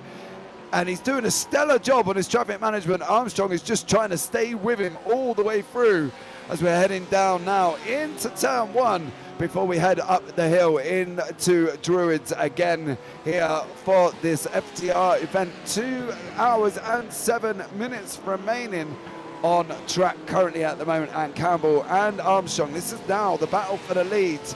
They're back into the lead, so Pickle has obviously gone into the pits for the geodesic racing team there. Now they're going to want to try and stay as best as can. You can see it with Armstrong.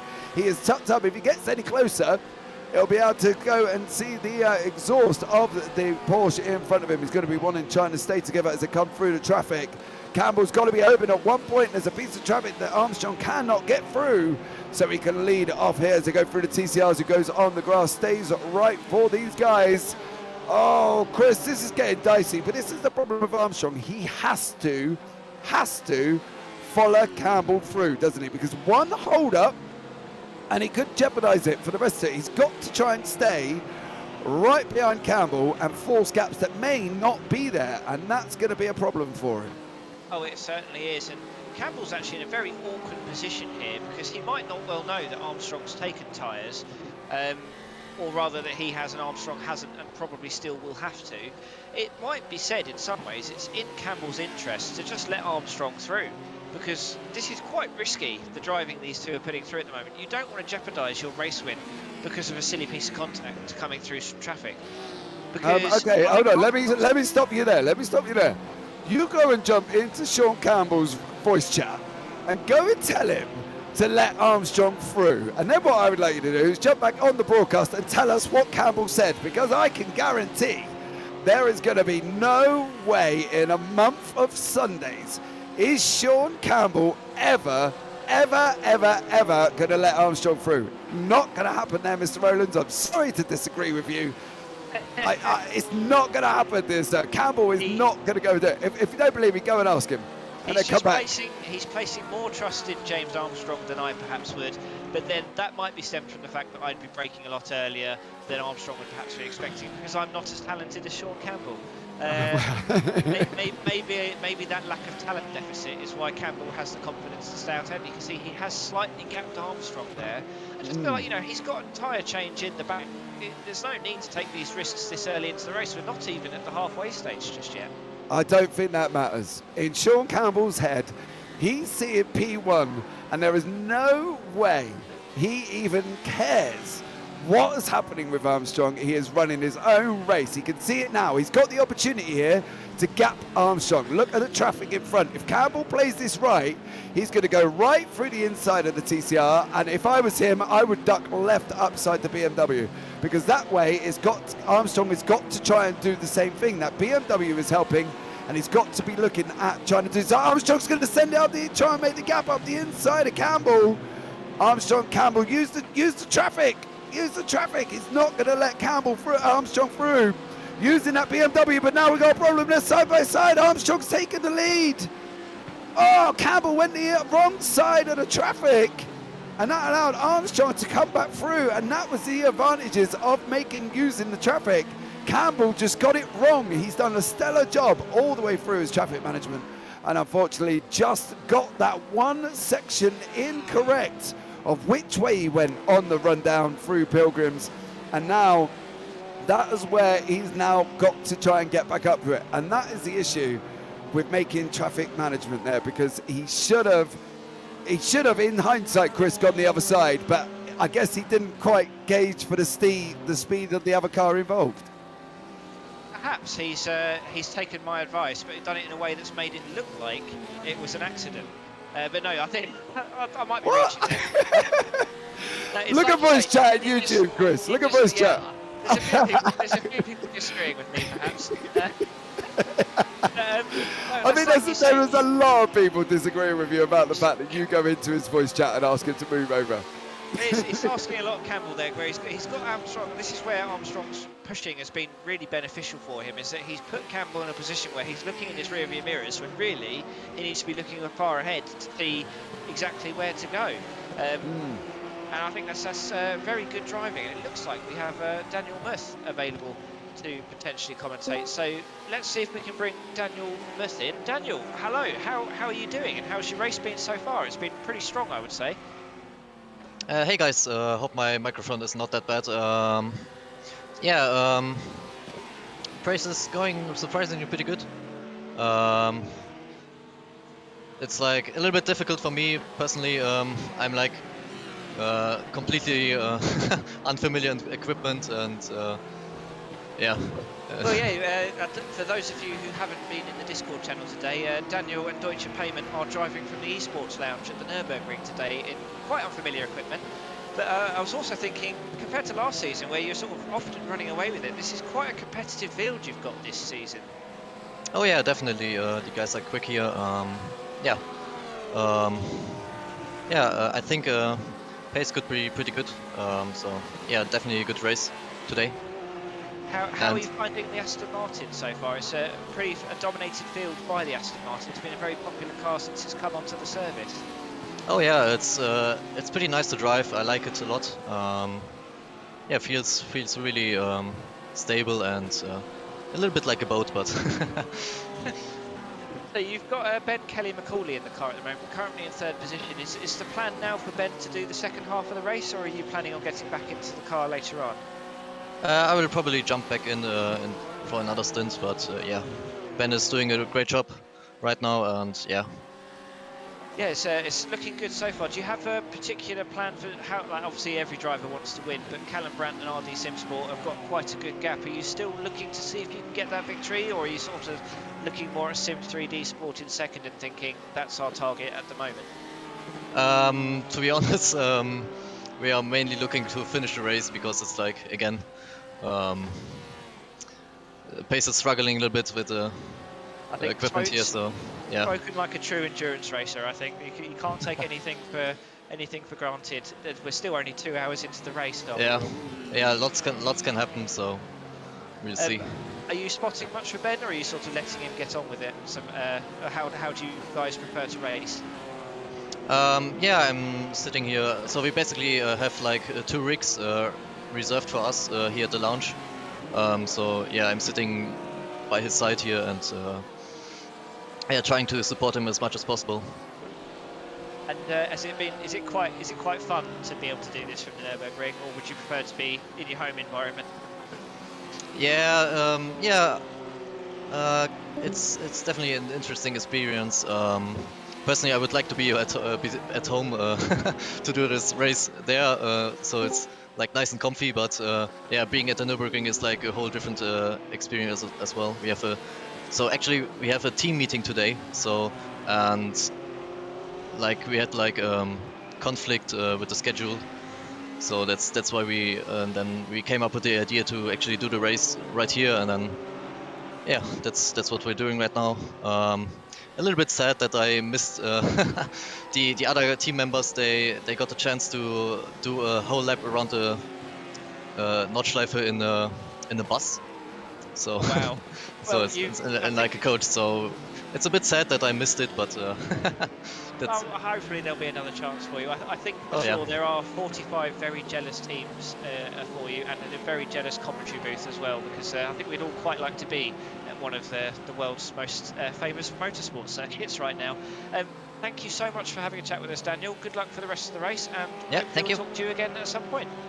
Yeah, see you. There you go, that is Daniel from the Deutsche Payment team, currently in 3rd place in the GT4 class there. Now, Chris, we did have a discussion about that earlier on.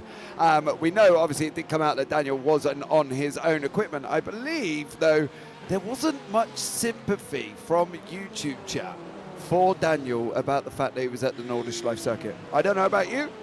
I'm not really feeling much either, because it's not every day that I get the opportunity to go and commentate from the Nordschleife. Chris, what about yourself?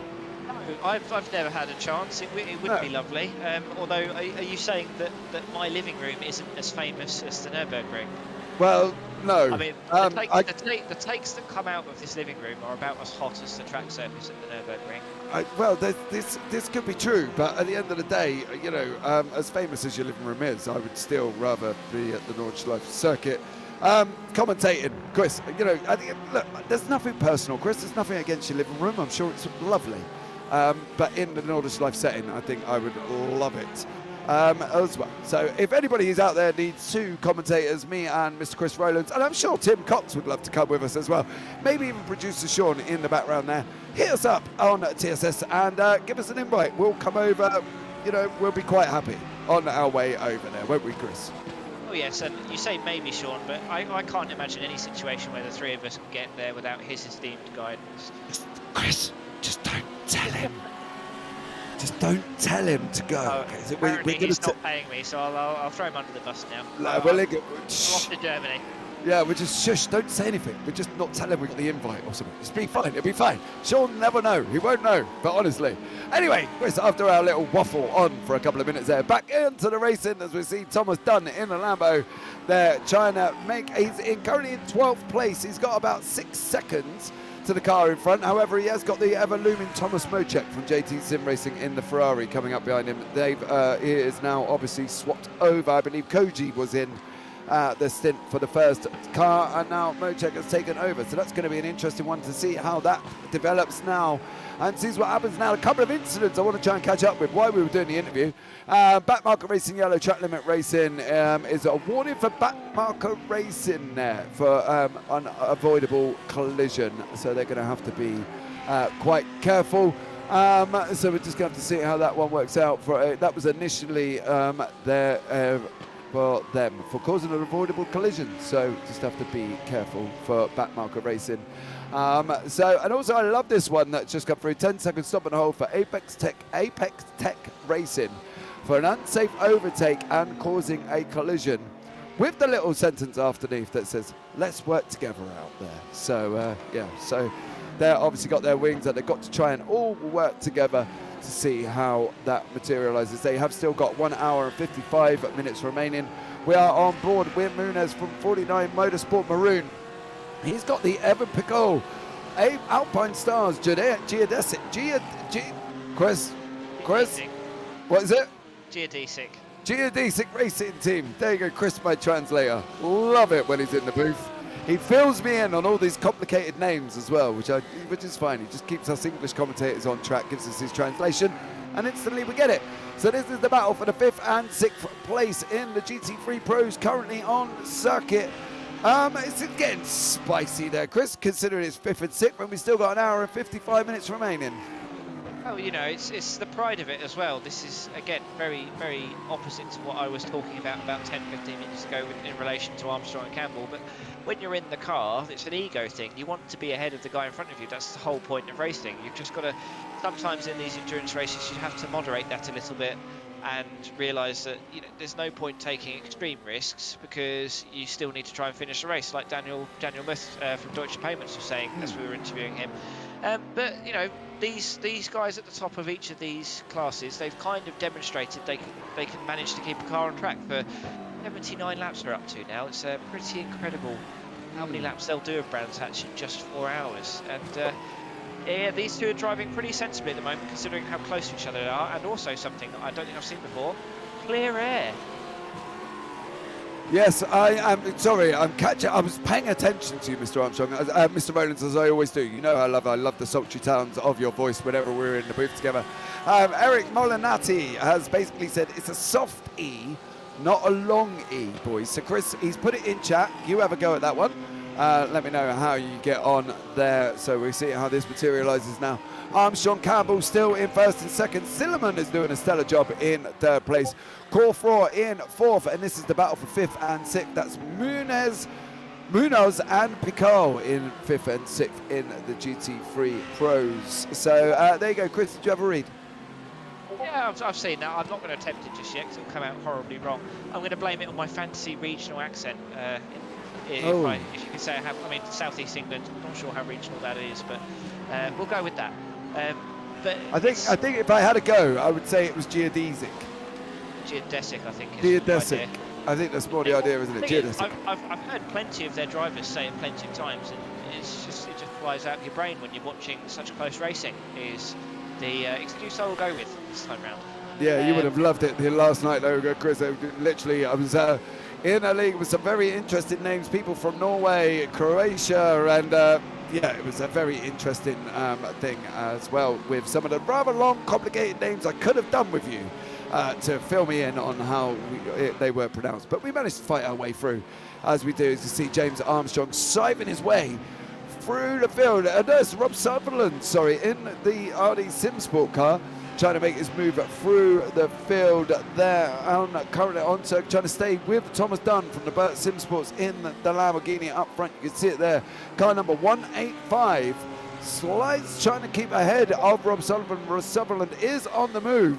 Currently did a 123.06 last time out. Burt SimSports there did a 123. Now they were a little bit slower this lap, but only Rob quicker by a 10th. There, Chris, yeah, so he's looking at gaining as well. It is interesting to sort of look at some of these cars and what strategy they might be on, because of course Burt SimSports after 1 hour were leading GT3 Amateur. They've since stopped on lap 60 compared to current leader Christina Ryan in Prismatic Minerva stopping on lap 50. Also stopped for an extra 30 seconds, which we presume would be tyres. Could well have been damaged, but you just think, well, does that mean they're out of sync? Because they are only 30 seconds behind the Minerva Prismatic car. So in that sense, they might still be fighting for a class win, but as it stands, they're now down in 3rd, fighting with P14 overall in GT3. in the Rob Sutherland-led RD SimSport car. And it's again one of those things of, do you fight this car that hard, or do you just think, well, I'm on a slightly different strategy, just keep running my own race, don't worry a huge amount about what the other cars are doing around me. It's difficult to know at this stage of the race because they're all on such different strategies. Chris, stop it! You're getting a shovel, you're digging a deeper hole than the one from down to Australia. Stop it! They're not going to give up the positions. There is no chance in hell that Rob Sullivan or Thomas Dunn are going to have a go. I tell you what, I have missed us. Here comes the move, and they're letting them through. So I'm not saying let them through. I'm saying when the move comes along, don't fight it that hard, because time spent defending, you're not necessarily racing them when it comes to the end of the race. He wasn't fighting it that hard, but I can definitely guarantee that he will not let him try and pull away, and he'll try and make that move back again as we flick down now. On board with Ryan Chevalier in the FTR Esports, down in the Hyundai in the TCR. We've got the Lumen GT4 behind us. That is car number 290, making its way past us there. That is Harry Pipes from Sim3D Ghostbusters, making his move past Ryan Chevalier, who's trying to get up to the back of Neil Ferrier. In front there is car number 311. We do have an Audi in the top 4 of the TCRs, which is more than we were expecting, Mr. Rowland. I've got to be honest, because they didn't have a great qualifying. No, and that's, raw one-lap pace doesn't necessarily translate to excellent race pace. As you see, another, that's getting very close, just ahead of the Chevalier FTR Esports car there, but I think they've got through nice and safe. It's, I think this is the trickiest part of the track with the overtaking, this sort of second half of Brands, where there's only really the one line if you're hot lapping, and it's nice to see so far that gaggle ahead is behaving, but it's now been, I think, James, is it about an hour since we last had a safety car? Well, it is, but there you go, we're just talking about that. That's stage 1 racing green, I believe, at the top of the screen, going around turn 1, being involved with the Lamborghini, if I'm not mistaken, and as you talk, the safety car comes out. I can only apologise. I don't know. Tim, are you back in the booth? Well, you couldn't have timed that one any more perfect, really. Talk about the curse of the commentator. Well, anyone wasn't sure. That is definitely alive and well here, thanks to Mr. Christopher Rowland. Yeah, it just mentions that we don't have a yellow safety car, and all of a sudden, literally, as he got to the end of the sentence, boom, straight out on screen there. So I believe we've got instructions coming through from race control at the same time, and this was the reason.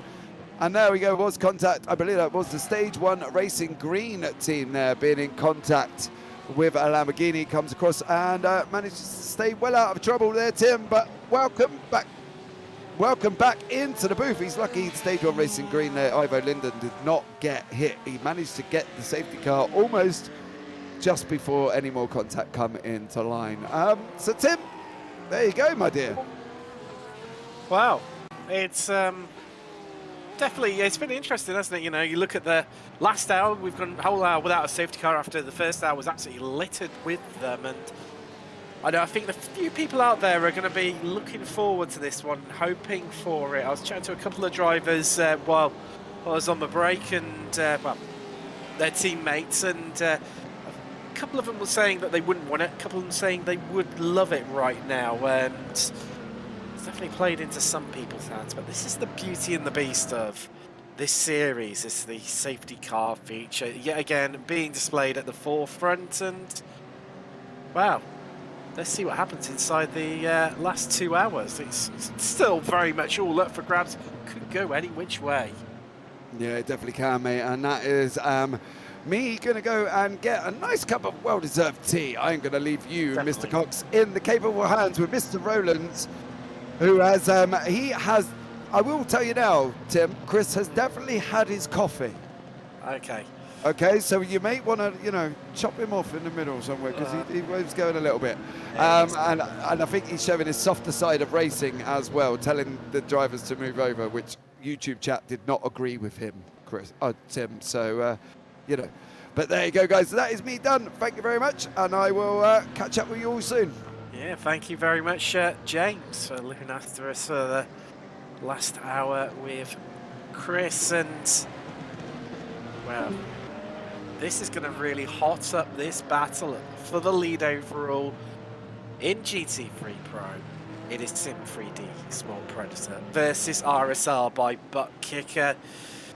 Identical pit strategies, and now right up behind one another. But wow, there you go. Said about identical pit strategies, they're both into the pits. That means we're going to see a change for the lead. That means Richard Crawford of FTR Esports going to take control of the race. Who else we've got? Well, I say that he's come into the pit lane. Likewise, Prismatic, they are in as well.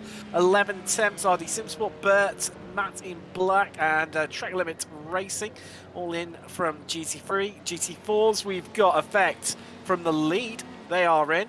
What a mixed bag they've had. RD Simsport, Dutch Payment, Hujas, and Sim 3D Sport Ghostbusters from their sister team, the GT3, and then TCR, FTR Esports, Team ESR El Salvador, RD Sim Sport 3, and Sim Party Racing all into the pit lane. Well, if you could take, you know, all of the places, you know, put them onto a piece, little bits of paper, throw them up in the air, and then try and pick them up and work out how you're going to put it all back together again. I think this is what this safety car is just now thrown, Chris. Yeah, I think it's going to be interesting to see exactly how this does affect the strategies. I think it's sensible for most of those drivers to have pitted because we've just gone past the 2-hour mark, so they can effectively reset and know, well, they only need one more pit stop now. Plus, they've got that little bit of leeway in terms of if there's a safety car, sort of say on the 3-hour 10 mark, they'll be able to stay out until then. But if there is a safety car sort of 10-15 minutes earlier than that, then again, they're slightly covered off. Having said that, it's interesting to see if the advantage in track position for someone like Geodesic or Backmarker Yellow, is this going to work out for them? We're not going to know because, well, I'll give you my prediction in about an hour 45. Although I'm not sure prediction will be the right word at that stage. One of the things that's playing, I've just, you know, I was spotting this during my break. The track temperature, it's starting to slowly creep down now. It's dropped down by a couple of degrees. We did see a high of 33 degrees Celsius, now dropped down to 31. Currently local time here at Brands Hatch is 1:45 in the afternoon. Those cooler track temps are definitely, you know, if it continues to drop, Chris, definitely going to help the drivers in terms of managing their tyres. I mean, the Alpine Stars BMW M4, that front end is very much bruised and battered. A little bit surprised to not see them come in. And likewise, Backmarker Racing Yellow, they stopped all the way back on lap 63. They've elected to stay out. And do you think that's maybe the wisest decision? Do you think they might have been better, you say, coming to the pits, resetting, knowing that they'd only have to stop once more before the end of the race? Or is this more about track position for them? I think track position's always an advantage, and there's perhaps an assumption that there will be more safety cars, which is not really an incorrect assumption to make. It's like we pointed out, we've only really lost, well, we've lost, I think, 5 cars now. We've also lost the D-Line Racing and the Scania endurance car. Although actually no, Scania's back out, they're just 2 laps down. So we've still got 42 cars on track. That's 41 potential opportunities for your opposition to crash out, create another safety car. And if that was to, say, for example, happen exactly when Backmarker or Alpine Stars are going to pit, they've effectively gained a free pit stop over their other cars. And again, will just sort of prove that not necessarily is it's not necessarily an advantage just to be the quickest. And James Armstrong has actually hopped out of that Sim 3D car. We've now got Yannis Ulber in there, so Sean Campbell's got a new fresh opponent to contend with. So someone with, you know, he's not, well, I say mentally fatigued. I mean, you know, we're only just over 2 hours in, although we did have qualifying obviously before then, but a little bit fresher in the car as the lap cars that now starting to come past. Of course, everyone moved across to the left-hand side to facilitate that. That's why you'll see a very long line or hugging the right-hand side of your screen as we look at it right now, but the left side of the track just to allow those cars to come through, the pack to sort itself out again. Now, Chris, these guys, once they've got themselves past the safety car, it's almost like straight back up to race pace for them, because they want to catch right up to the back of the pack to make the most of this opportunity. Oh, certainly, but we saw previously James Armstrong did a very good job of avoiding overtaking a lapped car before the start line. But it's amazing just how quickly you're going to lose out time from those random cars just dotted in the way that aren't on the same strategy, aren't in the same class, but of course, you know, you can't overtake them too aggressively. And it's going to be interesting as well, just on a different note, this has reset the TCR and the GT4 fields, and we saw earlier just how long they can stay close together. Again, it's really anyone's game in those two classes. We have no idea who's going to be on the podium come the end of the race, and we're more than halfway through, so it's a very exciting race still to come. I know you like a good fact, Chris, and these safety car periods are always good to throw out. And did you know that the track here at Brands Hatch was only first surfaced back in 1950? That was after the emergence of the 500cc F3 cars that obviously made it, laying down a nice sliver of tarmac or asphalt.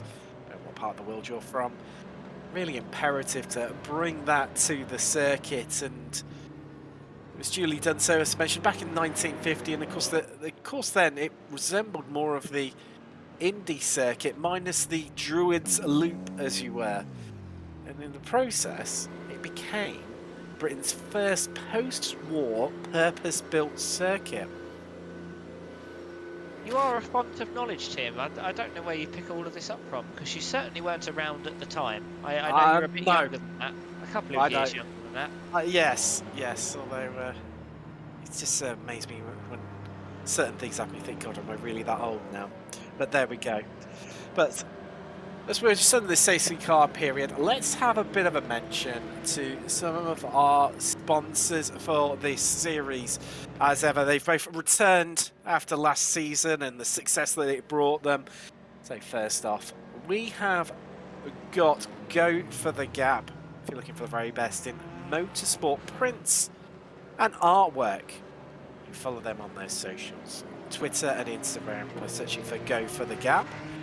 Also their Etsy store as well, where you can buy all of their lovely material.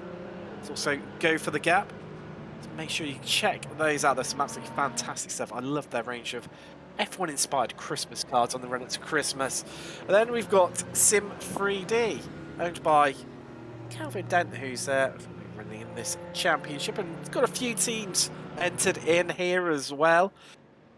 They produce equipment made by sim racers for sim racers, range of all various bits and pieces and button boxes. Make sure you check them out there, sim-3d.com. As the safety car lights have gone out, perfectly timed there. They are out on the Porsche 911 safety car. It is in this lap. When the cars come back around again, we will be going green. Lap 89 currently on. 1 hour 38 seconds. It's just clicking down to now. Is all that remains. I say all that remains. It's longer than any of the officials in iRacing. If you take the standard series, of course, the longer ones being. Actually, no, I'd say that, Chris. The F1. You've done a few of the longer F1 series. They're knocking on for 19 minutes, aren't they? Some of them. Oh yeah, you've almost got time to have a thought. They're so long. I was thinking of the European Sprint Series being one of the longer ones, but an hour's long racing. But of course, with that new edition, well, I say new edition, it came along a couple of months ago. And, of course, the primary difference being, if your F1 car looked like that geodesic car looked like, you'd be out. And this is one of the things I like about pin-top endurance racing, is that you can afford to take a couple of taps and still carry on. And that leads to slightly more aggressive racing, which is what we all want to see. And in fact, the battle we've had between RSR and Sim3D so far has been absolutely fantastic, and with them on the track together again, I'm looking forward to a bit more. I am as well. This is, I think we're going to see a bit of a roll of the dice from a few people in terms of how they manage the traffic. We've just got a few people unlapping themselves. See the TCRs coming through there. That's leaving it a bit late there, and they're going to have to get a bit of a wiggle along, and the pack really, really bunching up right now. The safety car is coming in. You just see it heading off into the distance there underneath the bridge, coming round the final corner. There is Clark Curve. The safety car is in, and let's get ready to go racing once again here from Brands Hatch as Alpine Stars just control the pace there, and we are green, green, green once again, and they left it really late, just backed up the field there. They kept Stephen Jones a back marker yellow, guessing countless times as the field streams through. GT3 has been making some light work of the GT4s and TCRs to get past them as quickly as possible as we come up through Druids. Guys, everyone just coming up Pilgrim's Rise side by side. There's all nearly a bit of bumping and banging there. The concertina effect of cars slamming the brakes on. We're just about keeping it together. We've got, wow, 2 Ys, 3 Ys banging in the, oh, this one the TCR's off, this one the Hyundai's off in the background. It's come back across the track. Everyone has to take evasive action just to get around them. But look at the gap. The Pikel of Alpine Stars has already pulled out 2 seconds. We're already halfway around the first lap. Incredible stuff. They've kept caught Stephen Jones completely and utterly napping there of backmarker racing yellow. BMW pulling away from the Lamborghini as the rest of the field all getting through here. You see also one of the GT4s running wide. That is, I think that might have been the Effects eSports Aston there, just running it out along the Derek Minter straight into the gravel. And well, cautions, precautions, Chris, but I think somehow, despite numerous cars out onto the grass, we've got away with that one, and we are still green.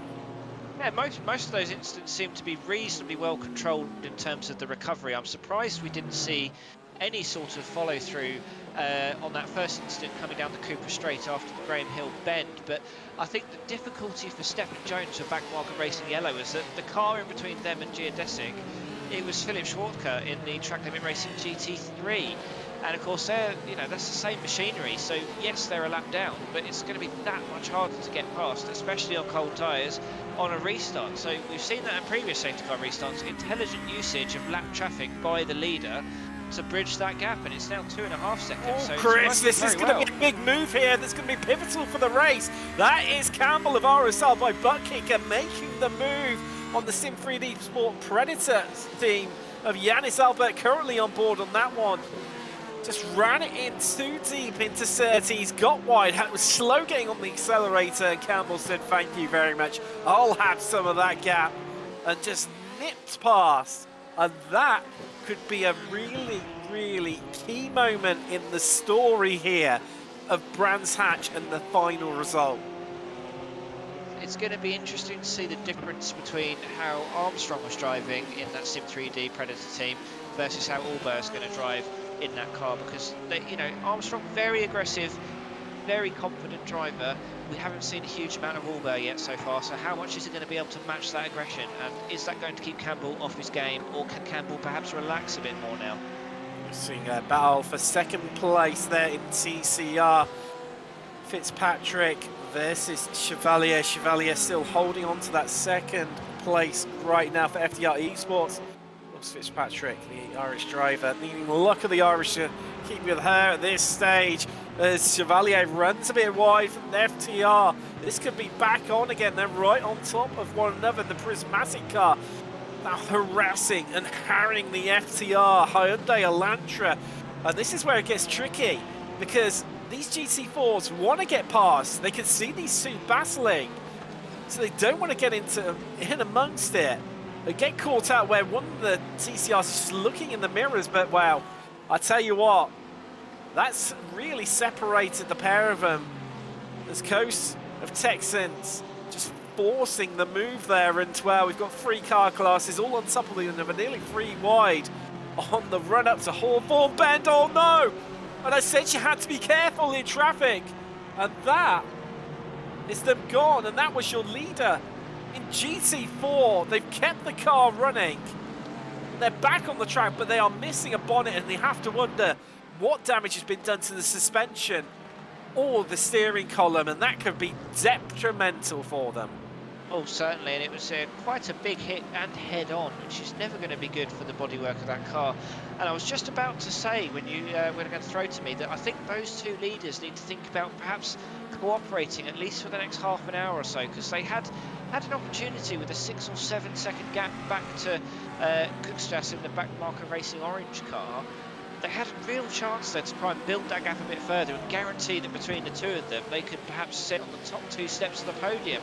But this just goes to show you one small error and it's all thrown away. Certainly is. That gap out front at the top of the GT3 Pro still remains at 2.4 seconds as we just watch this battle for second. So yeah, filth in out between Prismatic, Matt in black and Track Limits. 6 temps covering all 3 cars. Porsche versus BMW versus Porsche. And this could get a bit leery. Wow. Just trying to clear the TCR. Everyone trying to use as a bargaining chip, a tactical pawn to get one up over their competitors around them. And in doing so, they've all tripped up over one another, and Prismatic, well, they've pulled out a big old gap. They've managed to pull out about nearly a second, Chris. A good 9 tenths over Matt in black. Right on board right now with Track Limit Racing. That is Matt in black in front of us in the BMW N4. Just a bit of a hesitation on the accelerator from Mona in the Porsche. And you can see Matt in black just going defensive early. That's going to cost them and compromise on the exit. Well, you think that. Track Limit just seem to be biding their time right now, waiting. And do you think maybe almost a bit of just trying to work together in these early stages? Because that time that they lost to Prismatic, they need to close up. Well, they're already pretty much done it there, Chris. The gap was out to 1.6 seconds, now down to, wow, 4 tenths. They're right back into this fight. It was extending out, it looked like it was over, and then in a blink of an eye, they're all over one another again. Yeah, and you almost wonder to what extent, because Matt Terry's going to have the draft, do you just sit back and wait a bit and see what happens for a lap or two, assess what's going on, and then maybe make your move a bit later? But I think we could hopefully be able to have a chat now with Eric Molinatti from Geodesic Racing, as their car is currently overall leader. Eric, how are you getting on? We're doing really, really well. Strategy is going to be really interesting to the end here, but the Alpine Star Geodesic car and Evan's doing a great job.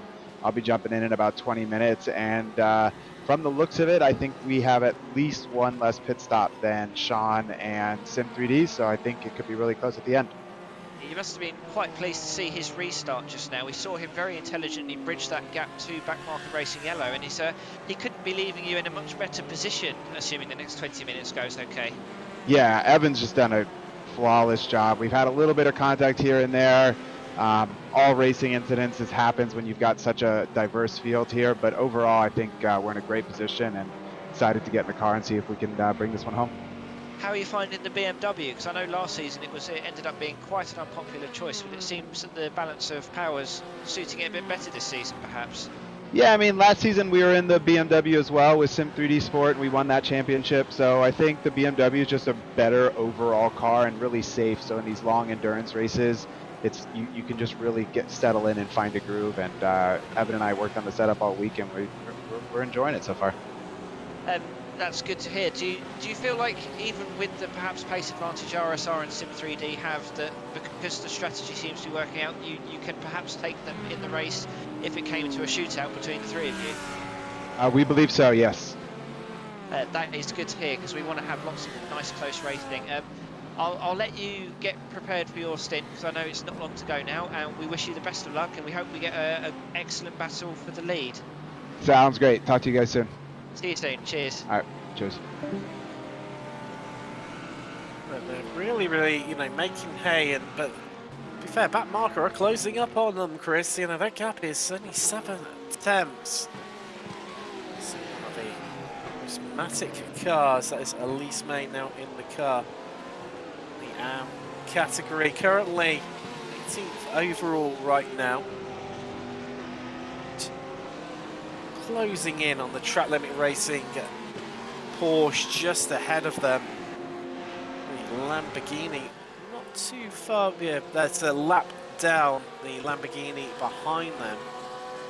That is the number 49, which is a lot of contention, unfortunately, for them. So we've got a couple of people, well, I've said about driver changes looming. Well, Alpine Stars, just speaking to them about that driver change. That is now happening. They are into the pits from the lead. That means that Backmarker Racing Yellow are your new leaders. Apex Tech Racing now second, and RSR by Butt Kicker now making up that last podium overall, but down into GT4, where it was a GT4's become what Porsche Cup was like last season, Chris, where it just constant race-long battles separated by very, very worst 7 tenths. Maybe, you know, quite often 2 or 3 tenths between the drivers. Yeah, and it's a very strong, very evenly matched field. And I mean, when you've got drivers like we pointed out before, Paul Busby and now Alistair Catchpole in the Effect eSports car, like, we know those drivers quite well. They're really quick drivers, and yet they've not really been near the lead at any point in this race. Now, some of that was just down to unfortunate circumstances near the start of the race. Busby in particular did a fantastic job of picking it through. We've got a battle here now. That looks like a bit of a switch around there. You just making their way through. Oh, and Backmarker Orange just losing another place there. Is, I'll tell you what, Effect eSports will I'd love to have a bit of a chat with them at some point, because they've had a real yo-yo with a race, a boom and bust. They're now up into third, getting past the Backmarker Orange car. You see him just in front of them there in that 299 Aston Martin Vantage. You see a bit of a flash of the lights there. The cars in front of them, everyone just trying to distract one another and trying to clear this CCR, wow, as quickly as possible. And that is second place in TCR. FTR Esports just slamming the door right in the Effect Simulations car's face. Nearly came to blows, but finally they're going to get past the road. Well, a bit of a sense the wide out onto the grass. A flash of the lights from Chevalier. Clearly not overly impressed by that, but when you're going side by side, especially through Sheen's curve, you're just asking for a bit of trouble like that. It is so tricky, even with high grip cars. You know, you think of, like, you know, your high downforce cars, F3 at an absolute minimum, let alone in GT cars.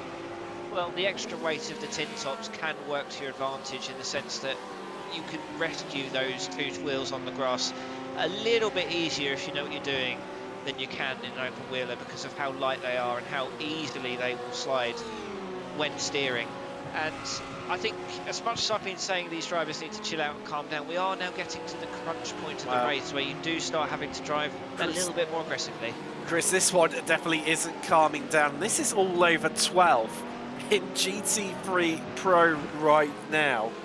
And you've got 11 temps having to defend heavily in that Porsche from the BMW of RD SimSport that is closing in and swarming left and right, trying to find a cutback. Can they utilise one of these touring cars that they're coming up past to help to facilitate it? Well, it's going to be a drag. GT3's to the left, TCR's to the right. They all zip back into one another. Crawford lives to fight another day, but this is where it gets a bit tricky. Through the tighter parts of the track, out the back of the second, through Westmill Bend, we head down through Dingledale, the run up to Sheen's Curve, the leaders into the pits. That's Backmarker Yellow. Be interested to see where we're going to drive this one coming in there. We're going to drop down, be interested to see where they come out, but somehow 11-10 still holding on. I'll tell you what, Yasin Nayar's got an absolute front row ticket to this battle. Said earlier, 11-10s, we saw them involved in so many epic battles last season. Well, they've picked up where they've left off. are locked in to another one. Is this another one? The GT4's just coming out of the pits. Didn't quite catch who that was. That may well have... No, Shalab. That's who that was. Shalab, there's... Intense. I mean, Chris, I know you want to make that car as wide as possible. And this traffic not playing into the hands of Wiggins in the RD Sim Sports BMW right now. It's just coming around all exactly the right places for Crawford of 11 temps. Yeah, and it seems like they've got reasonably... Oh, the contact race! He's off! He's off! He's gone! He's well saved. Wow, that could have gone wrong in a big way, and nearly contact there with the Lamborghini just coming through. That's another drop of position. That is Thomas Dunn of Burt Sim Sports, the Canadian in Lamborghini, currently running second in class in GT3 AM. And let's relive this moment. Was it contact? Or did they just... Well, I'm not sure if that was a bit of a bump on the way in there, Chris. It's a bit hard from that camera angle to tell. Or was the Porsche just doing Porsche things, and with all that weight in the rear of the car, losing the rear end, where it was being pushed over the limits? But here we go, this another view. Let's see exactly what happened. There was a tag. It seemed a bit unlikely that the car would have lost itself like that at that stage of the corner. But, you know, they've been driving close together for quite a while. They've been safe up until that point. Sometimes something just takes you by surprise. We're 3 hours into the race. Drivers will start making those mistakes, and that smoke does not look particularly great for somebody, but no incident as it seems. Certainly no safety car has been called just yet. So let's have a little check-in with another one of our, well, I would say our drivers, actually a team manager for a change. We're joined by Jess Martin. Jess definitely hotting up out on track. How are you ladies getting on? It's been, wow, a challenging race, even by FTR's standards. We've had plenty of safety cars, plenty of things to think about. How are they handling it? So from my understanding, because I've been admittedly, in fairness, Emily Howe has been taking the reins of the team management today. I've very much been a spectator, but I know that everyone loves to hear a little bit about Prismatic during the interviews. So far, from what I understand, there's definitely a lot of positivity. I mean, we're happy with the pace we're setting in GT3 Pro. GT3 AM, we were incredibly impressed with how we were doing, especially with Christina in the car. I mean, credit to them. They did, you know, they did at least did a ton of practice for this. Christina didn't have as much of a chance because she's been incredibly involved in her own endeavours in the eNASCAR College Series.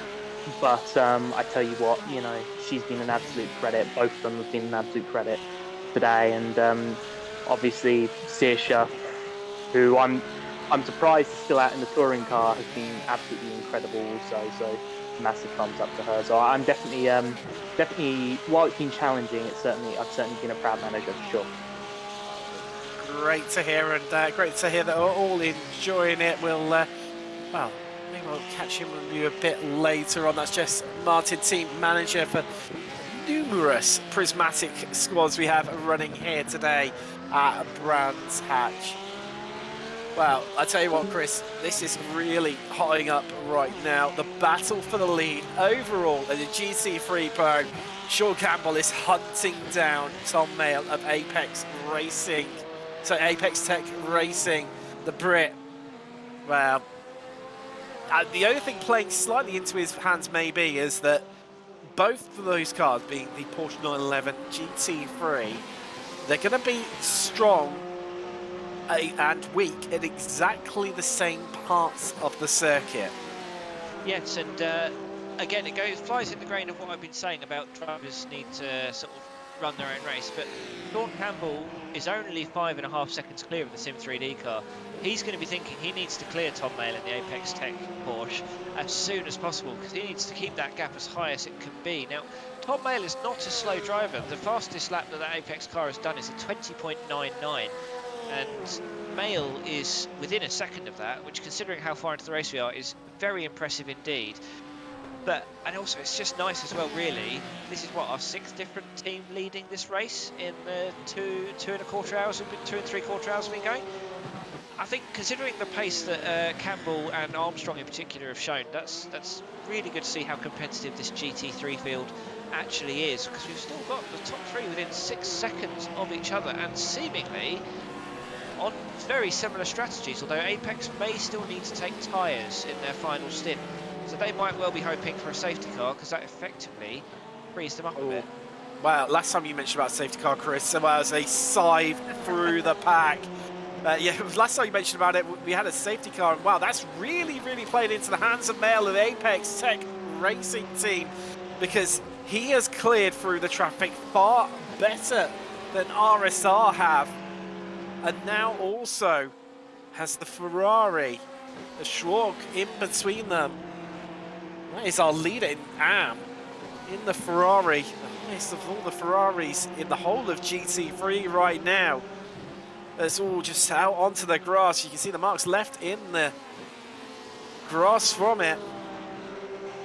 And let's not forget that Apex Tech Racing, they're not here because of pit strategy. They're here on merit. They stopped on exactly the same lap as the other cars around them. Like you say, you know, they didn't take tyres, so that did give them a slight advantage. But even so, if they've looked after them, and let's not forget, we have had numerous safety car periods to cool them out, how to extend tyre life as well.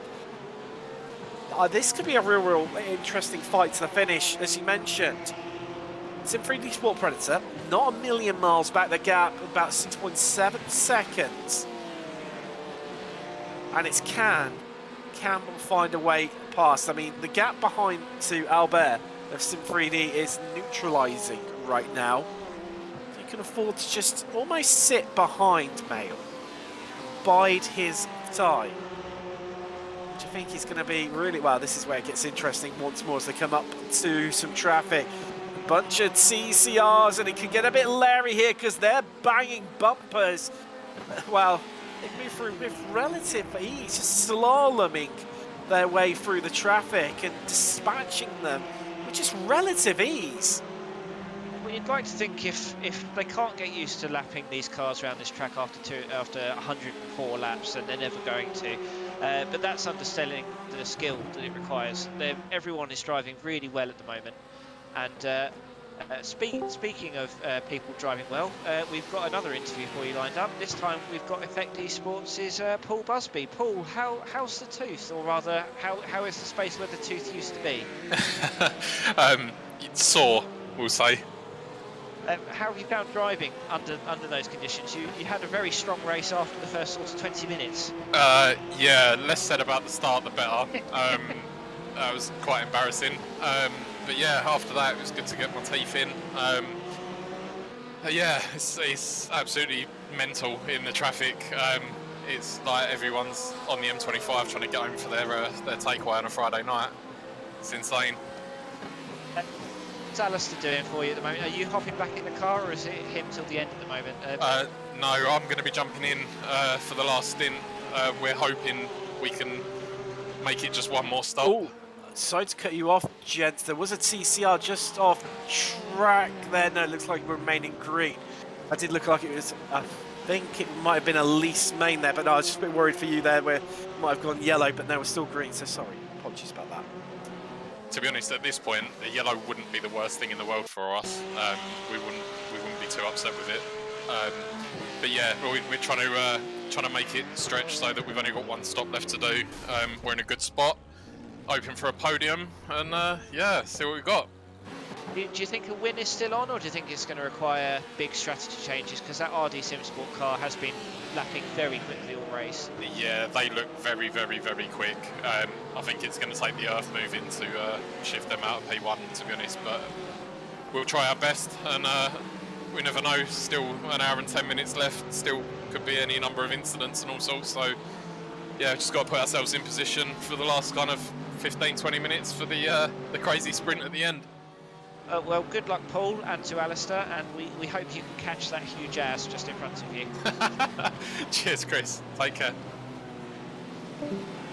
Well, while you were talking to Paul Busby there of Effect eSports, we've had a change for the lead. We just saw it on camera live.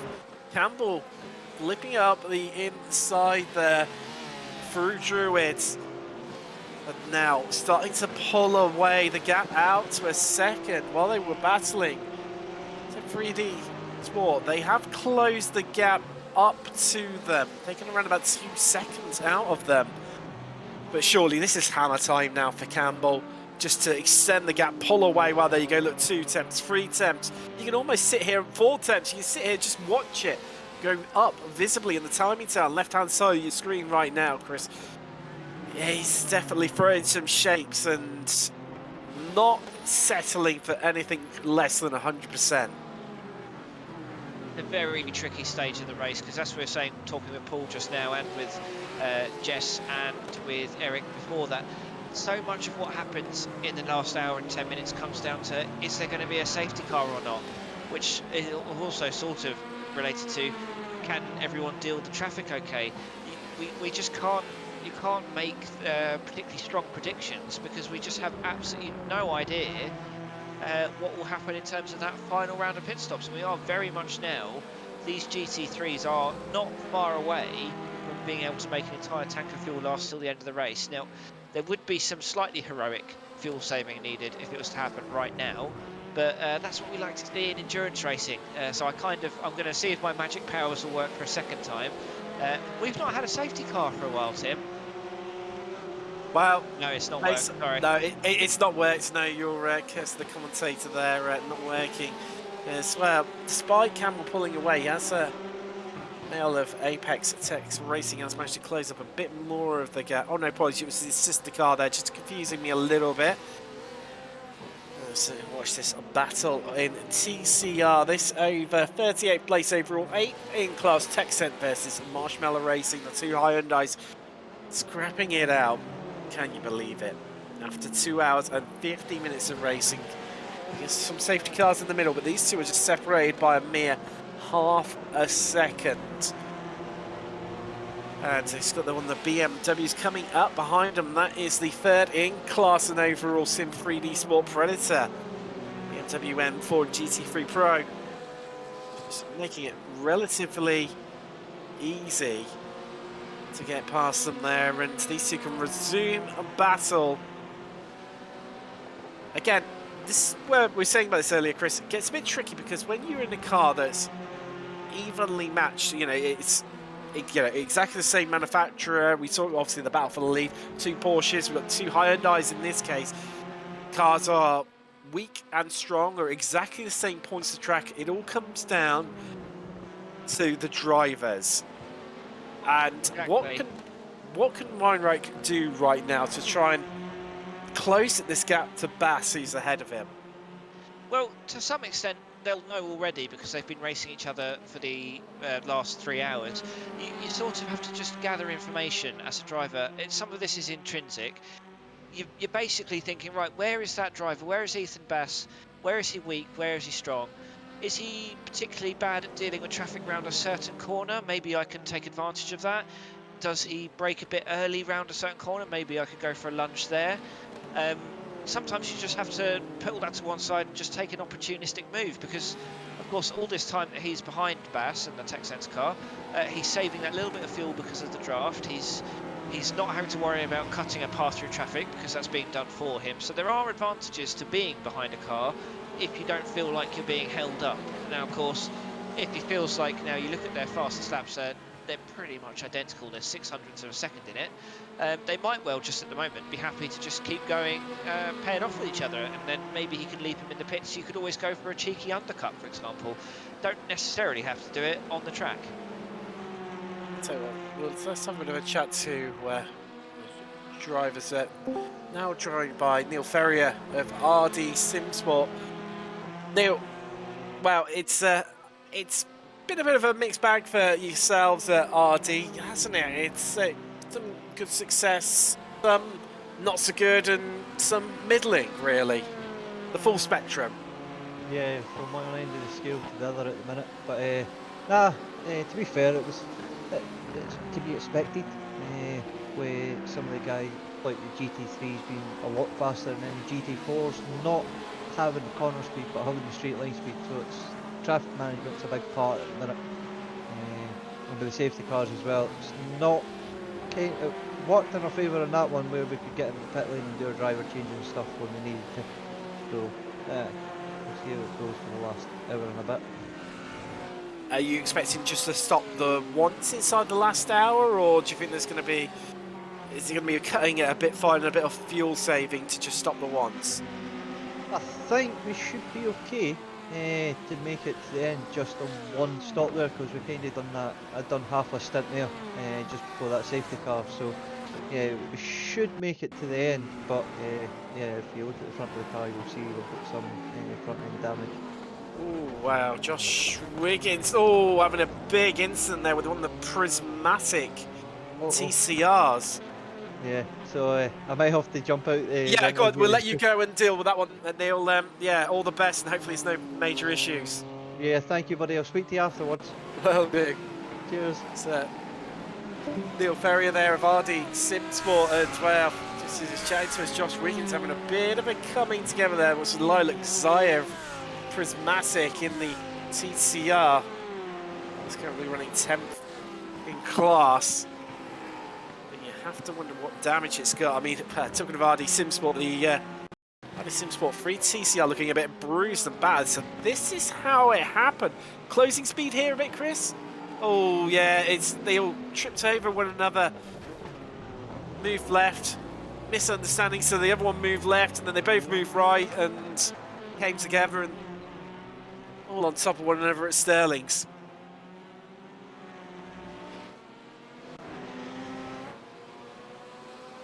See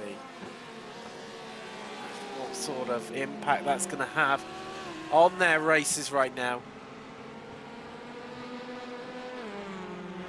As you mentioned, we've got an hour and 5 minutes remaining here at Brands Hatch. What a race it has been. Drama up and down the field, start to finish. It has not let up across the last 2 hours and 55 minutes, and here we go.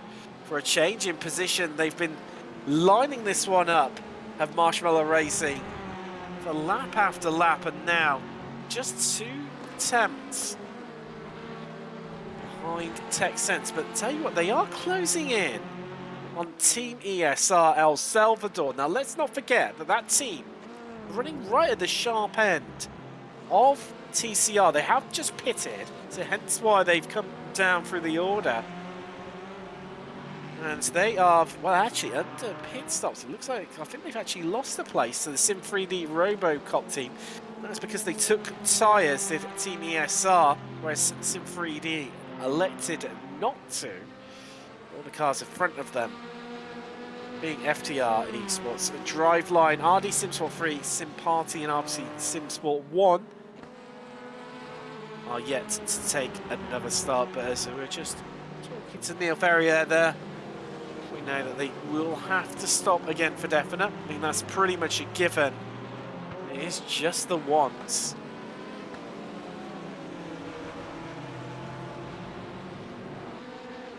Marshmallow now needs to really start thinking about just keep this move up. They've been sizing up Tech Sense for a while and sort of just stagnating a little bit maybe, but tell you what isn't stagnating, these two. But Simsports versus Alpine Stars. Just coming through the lap traffic. They're going to come up to those 2 CCRs that we're talking about. And this is where it gets tricky. This is where it gets treacherous. As the GT4s and the TCRs not able to move around off their lines so easily compared to the GT3s. They just have to pick their way through the traffic one by one, car by car, making it clear and hope everyone plays ball. So they all maneuver through. Everyone emerges out the other side safely. They can breathe a sigh of relief. There's Eduardo Pecoroni there in the Team ESR Hyundai Elantra last car that they've had to clear. So Eric Molinati, who has got into the car, is once again, after losing a bit of time to Dunn, Canadian of Bert Simsports is close yet again, right up onto the back of them. And we've seen previously from Molinari just how quick he can be. Chris, do you feel this is maybe an if, not, so when, not if, or maybe just bide a bit of time, as that is a change for position there. RD Simsport 2 getting past Sim Party. Well, that means they've moved up to 4th place in TCR. Now the RD car only pitted 4 laps ago, so they are going to be, and that was a 45-second stop, so that could have been a bit damaged. That might have been tyres. It's probably tyres at this point. Tyres, that'll be, yeah. But they'll be on, you know, a much fresher layout than Hoyle is in the Sim Party car, and that is a case. That's, I know we weren't talking about this move with that. That's very much a when, not an if. But going to the Bert Simsports geodesic one, I don't know Thomas Dunn as well as I know Eric Molinati's driver, and it looks like it's happening right now, actually, Tim. Well, there you go. And a pretty regulation move up the inside into turn 1, paddock hill bend, job done. Molinari clear. Surely this is going to be him on his way in that BMW M4, the Alpine Star machine. I think for Thomas Dunn in the Bert Simsports car, his real battle was with Philip Schwarker in the track limit car, which is not far behind either, but has got some traffic to contend with. Now, of course, we saw about half an hour, 40 minutes ago, Dunn was 20, 25, 30 seconds behind, but they were on slightly different strategies. This is still the case. Track limit pitted 10 laps ago, and Bert Simsport have now pitted 30 laps ago. But as has been pointed out in YouTube chat, these cars are limited to 75% fuel tanks. They will both probably have to stop. Well, certainly, if Bert Simsport don't stop again, something suspicious has happened. But even Track Limit are going to have to stop again. So it's interesting to see, really, this is the fight for the lead of GT3 AM. So just exit there out of Sterling's and head down Clearways. It's definitely reaching fever pitch here, the action, and the clock has ticked over. We have just under 1 hour remaining here from round 1 of the championship. And heading into this last hour, let's just take a little, well, we'll keep an eye on this for a second, but let's have a quick rundown of your standings. So Campbell leading for RSR by butt kicker. The gap now at 4.1 seconds. Second place, Apex Tech Racing with Sim 3D Sport Predator currently occupying that 3rd position overall, and in GT3 Pro heading down to GT3 AM. Wow, but Sim Sports just in the end not really that bad to having, and just letting making it a bit easy there for the Alpine Stars car in front of the Molinari, who we were speaking to earlier, but don't know where his battles are. Allowing through and still holding on to that lead. He is 1.8 seconds ahead. Schwark of Track Limit Racing, the German, starting to close up a little bit now. Gap shrunk by 6/10 on the last lap alone.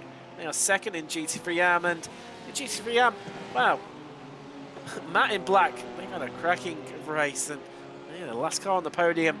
Great to see in the AM category 3 different manufacturers on the podium. Heading down to GT4, where UJAS, they lead the way, and looking pretty at the top. Got more than anyone else, and a really comfortable gap of 5 seconds. There's RD Simsport, they're in second, but Effect eSports running out the last of the podium positions. Let's not forget, RD Simsport, they've made up some 8 places during the race. So they've had an absolute blinder here in the Aston Martin. Aston locking out the podium on their debut in the championship. And as we head down into TCR, oh, FTR Esports, it's looked pretty dominant from the start. They're at 4 places at the hand, the American Chevalier. And they've got a 7-second gap over Driveline Sim Sports. Which actually dropped a place since the start of the race to second. And likewise, RD Sim Sport 3, they started in second, they've dropped down to third. Hyundai locking the podium in TCR again on their debut in the championship. Retirement so far, well, can you believe it, after over 3 hours of racing, only 4 cars we have lost. So D-Line from GT4, GT4 having the biggest casualties, lost them on lap 58. Lap 52 we lost the GT3 Pro Lamborghini of Atlantic Motorsport, and then the 2 Astons in GT4 of Vulcan Sim Racing and FTR Esports, we lost them on laps 34 and 22 respectively. Seems like we turn to you guys. These are leaders currently on lap 118. Just seeing Anderson there, the 3rd place in TCR, just relatively easy. GT4 just making their way past them. This battle's still going on within TCR Sim 3D Robocop versus Sim Party. They're still squabbling away, but I'll tell you what, Chris, this gap has all of a sudden shrunk. It was about a couple of seconds, only what seemed about a couple of laps to go, even if that. And what was looking quite relatively comfortable, well, it's comfortable for Burt Sim Sports. They head into the pits. That's going to release track limit. They haven't lost too much time behind Burt Sim Sport, who've headed into the pits from the lead, but that limit do need to stop again in that Ferrari. We're going to have a new driver in that Burt Sim Sports car as Tom Fain is taking over. I did wonder if they were perhaps due a pit stop, because it had been over 30 laps. And it's, you know, that car would have been out there for a long time. We'll see how long they're stopped for. It's currently approaching a 30-second pit stop. If it continues much longer, then we know they are taking tyres. No, it's stopped at 31 seconds, so that's them. I mean, 54 minutes left. That's pushing it, but they could potentially, with a safety car, make that work, and that would be a last stop. Well, and that would be a fantastic strategy if so. That was the.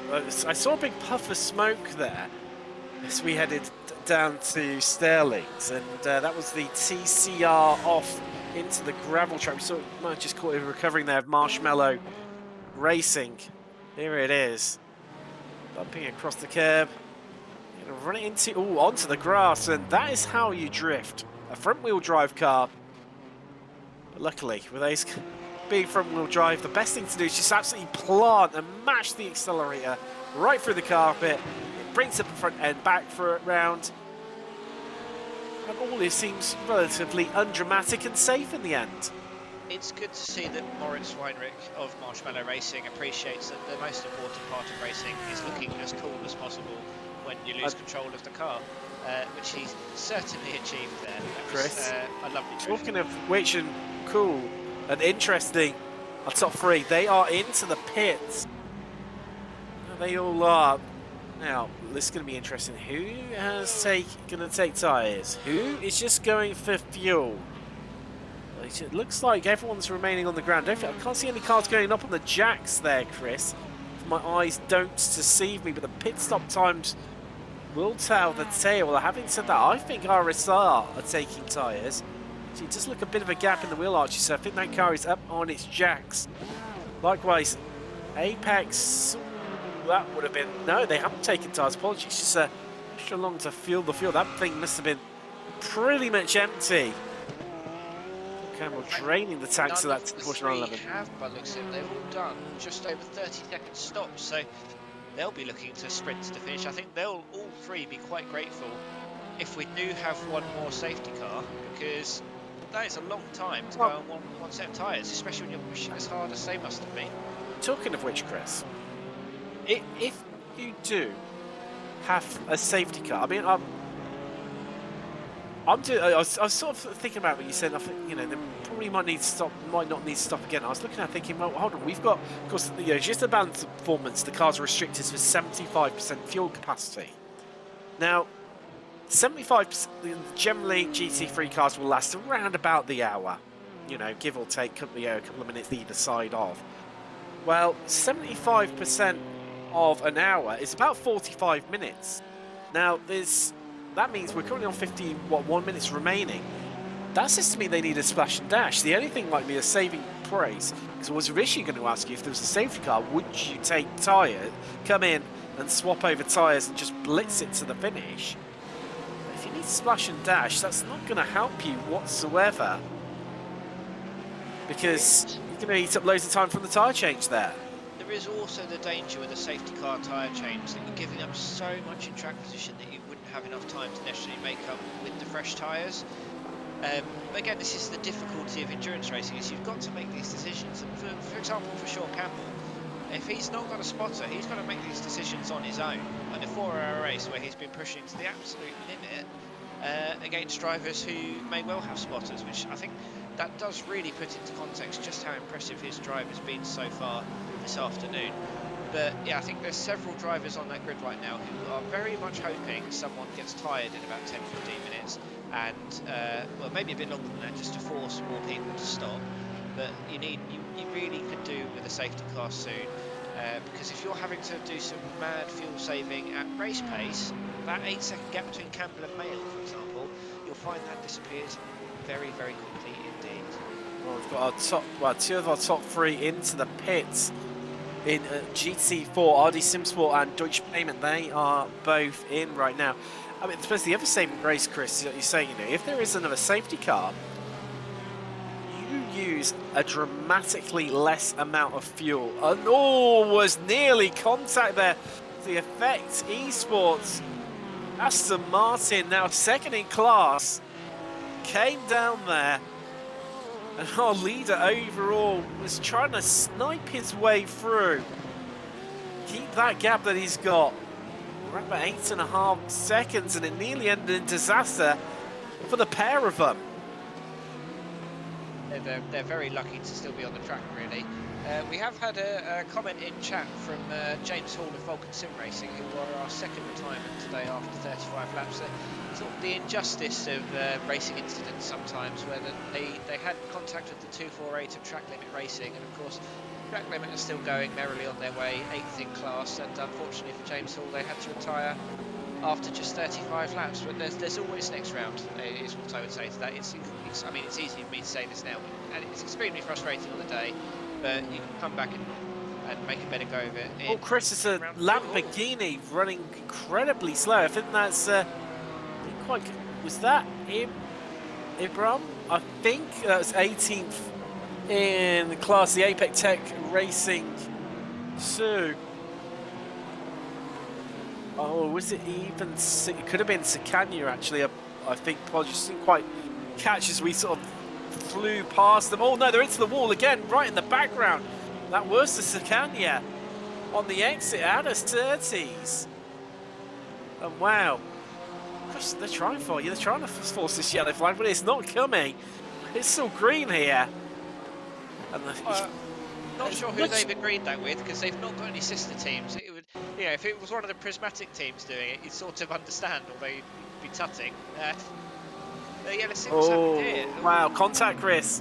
Okay, yeah, that's not trying to force a safety car. That's a very damaged car for the next incident. Not a huge amount Simone Garel could have done there, I think it's fair to say, but yeah, some people will be very cross that's not triggering a safety car because it would have played right into their hands. Equally, there'll be plenty of drivers very glad it didn't. Someone's going to take advantage regardless of what happens. Well, this is the Sim 3D Sport goes past us, Aston Martin. Oh no! Wow, that's one of the Apex Tech cars. That is. Was that Mayle? No, it wasn't, was it? It was. I'm just trying to have a bit of a look. That was the other machine, wasn't it? Yes, it is. It is. Well spotted, Chris. They've had an extremely unfortunate race, I think, the Apex boys. They've, I think they've had some confusion under safety cars where people have been overtaking them. And I think there's a couple of crashes they've been involved in. And it does look like each time there's not been a huge amount they could have done. But again, there'll be a case of come back next round and put to right what's happened in this race. It's an inevitability to some extent.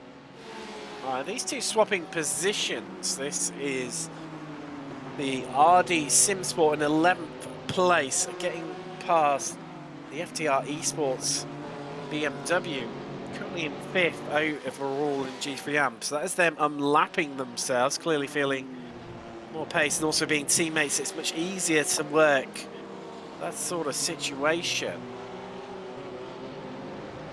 As you say, Scania in fully into the pits and really gutting for them as just how much damage are they going to have.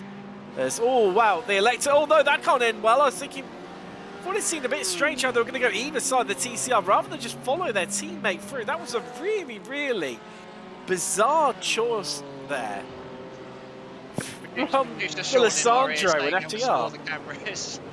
Which I like the idea of that being the case, but that's the tired decision making you get towards the end of an endurance race, because these guys have been, if not driving for 3¼ hours, they've certainly been in and around the race for the time, usually spotting their teammates, which is still mentally quite taxing.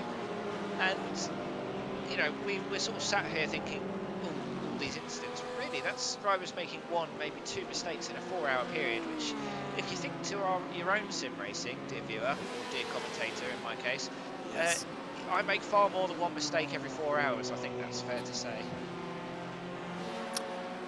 Yes, that's a very valid point, but equally, those that can't do it talk about it, and that's at least why I'm in the commentary booth. At least we're not teaching commentary. That was obviously the next step if we're stealing that old adage. That's very true. That is very true. And little battle holding up in TCR, Sim Party versus Team ESR. Sim Party yet to stop Team ESR. They have stopped. They stopped 15 laps ago. So Sim Party, the Audi RS3, really pushing that hard now. As I tell you what, the FTR, our leader in TCR, has just passed the GT4s for position overall. As all that's onto the grass. An extra style there, the pass on the grass. This could give the Audi the chance to try and fight back, but not going to be the case. And Hoyle runs it in a bit deep, and equally might be glad to be out of that fight, because it was getting a bit hairy and a bit dicey there for my liking, Chris. It was a bit hard in moments. That's just me in the commentary box, let alone what it's like to be inside the cockpit.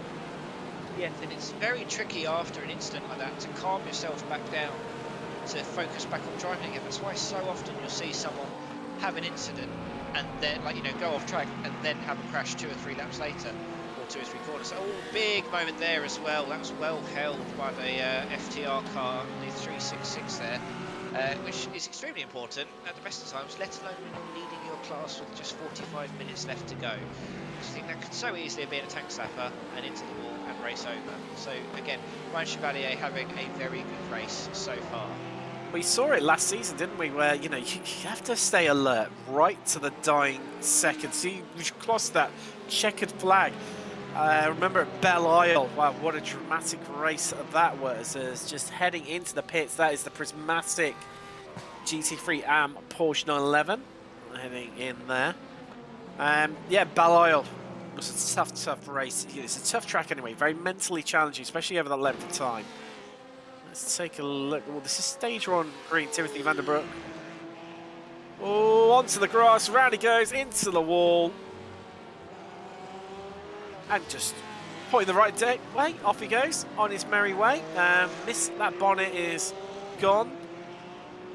I don't think there's a body panel on the front end of that one that's in line, and I'm guessing because the name's just changed on our software there, you can see on the screen they've headed straight to the pits, which they did, and the driver change coming in there, but it's all Chevalier coming under.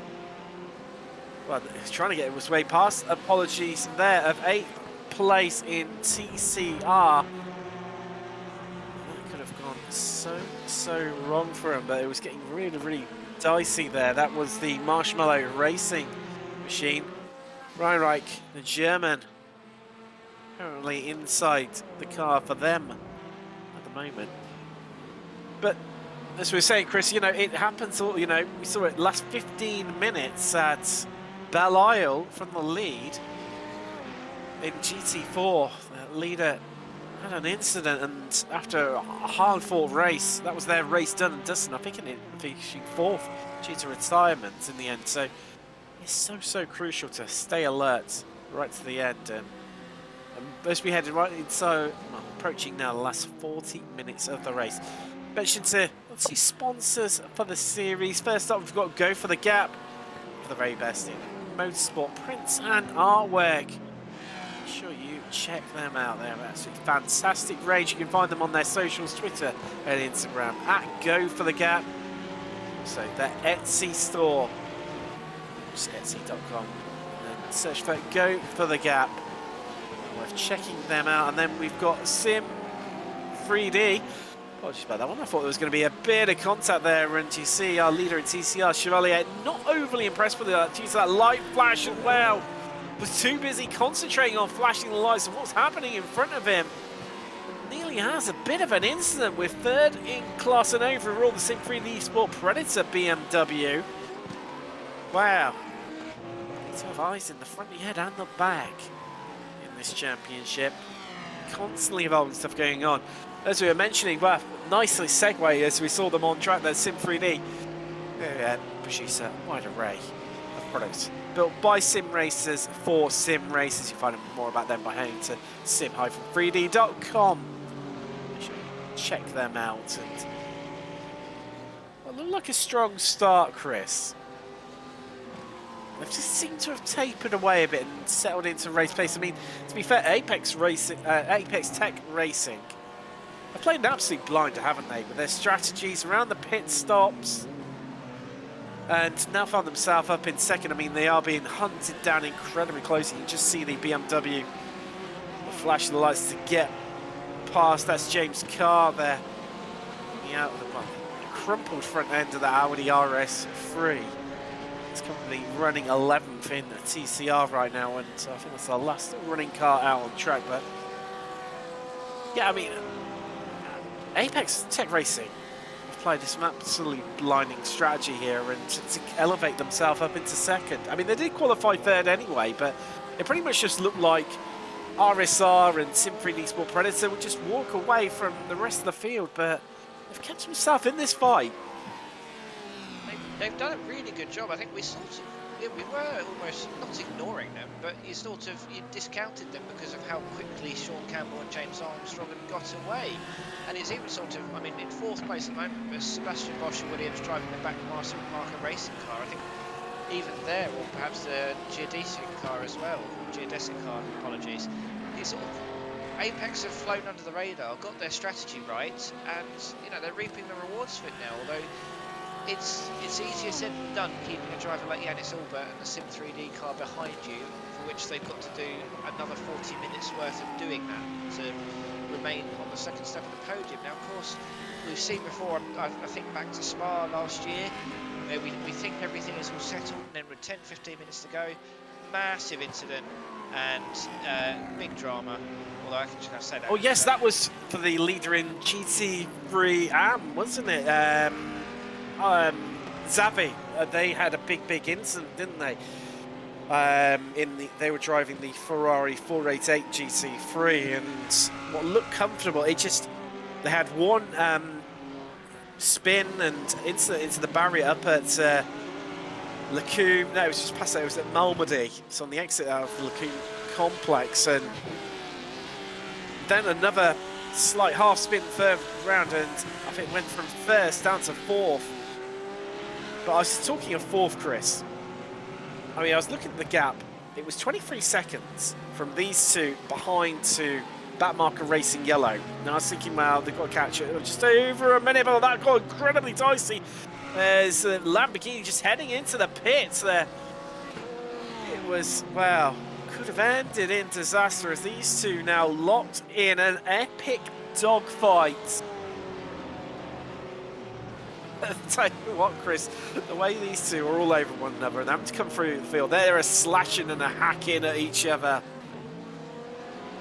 Well, if Sean Campbell has got a spotter, I think they'll be delighted to tell him this battle is currently happening, because every 10th of a second these two cost each other is another 10th of security for Sean Campbell, who is now 11 seconds up the road. I mean, he's getting into that territory. We see it in the European Sprint Series, which is, I appreciate, only an hour long.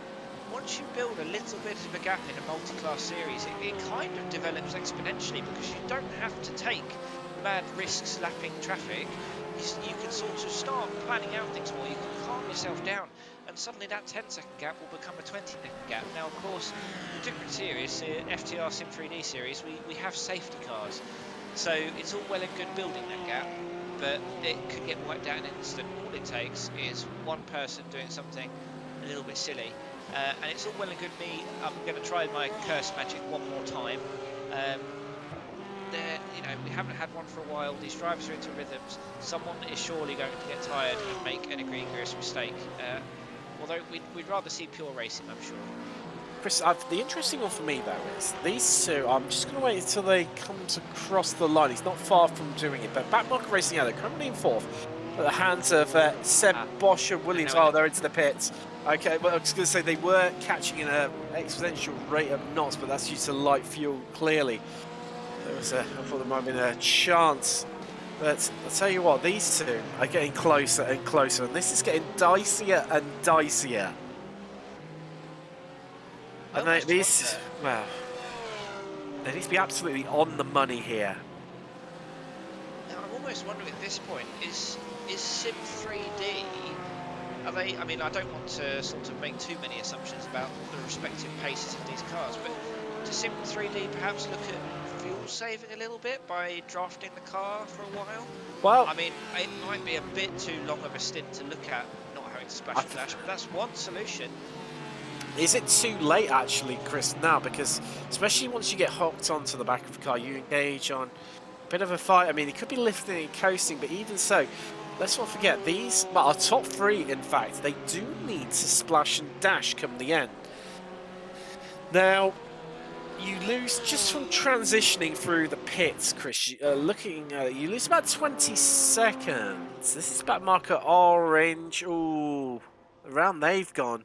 Caught the grass on the exit out of Clark Curve and waiting for the field to come through there. Carefully before they rejoin and go back on their merry way. Yeah, you lose about 20 seconds, obviously, from the transition. They're going to be stopped for, I'd say, guesstimate at around about 5 seconds. It costs them 25 seconds. Minimum. Maybe towards 30. More, but, you know, it's not, like you say, not a huge amount of time compared to the normals. I mean, I suppose the alternative thing here is that Mail of Apex X Racing, that Porsche 911 GT3, will be praying for a safety car, because you can save lots of fuel behind it. Especially, you know, if it's not one of the quick safety cars. Now, we wouldn't see one of those. Those tend to be thrown if there's an incident on the first lap, or if cars have come together and then got going again once more. I think this could come down a lot to just who's got what left in their tyres. I mean, we've seen some of the hair-raising moves where they've been slicing their way through the traffic. So who has managed to look after their tyres the best? I mean, Campbell's, he's positively checking out. He's, you know, just shy of 14 seconds clear at the top. As coming down towards the last half an hour right now. They've got, I just can't see with the lap times that they're putting in here, Chris. They can't be fuel saving. They can't be. Turns me as a sort of middlingly but decent driver if they are fuel saving, because there's no chance in hell of me matching these lap times even at my qualifying pace. So if they are fuel saving, they terrify me. Well, you can certainly see in terms of track limits, they are pushing to the absolute limit, taking grass whenever they feasibly can get away with it to maximise the size of the track. So that doesn't suggest to me that they're trying to save their tyres. But, you know, they've got to make them last another half an hour. But as you say, again, it's Sean Campbell that's benefiting the most from this.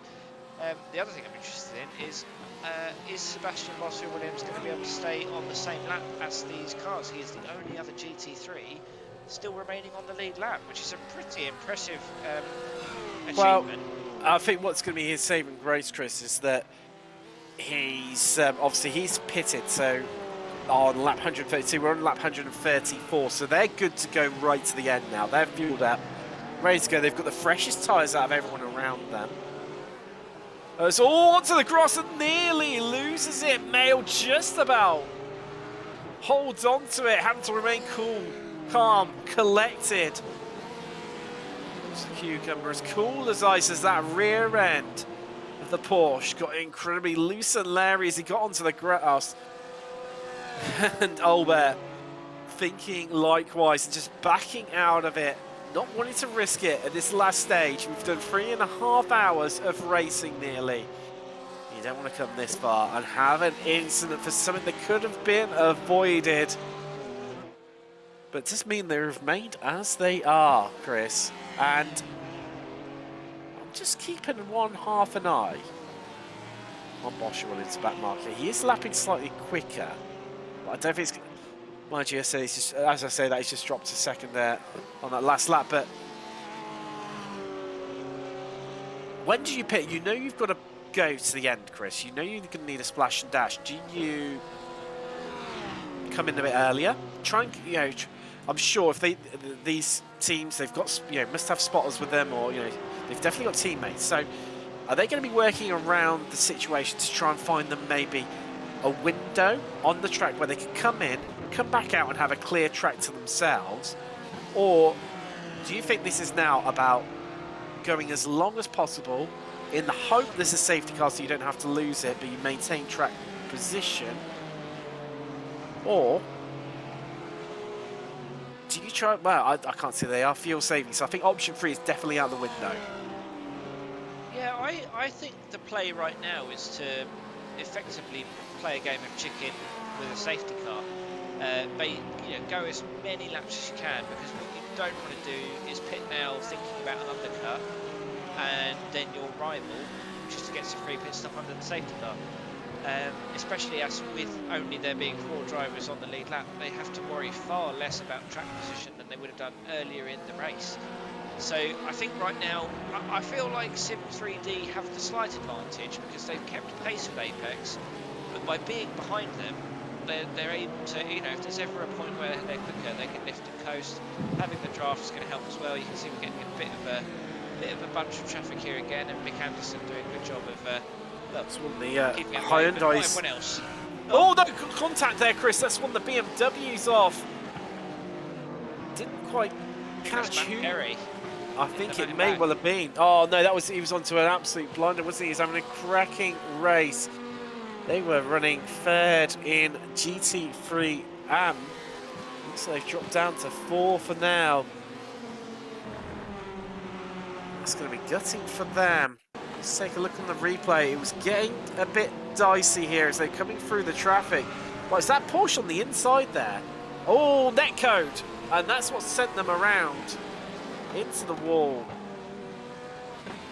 It's a little bit inevitable anyway. That Porsche and that BMW were getting closer and closer, and if the netcode contact hadn't taken them out, I suspect real contact a few seconds later may well have done. But it's a very frustrating point of the race for it to happen, because you managed to do so well for 3.5 hours, and it almost feels like it's all for naught. And Track Limit Racing, who were the leaders in the GT3 AM field, they pulled out nearly a lap gap on Burt Sim Sports, and it's paid off because they've been able to pit, and they're still more than clear. Battle still looms large. Second overall. Second in GT3 Pro. Inseparable for so many laps now.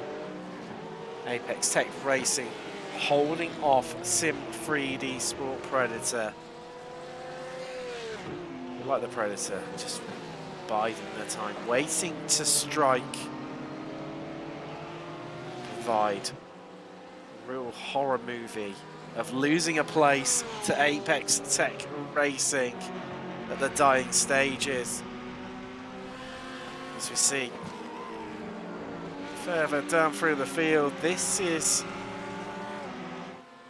5th place currently in TCR, Team ESR. After a promising start, Chris, fallen down a couple of places. In terms of pit strategy, I mean, there's only really RD Simsport 2, who are currently in 2nd place, who have taken one less stop. So, you know, you could argue maybe not the best, but then equally a solid result on your debut in the championship.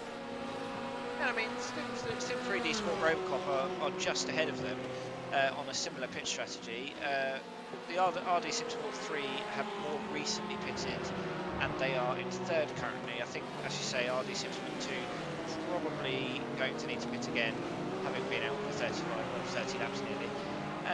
So, you know, potentially a podium is still within fighting chance, and Texans are 30 seconds back on them, so they're not really a threat right now. So, you know, they've still got something to play for, Team ESR. It has, as you say, it's been a very solid outing for them. So this FTR Esports. Round they've gone and into the wall. That grass has caught so many people out today. Garrett Sandro, the latest victim of it, and very cleverly rolling the car back there, pulling in the clutch. Rejoin at the easiest possible convenience there. Down. Sterling's corner. Now, the only drivers who've managed to sort of survive going off track at the outside of Sheens are the ones who've had the presence of mind to not overcorrect. Now, of course, that is easier said than done, but if you overcorrect, you're doing what we've seen happen 3 or 4 times there, certainly in this last hour or so, and you just go into the opposite barrier. If you sort of just ride it out and very gently get the car back onto track, you can use the weight of these cars to your advantage, and just basically stay on the grass for longer and do a bit of rally crossings. As Tim has mentioned earlier, font of all knowledge from racing circuits. It's certainly on brand for Brands Hatch if you start treating it like a rallycross circuit. Do you know how the circuit got its name, Chris? No, oh my goodness. No, I don't. But I think I'm about to find out. It's thought that the name is derived from De Bronda Hack, which is a Gaelic term. Bron meaning wooded slope, and hack meaning the entrance to a forest. Obviously, this track's surrounded a lot, you know, by trees, and this part of this track actually they're on right now. Down through Duffus Dip. It used to be an old motocross track, and that's why they put that section of the circuit there to help ease and get the track through planning permission as easy as possible, because it was already effectively on a racing circuit in inverted commas. So yeah, it comes from a Gaelic term. I'll put in that Scottish, well, pass a bit of time as this is just calming down, and you get the feeling though it's starting to build to a crescendo. Always happens in endurance racing when you get within the last 15 minutes. It starts to get a bit frantic. You start to see the touch paper being lit. However, maybe we won't have to wait that long, because in TCR, 3rd and 4th, that last place on the podium is being fraughtly battled over as Anderson of RD Simsport 3 on the outside, and well, the Hyundai Elantros on the inside. We've got the 5th place, because Team ESR, they are right in this fight, round the outside of Druids, trying to look for the cutback. 3 cars, 1 place on the podium, 22 minutes and 55 seconds remaining. This is either going to end in dramatic racing or tears and nothing in the middle. ESR, wow, with the fakes on the outside, and they're just getting RD on the switchback in spectacular style there, Chris. And they're going to carry the momentum all the way up the hill. What a move into Surtees. I think Eduardo Pecorini there, that's my overtake of the day. That was very well thought out. You saw him try and go around the outside of Druids. Didn't work. He reconvened, and sort of, it was like you say, it was a bit of a dummy coming into Surtees, but he was so confident on the brakes, and it was very clean. You know, it wasn't like it was almost a last-minute lunge, but it didn't feel at any point like it was an unfair, you know, just nick on the inside. And they both did very well to control those cars partially on the grass once they got onto the back straight up to Hawthorne. So yeah, well done to Pecorini, and also well done to Mick Anderson for having the presence of mind to not cause an incident on the exit. See, he was aggressively moving back into the slipstream of the GT3s that were coming through. So he looks to now close that gap up to Fox in the Sim 3D RoboCop car that's occupying that last place on the podium in TCR.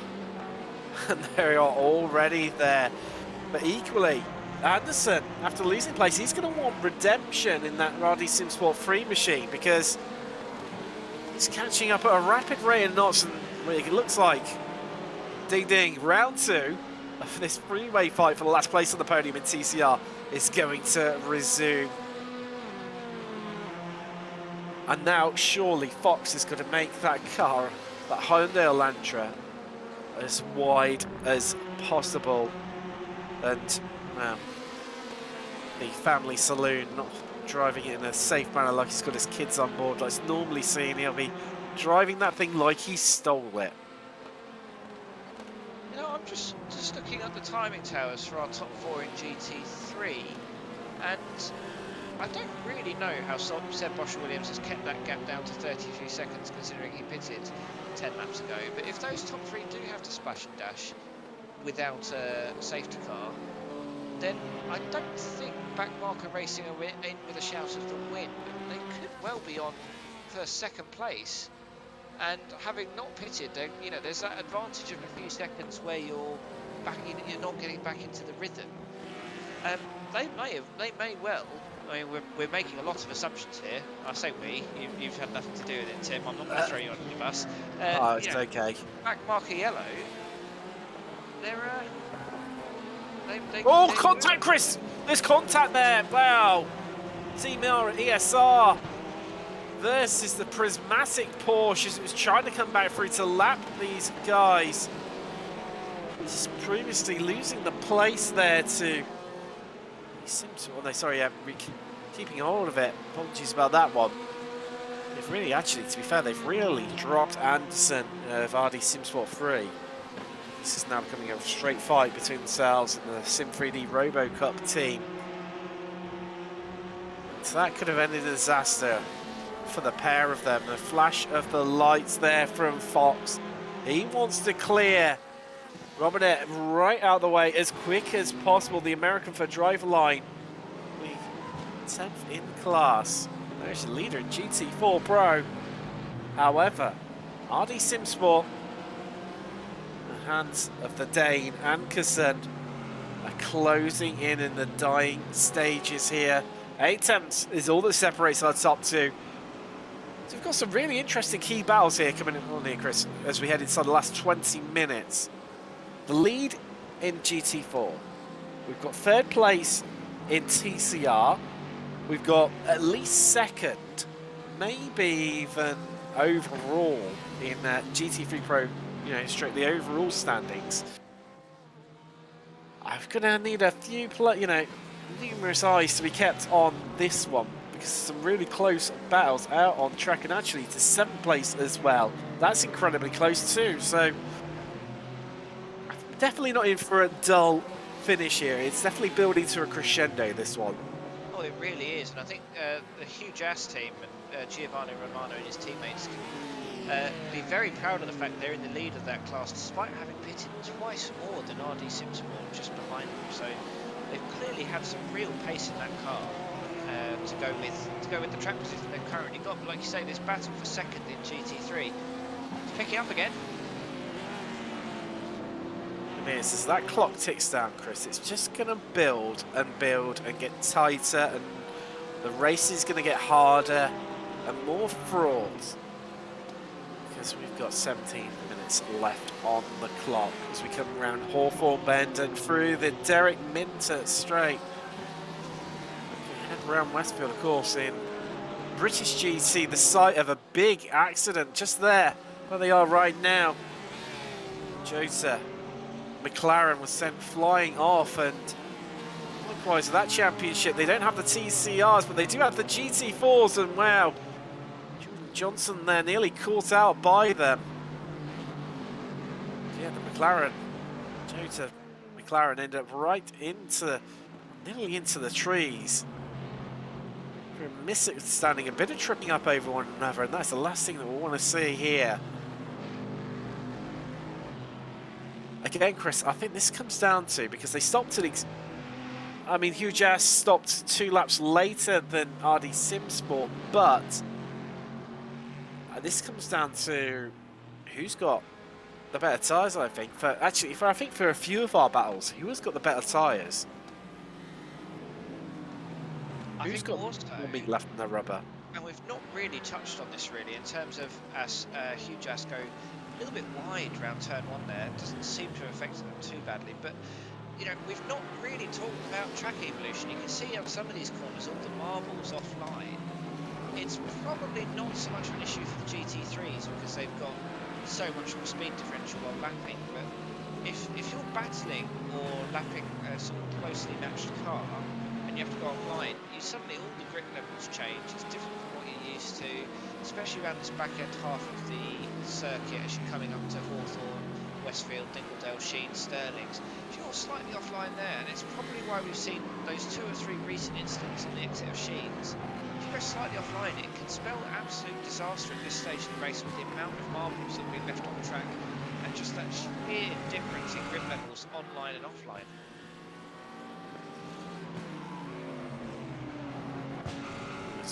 So, wow, the gap is starting to neutralise, but it's, tell you what, it's not in that battle for the second place in GT3 Pro. That is to come down. It's ebbing and flowing a bit.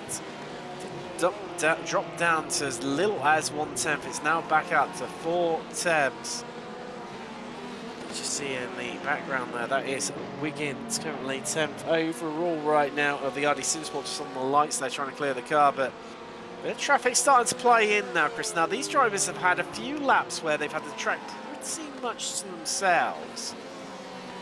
So that means they're now back into the cycle where they're going to come back. There you go. They're going to come across a lot of traffic, and it's all TCRs. The TCRs, are they going to be easier to clear or harder? Because obviously they're travelling a lot slower, especially in the corners compared to the GT3s. But then equally, I suppose, with that power difference, they are able to shoot past them at moments like this a lot quicker and easier compared to, say, a GT4. Yeah, I think you've got the nail on the head there, really. And to some extent, it's about planning ahead. So if you think you're going to be hitting that traffic in the apex, you could maybe lift off and, you know, lose a 10th or 2, but not hit them on the apex. It means you can focus on, you know, it's effectively extending that whole the slow in, fast out racing philosophy and managing the traffic using it.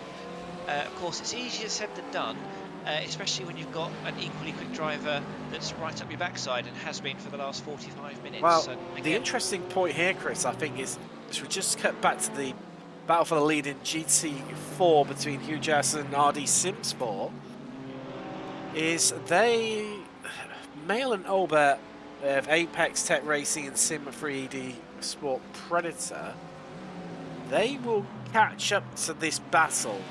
So you're going to have 2 big battles going on side by side, and this could end up in tears for one of the pairs, if not both potentially. They need to be really careful in how they handle this one, I think. Yeah, I think it's in Anders Ankerson's hands to an extent, because he might well be within his interest to just let these 2 through, hope that they then catch Hugh Jass at a really inconvenient moment. They may well be able to get past both of them on the main straight here. That might not actually be the case. But yeah, if they're taking Hugh Jass into the apex, that could cause them problems and give RD a chance to get around them. But possibly seems like everyone knows what they're doing in traffic, just a bit too much for that to be a thing. Although, yeah, like you say, a lot of traffic here, and Hugh Jass are now offline again, so this is not over just yet. I mean, potentially. Oh, there's contact with the track limit. Oh, the RS3. And that has spun. Wow, how did Ankerson hold on to that? Because that looked like it was going to be disaster. It was very good car control. It was also very good recovery by Tom Minor in the track limit, because we saw earlier in the race how, you know, you're a passenger once these cars are on the grass, or at least sort of recovering for it. So he did very well to make sure no one else was collected in that, because he's sort of he's quite a few laps down in 11th in class, so he's not really racing for anything other than pride at this point. And I suppose the pride of not killing anyone is good enough in my books, at least. Just track limit TCR, some might not. Which was a disaster there. Oh, Chris, third place is in from GT3 Pro. That is the Sim 3D Sport. However, second place, Apex X Racing, they have come in again. So Sim 3D blinking first there. There's the large, nicely turned round there by Tom Minor. I'll take your hat off to you. Flip that around relatively quickly. This is from the man in black car perspective. Oh, throughout the anchor. Everyone lives to tell another tale. But yeah, as we mentioned as well, we're watching those replays, Chris, because third place, they are in. Well, they're in and back out again, so they've blinked first. Now we know that Apex Tech have got to pit again.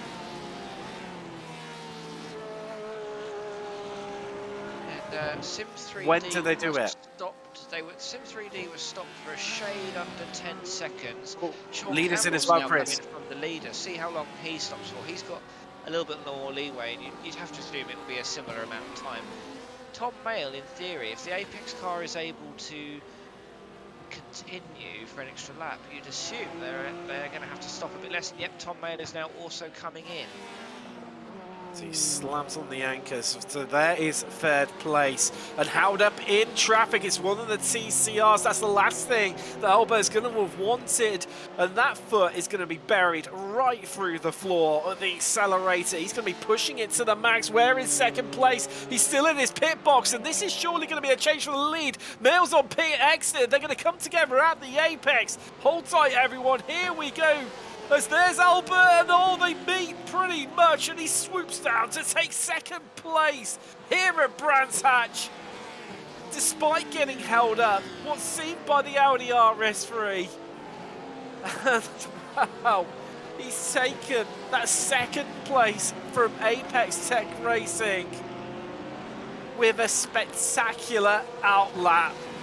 That's a very intelligent strategy from the Sim 3D boys. Undercut always seems to just be that little bit more powerful, and it's so satisfying when you can get the undercut to work. But this is far from over, Tim. We've still got 9 minutes of racing.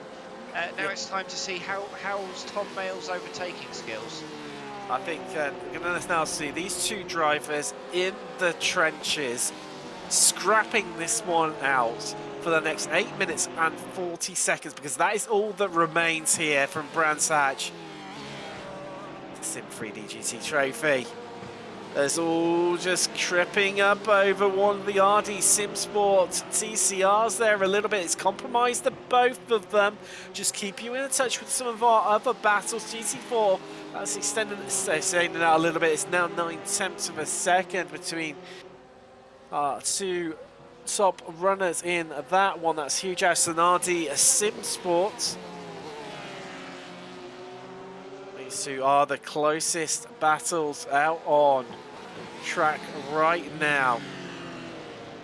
You can see a much more aggressive line being taken by the Apex Tech Racing team. Only the hands of Mail. Just poking his nose in, prodding, probing where it isn't wanted. They're coming to behind one of the cars. That is Simon Ball currently in 15th place. Track Limit Racing GT3 and not making it easy for these two as he pulls across to the right and allows these two to come through. They've both held up for equal amounts of time. Talking about being held up for the equal amounts of time, Hugh just having to defend right now from RD Simsport, who've taken a big old chunk of time out of the last lap. They launch to the inside, hard onto the brakes through Druids. Hugh Jash just opens up the corner, takes that bit of a deeper entry there. As we come through Graham Hill Bend. Got a couple of the, I think, Prismatic in stage 1. Green, I think that is just right behind them. Just staying out of this, waiting till it's safe to do so. They pull out and clear them. But surely, when they enter Hawthorne Bend, Hugh Jass is going to have at least one of these GT3s in between himself. No, he's going to have to run it out wide. That's going to allow RD Simsport to close up once again. So we're dropping behind. And Hugh Jass still on the outside. Oh, and there's contact, and that's allowed RD Simsport to slip up the inside. And they take the lead here with 6 minutes, 20 seconds left on the clock. It's all coming down to these final laps. The lead in GT4, second place in GT3 Pro. Don't go anywhere. Stop what you're doing. Watch this battle play out in the two classes. Because we're in for an absolute barnstormer. 6 minutes left on the clock. The pressure builds, the anticipation builds. The time's running out. The overtaking available opportunities are starting to run out as the clock clicks down. We're running out of laps. Can Sim3D Sport Predator hold on? Can RD Sport hold on in GT4?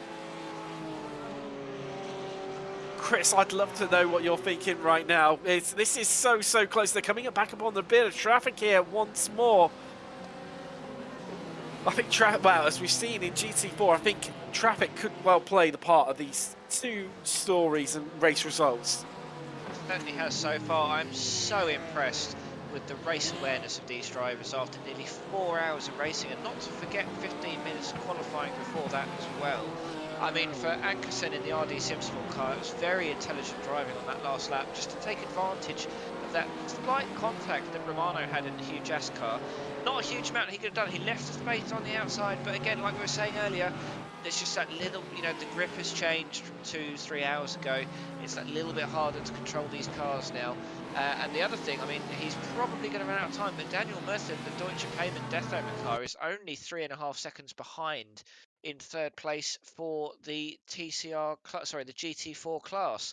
So it's yeah, still, like you say, it's still plenty to race for, and all it takes is if these two have an incident, you know, they don't have that kind of banker insurance that say Sim3D and Apex Tech have in the GT3s. If they have an incident, it's only really Seb Boscher Williams 40 seconds down the road they have to worry about. So, you know, they can afford to race a bit more aggressively.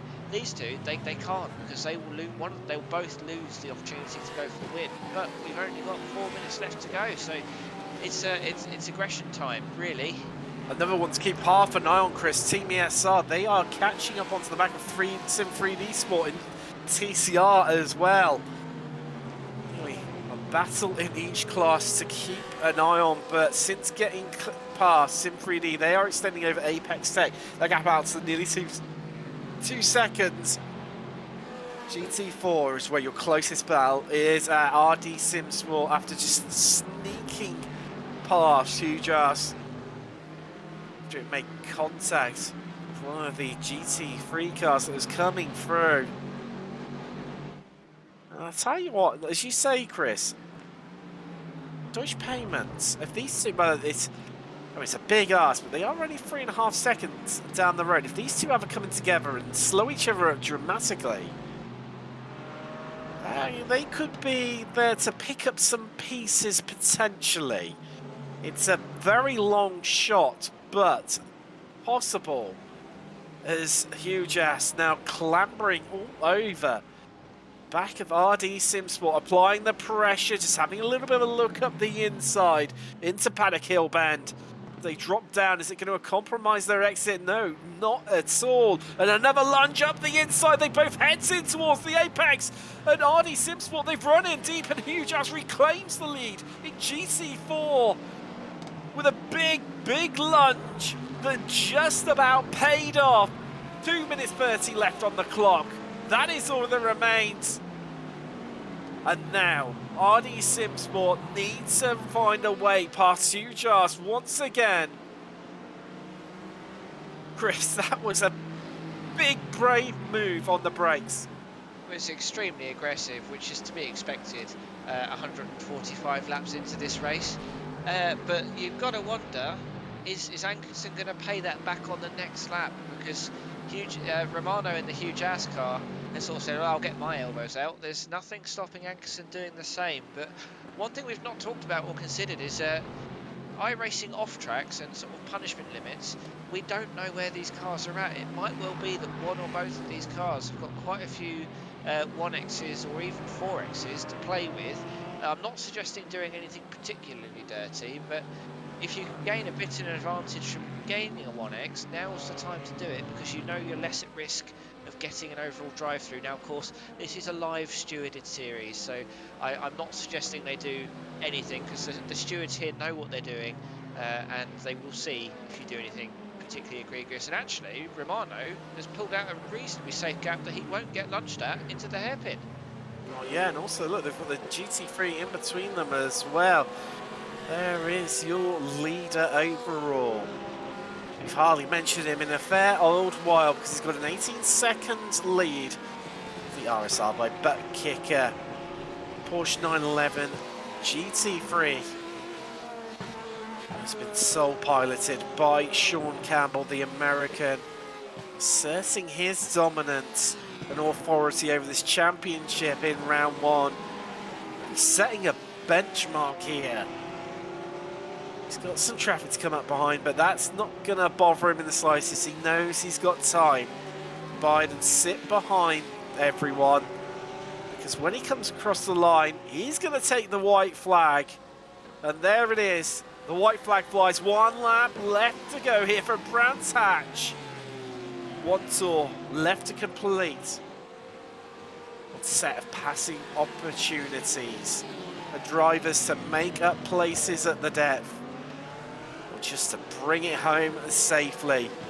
And RD Simsport versus... Oh, RD Simsport are in the pits, Chris. You spoke about pit penalties. This means Dutch Payments are going to get up into second place and affect eSports. They could even jump them as well. This is drama right at the depth, Chris. They're on the pit exit. I think that was for a splash and dash. Yes, it was. They were stationary for 5 seconds. Where is Effect eSport? Because they are surely going to be really, really close right now. No, they're not. Apologies. No, they're not even on the back straight. I thought they were catching a lot quicker than what they were. We've not needed to manufacture drama, Tim. It's been plenty of it on the track. Wow. You wonder if Ankerson had perhaps not been in that fight, if he could have fuel saved a bit more efficiently for the last 20 minutes, could he have eked out another lap? And you know, you wonder, yeah, you're settling for second, but that second is still better than third. And Daniel Muth, the Deutsche Payments car, they've done extremely well to recover up to second as well, presuming they don't run out of fuel on this last lap. It's through the clock curve for the final time. Sean Campbell of RSR by butt kicker takes the checkered flag, and the victory here from Brands Hatch in round one of the championship. Took pole and then came home with the victory.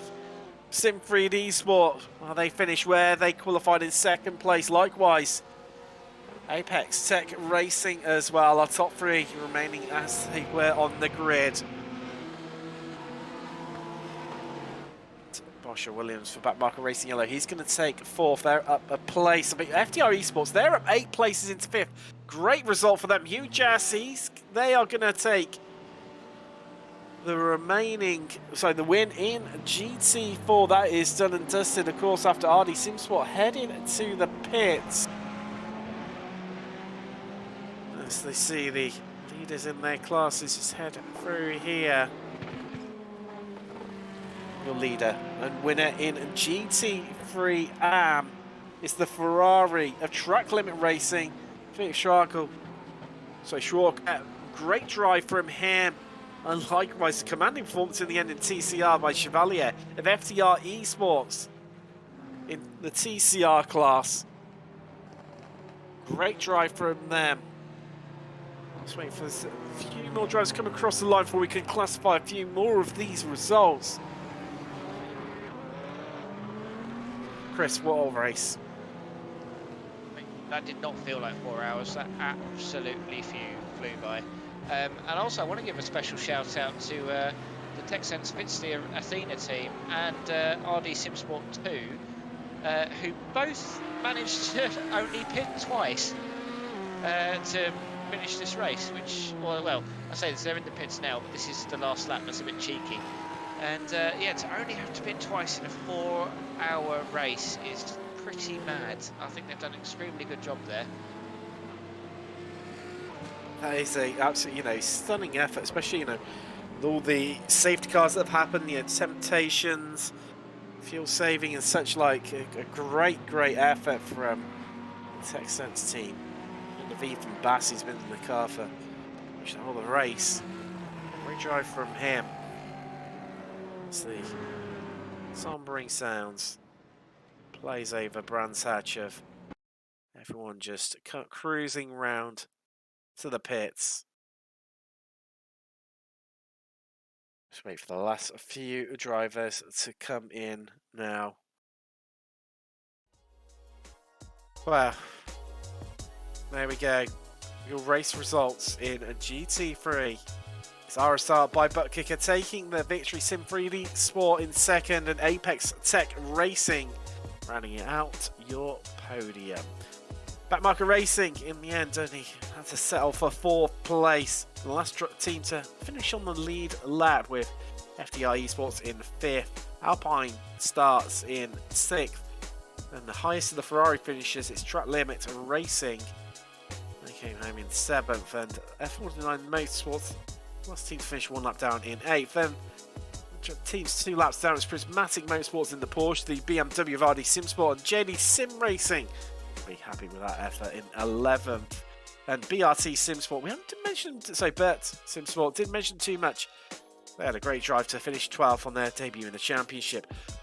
11 temps, they were 3 laps down in the first of the non-points scorers from this round. In 13th, Track Limit Racing, 14th with Stage 1 Senior, Matt in Black, Prismatic Motorsports, RPM Racing, and then the 2 Stage 1 racing teams of Green and Stage 1 Racing round out your field. Of course, those last 2 being retirement. And GT3 by your winner, Track Limit Racing, a great drive from them. But SimSports finished a lap down in the end over there. Winner in GT3 with Track Limit Racing in the Porsche. Coming home 3rd and last of the podium finishes. 3 different manufacturers on the podium in GT3 It was good to see, and in fact our top 4 covered by all different 4 different manufacturers that are allowed to enter this championship. Matt in Black picking that 4th place. It's Prismatic Motorsports, Stage 1 Racing Green, and then Scania Endurance, which we lost 27 laps ago. Now let's head down into GT4 while Hugh Jass, they took the victory here. The results show it looks a lot more comfortable than what it really was. Deutsche Payment picking up, well, the scraps, but they were there to pick them up and come home 2nd because RD SimSport had to pit for a splash and dash right at the depth. And that's what demoted them to 3rd. Effect Esports, after looking down and out, let's not forget at turn 1, they were off the track, pointing in the wrong direction, right at the back of the field. They've come home in 4th place. A great drive by the 2 Brits there in the Aston Martin. Then Texans Fitzy, they were 1 lap down in 5th place. Then our lone Porsche Cayman in GT4 Backmarker Racing Orange, they were 6th and 1 lap down. The Track Limits Racing, 49 Motorsports, both 2 laps down. Then Sim3D Sport Ghostbusters in 9th. D-Line, Vulcan SimSport and FTR Esports Yellow. Retirement, lost 34, 91, 114 and 126 laps ago respectively. And then into TCR where FTR Esports, they took the victory. It was a lockout of the top 7 by Hyundai. And they finished a whole lap ahead of RD Simsport in the end, with Sim3D Robocop taking that last place on the podium. They were hunted down towards the end by Team ESR El Salvador, but quite make it at the end. RD Simsport 3, they finished 5th, with Team TechSense Fitzy Athena in 6th, Marshmallow Racing in 7th, and then the first of our 2 IRS 3s in TCR class Simpoli Racing. Well, they were banned from qualifying and started right at the back of the grid, so good drive from them to come up into 8th. Driveline Simsport in 9th. 10th was Prismatic, and Track Limit Racing, the other Audi RS3, rounding out your field in 11th. Wow, Chris. Some really pivotal moments. I mean, of course, a very hectic start with 4 safety cars pretty much inside the first hour. It was a really, really manic start. You really had to be on your toes. And, you know, those who came out at the end of it, and, you know, some drivers able to make up some really good places. And as you mentioned, some really interesting pit strategy being played out that kept us guessing right until the very end for quite a few positions. Yeah, it was good to see decent fights in all of our classes, really. It wasn't particularly clear in most cases who was going to win any of those classes, and I think also it bodes really well for the rest of the series. If we can have 46 cars on track, a track like Brands Hatch, I think in many ways this was going to be the trickiest race of the season, especially with it being the first one up. Of course, we are at Laguna Seca later in the series, and that's another one. Not sure we'll see a huge amount of cooperation through the corkscrew, for example, but if we go to the more classic multi-class tracks, like we're at Watkins Glen later on in the series. I mean, I always love a race around Watkins. That should be great. But this, I think we're in for a really, really good season. Personally, we've got, and also, I don't think it's particularly clear who's going to win any of these series. We don't have any out-and-out miles faster than the other cars teams, at least not round Brands Hatch. So I think we've got a huge amount to look forward to over the next few months. I think we have as well. It's going to be an interesting one to see how this is all, you know, how it pans out across the rest of the season. As you sort of mentioned, some really interesting tracks coming ahead. I mean, of course, we've got the Nordschleife coming up on the 11th of June, that double header where we take on the GP circuit for the first 2.5 hours, and then the combined circuit, so GP and Nordschleife in the second 2.5 hours. That's going to be very, very grueling on the drivers. And then equally, you know, next time out in Canada at the Circuit Gilles Villeneuve, it's a bit of a street circuit, especially in certain places. Everyone says always about the Wall of Champions being the, you know, potential death threat. For me, it's that turn 3-4, that right and then left, where the exit really narrows up, that it's a real danger point on that circuit.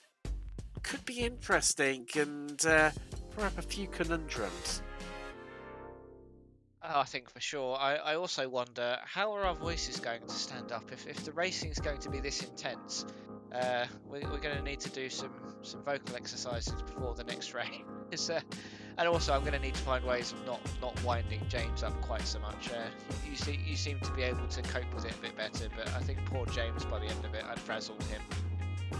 I'll tell you what, let's have a bit of a chat to one of our victors here today. First up in the GT4 category, let's chat to Giovanni Romano of the Q-Jazz team. Hi guys. Giovanni, congratulations. It looks like a really tough battle out there, especially in those dying laps between yourself and RD Simsport. Yeah, it was a heck of a battle there. Some back and forth, and a little bit of fuel management as well to spice it up at the end. Were you having to fuel save yourself then into those last few laps? No. So I believe what we did differently from everyone else is when that last caution came out, we came back down and topped off. So we were good by about a lap. So I didn't do any saving, and I had a lap of fuel, an extra lap of fuel crossing the line. So, which was nice. It was nice and comfortable. It's just, well, relatively comfortable when you're fighting for the win, but we didn't have to worry about fuel though. It was very tight though. And obviously we saw that moment that you had where you had that collision around the back of the circuit with one of the GT3s, and it looked like it could have been all over for you. I mean, I'm sure that must have set your heart racing and made you even more determined to get the victory here today. Oh yeah, I wasn't particularly happy about that, but thank my teammate Antonio, who got on the mic immediately and told me, he's like, just calm down, you're still in it, and he helped me refocus to get back in line and try and catch back up. I mean, ultimately in the end they ran out of fuel, so it didn't really end up mattering, but of course in my mind I don't know if they're going to run out of fuel or not, so I had to race like it was, we were going to the line. So yeah, it was certainly interesting. Definitely it was indeed, and congratulations on your victory in the first round of the season in GT4, and we'll see you in a couple of weeks time when we're in Canada. Yeah, home track, that'll be fun. So I'll just do a couple of shout-outs. Shout out to Team Hujas, yes. they're awesome, and also to my teammate Antonio Alvarez, he drove excellent today. Definitely, yeah, that's Giovanni Romano, who the Hujas team. Thank you for that name. Thank you. He tripped me up a few times. Taking victory here today at Brands Hatch in the Aston Martin GT4. Chris, I believe you're standing by with another one of our winners. Yes, indeed. Let's bring in Ryan Chevalier of FTR Esports TCR. Ryan, that I think from the commentary box that looked like a reasonably easy victory if such a thing exists in endurance. Well, first of all, congratulations. How was it out there in general today? Are you quite tired now? Yeah, thank you. It was 4 hours of that. My brain's kind of melted, but it was so much traffic there. But the battling in PCR, great battle going with the 311 through the first couple stints up to about 2 hours in. Not quite sure what might have caused them to fall back, give me that gap at the end, but it was just really close. The GT3 and GT4 traffic was unrelenting. That was a lot of fun. My next question was how was it sort of? Were you getting particularly bullied by the faster classes, or did it actually? I mean, from our side, it didn't look quite as bad as I think we thought it might be. But like you say, was it still quite brain-fryingly intense at times? Yeah, it was really intense at times. Particularly in the early part of the race, there's a lot of times with the GT3s, I'd be committed and turned into a corner, and the GT3s would still be going for the gap and stuff. And it's some of the closing differences, especially under the brakes, so you had to really manage it. But it kind of settled down in the second half. But there's still a lot of give and take going on. Yeah, for sure. And I was also wondering, because often the TCRs seem to be right at the front and the safety car restarts. How were you finding those? Were they quite hairy, or did everyone sort of behave quite well in the cockpit, as it were? The ones where I was at the front of the line weren't too bad. I think the first one, it was literally just the GT3 leader in front of me. Those weren't too bad, other than that you're getting run over by GT3s just about immediately. The one that got really hairy was, I think it was the last restart where I had pitted under caution, so I was at the back of the line, and there was a lot of, because of you can't pass before the line. I think GT3s a lot further up were checking up to try and keep from passing slow cars, and it kind of cascaded back to where I was, and kind of 4 wide across the line, trying not to pass anybody was going on. But now, as much as this was, like we say, by endurance standards, a relatively easy win, I think it's quite a competitive-looking TCR field. How are you feeling for next round at Gilles Villeneuve? Gilles Villeneuve isn't a track I really raced huge amounts, so it'll be interesting to see. Honestly, coming to this race, I was not expecting to be able to even keep up with a lot of these teams, so I was extremely caught off guard to be not just at the front, but on pole by a couple tenths at the start. It really caught me off guard to be that competitive with the field, but it's looking like it's going to be a really good battle going at the front end of the TCR field, and these cars just race amazing too. I can certainly agree with that. We were very entertained up here. Congratulations again, Ryan, to you and your teammates, and with all being well, hopefully we'll talk to you again at the end of next race. Yeah, hopefully. Thank you for having me in. Cheers. Now, Chris, our winner overall, Sean Campbell, is I mean, I could understand it. He's done the race to himself. Apparently, he didn't get much sleep, so he's I think he's heading straight to his bed. I think deservedly so. I mean, the rock and roll lifestyle of a sim racer. But I've lined up for you next. It's your winner in GT3 Am, joined by both teammates Max Warrior and Philip Schwark of Track Limit Racing in the Ferrari. Yeah, we've got the two teammates, and yeah, congratulations, guys. I think the strat for me in the commentary box, I think your class, it seemed to be a bit of a strategic battle, in particular with Bert Sim Sports. Did it feel the same? Well, first of all, congratulations. Second of all, did it feel like it was a tactical battle rather than a sort of on-track battle for you guys as well? Thank you. Thank you. Actually, we didn't have a proper pit strategy, so we probably could have been a bit better, but our strategy wasn't that fleshed out. Maybe we are lucky. So Yeah. the strategy was staying up as long as I could in the first stint and missed a few more or less free pit stops during the safety cars. But I don't know why, but it worked. It worked well. I think there's something to be said for just getting your heads down and just driving. How did it feel? You did a really good job of mixing it up with the GT3 Pros as well. That must be feeling you must be feeling pretty proud of that as well. Yeah, pace-wise, I think actually at the end, where we didn't expect to be that far ahead or in front, we really wanted to get an Alpine Stars team, but didn't quite work out, and also I didn't want to crash the car at the end. I think that's probably quite sensible. Now, you're one of only two Ferraris in the GT3 field today. How did you get on with the Ferrari? Did you enjoy driving it? Do you feel like it's been a good choice of a car so far? Of course, it's always a good choice. It's a fun car, so why not driving it? Yeah, I think it's probably not the meta car right now, or the best car, or the most OP car. So I guess a lot of people don't actually use it, but we really like it. There was no temptation for sort of national loyalty to pick the BMW or the Porsche. To be honest, I don't like the BMW. Yeah, and same the here. Porsche as well. Oh, I'm glad I'm in good company there. Then that's that's nice to hear. Are you aiming for more race victories next time out in Canada as well, or are you just going to sort of see how you get on and just enjoy the racing? I think you will always try to aim as high as possible, but to be honest, I think it's more have fun in the racing and yeah, be fair on the track.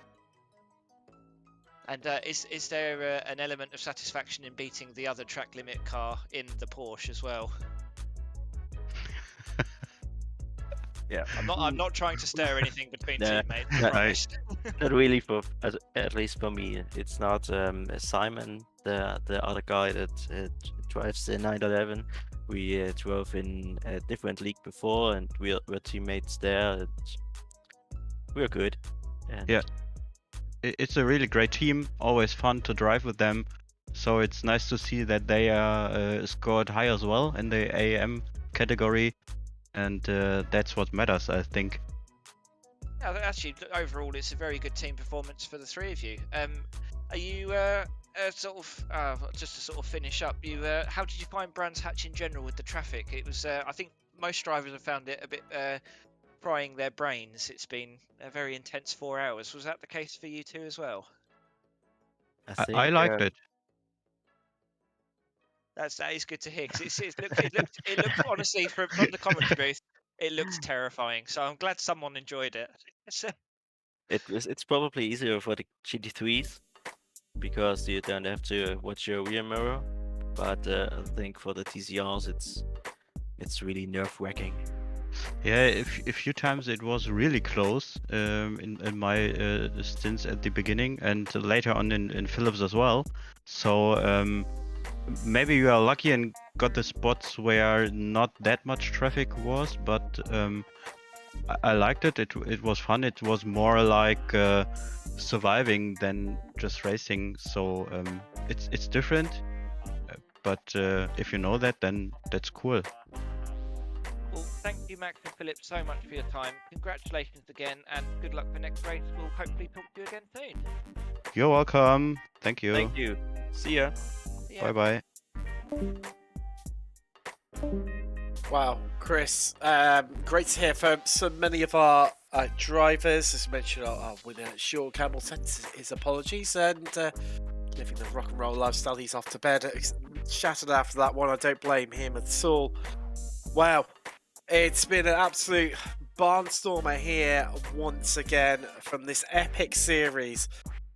And what can we say?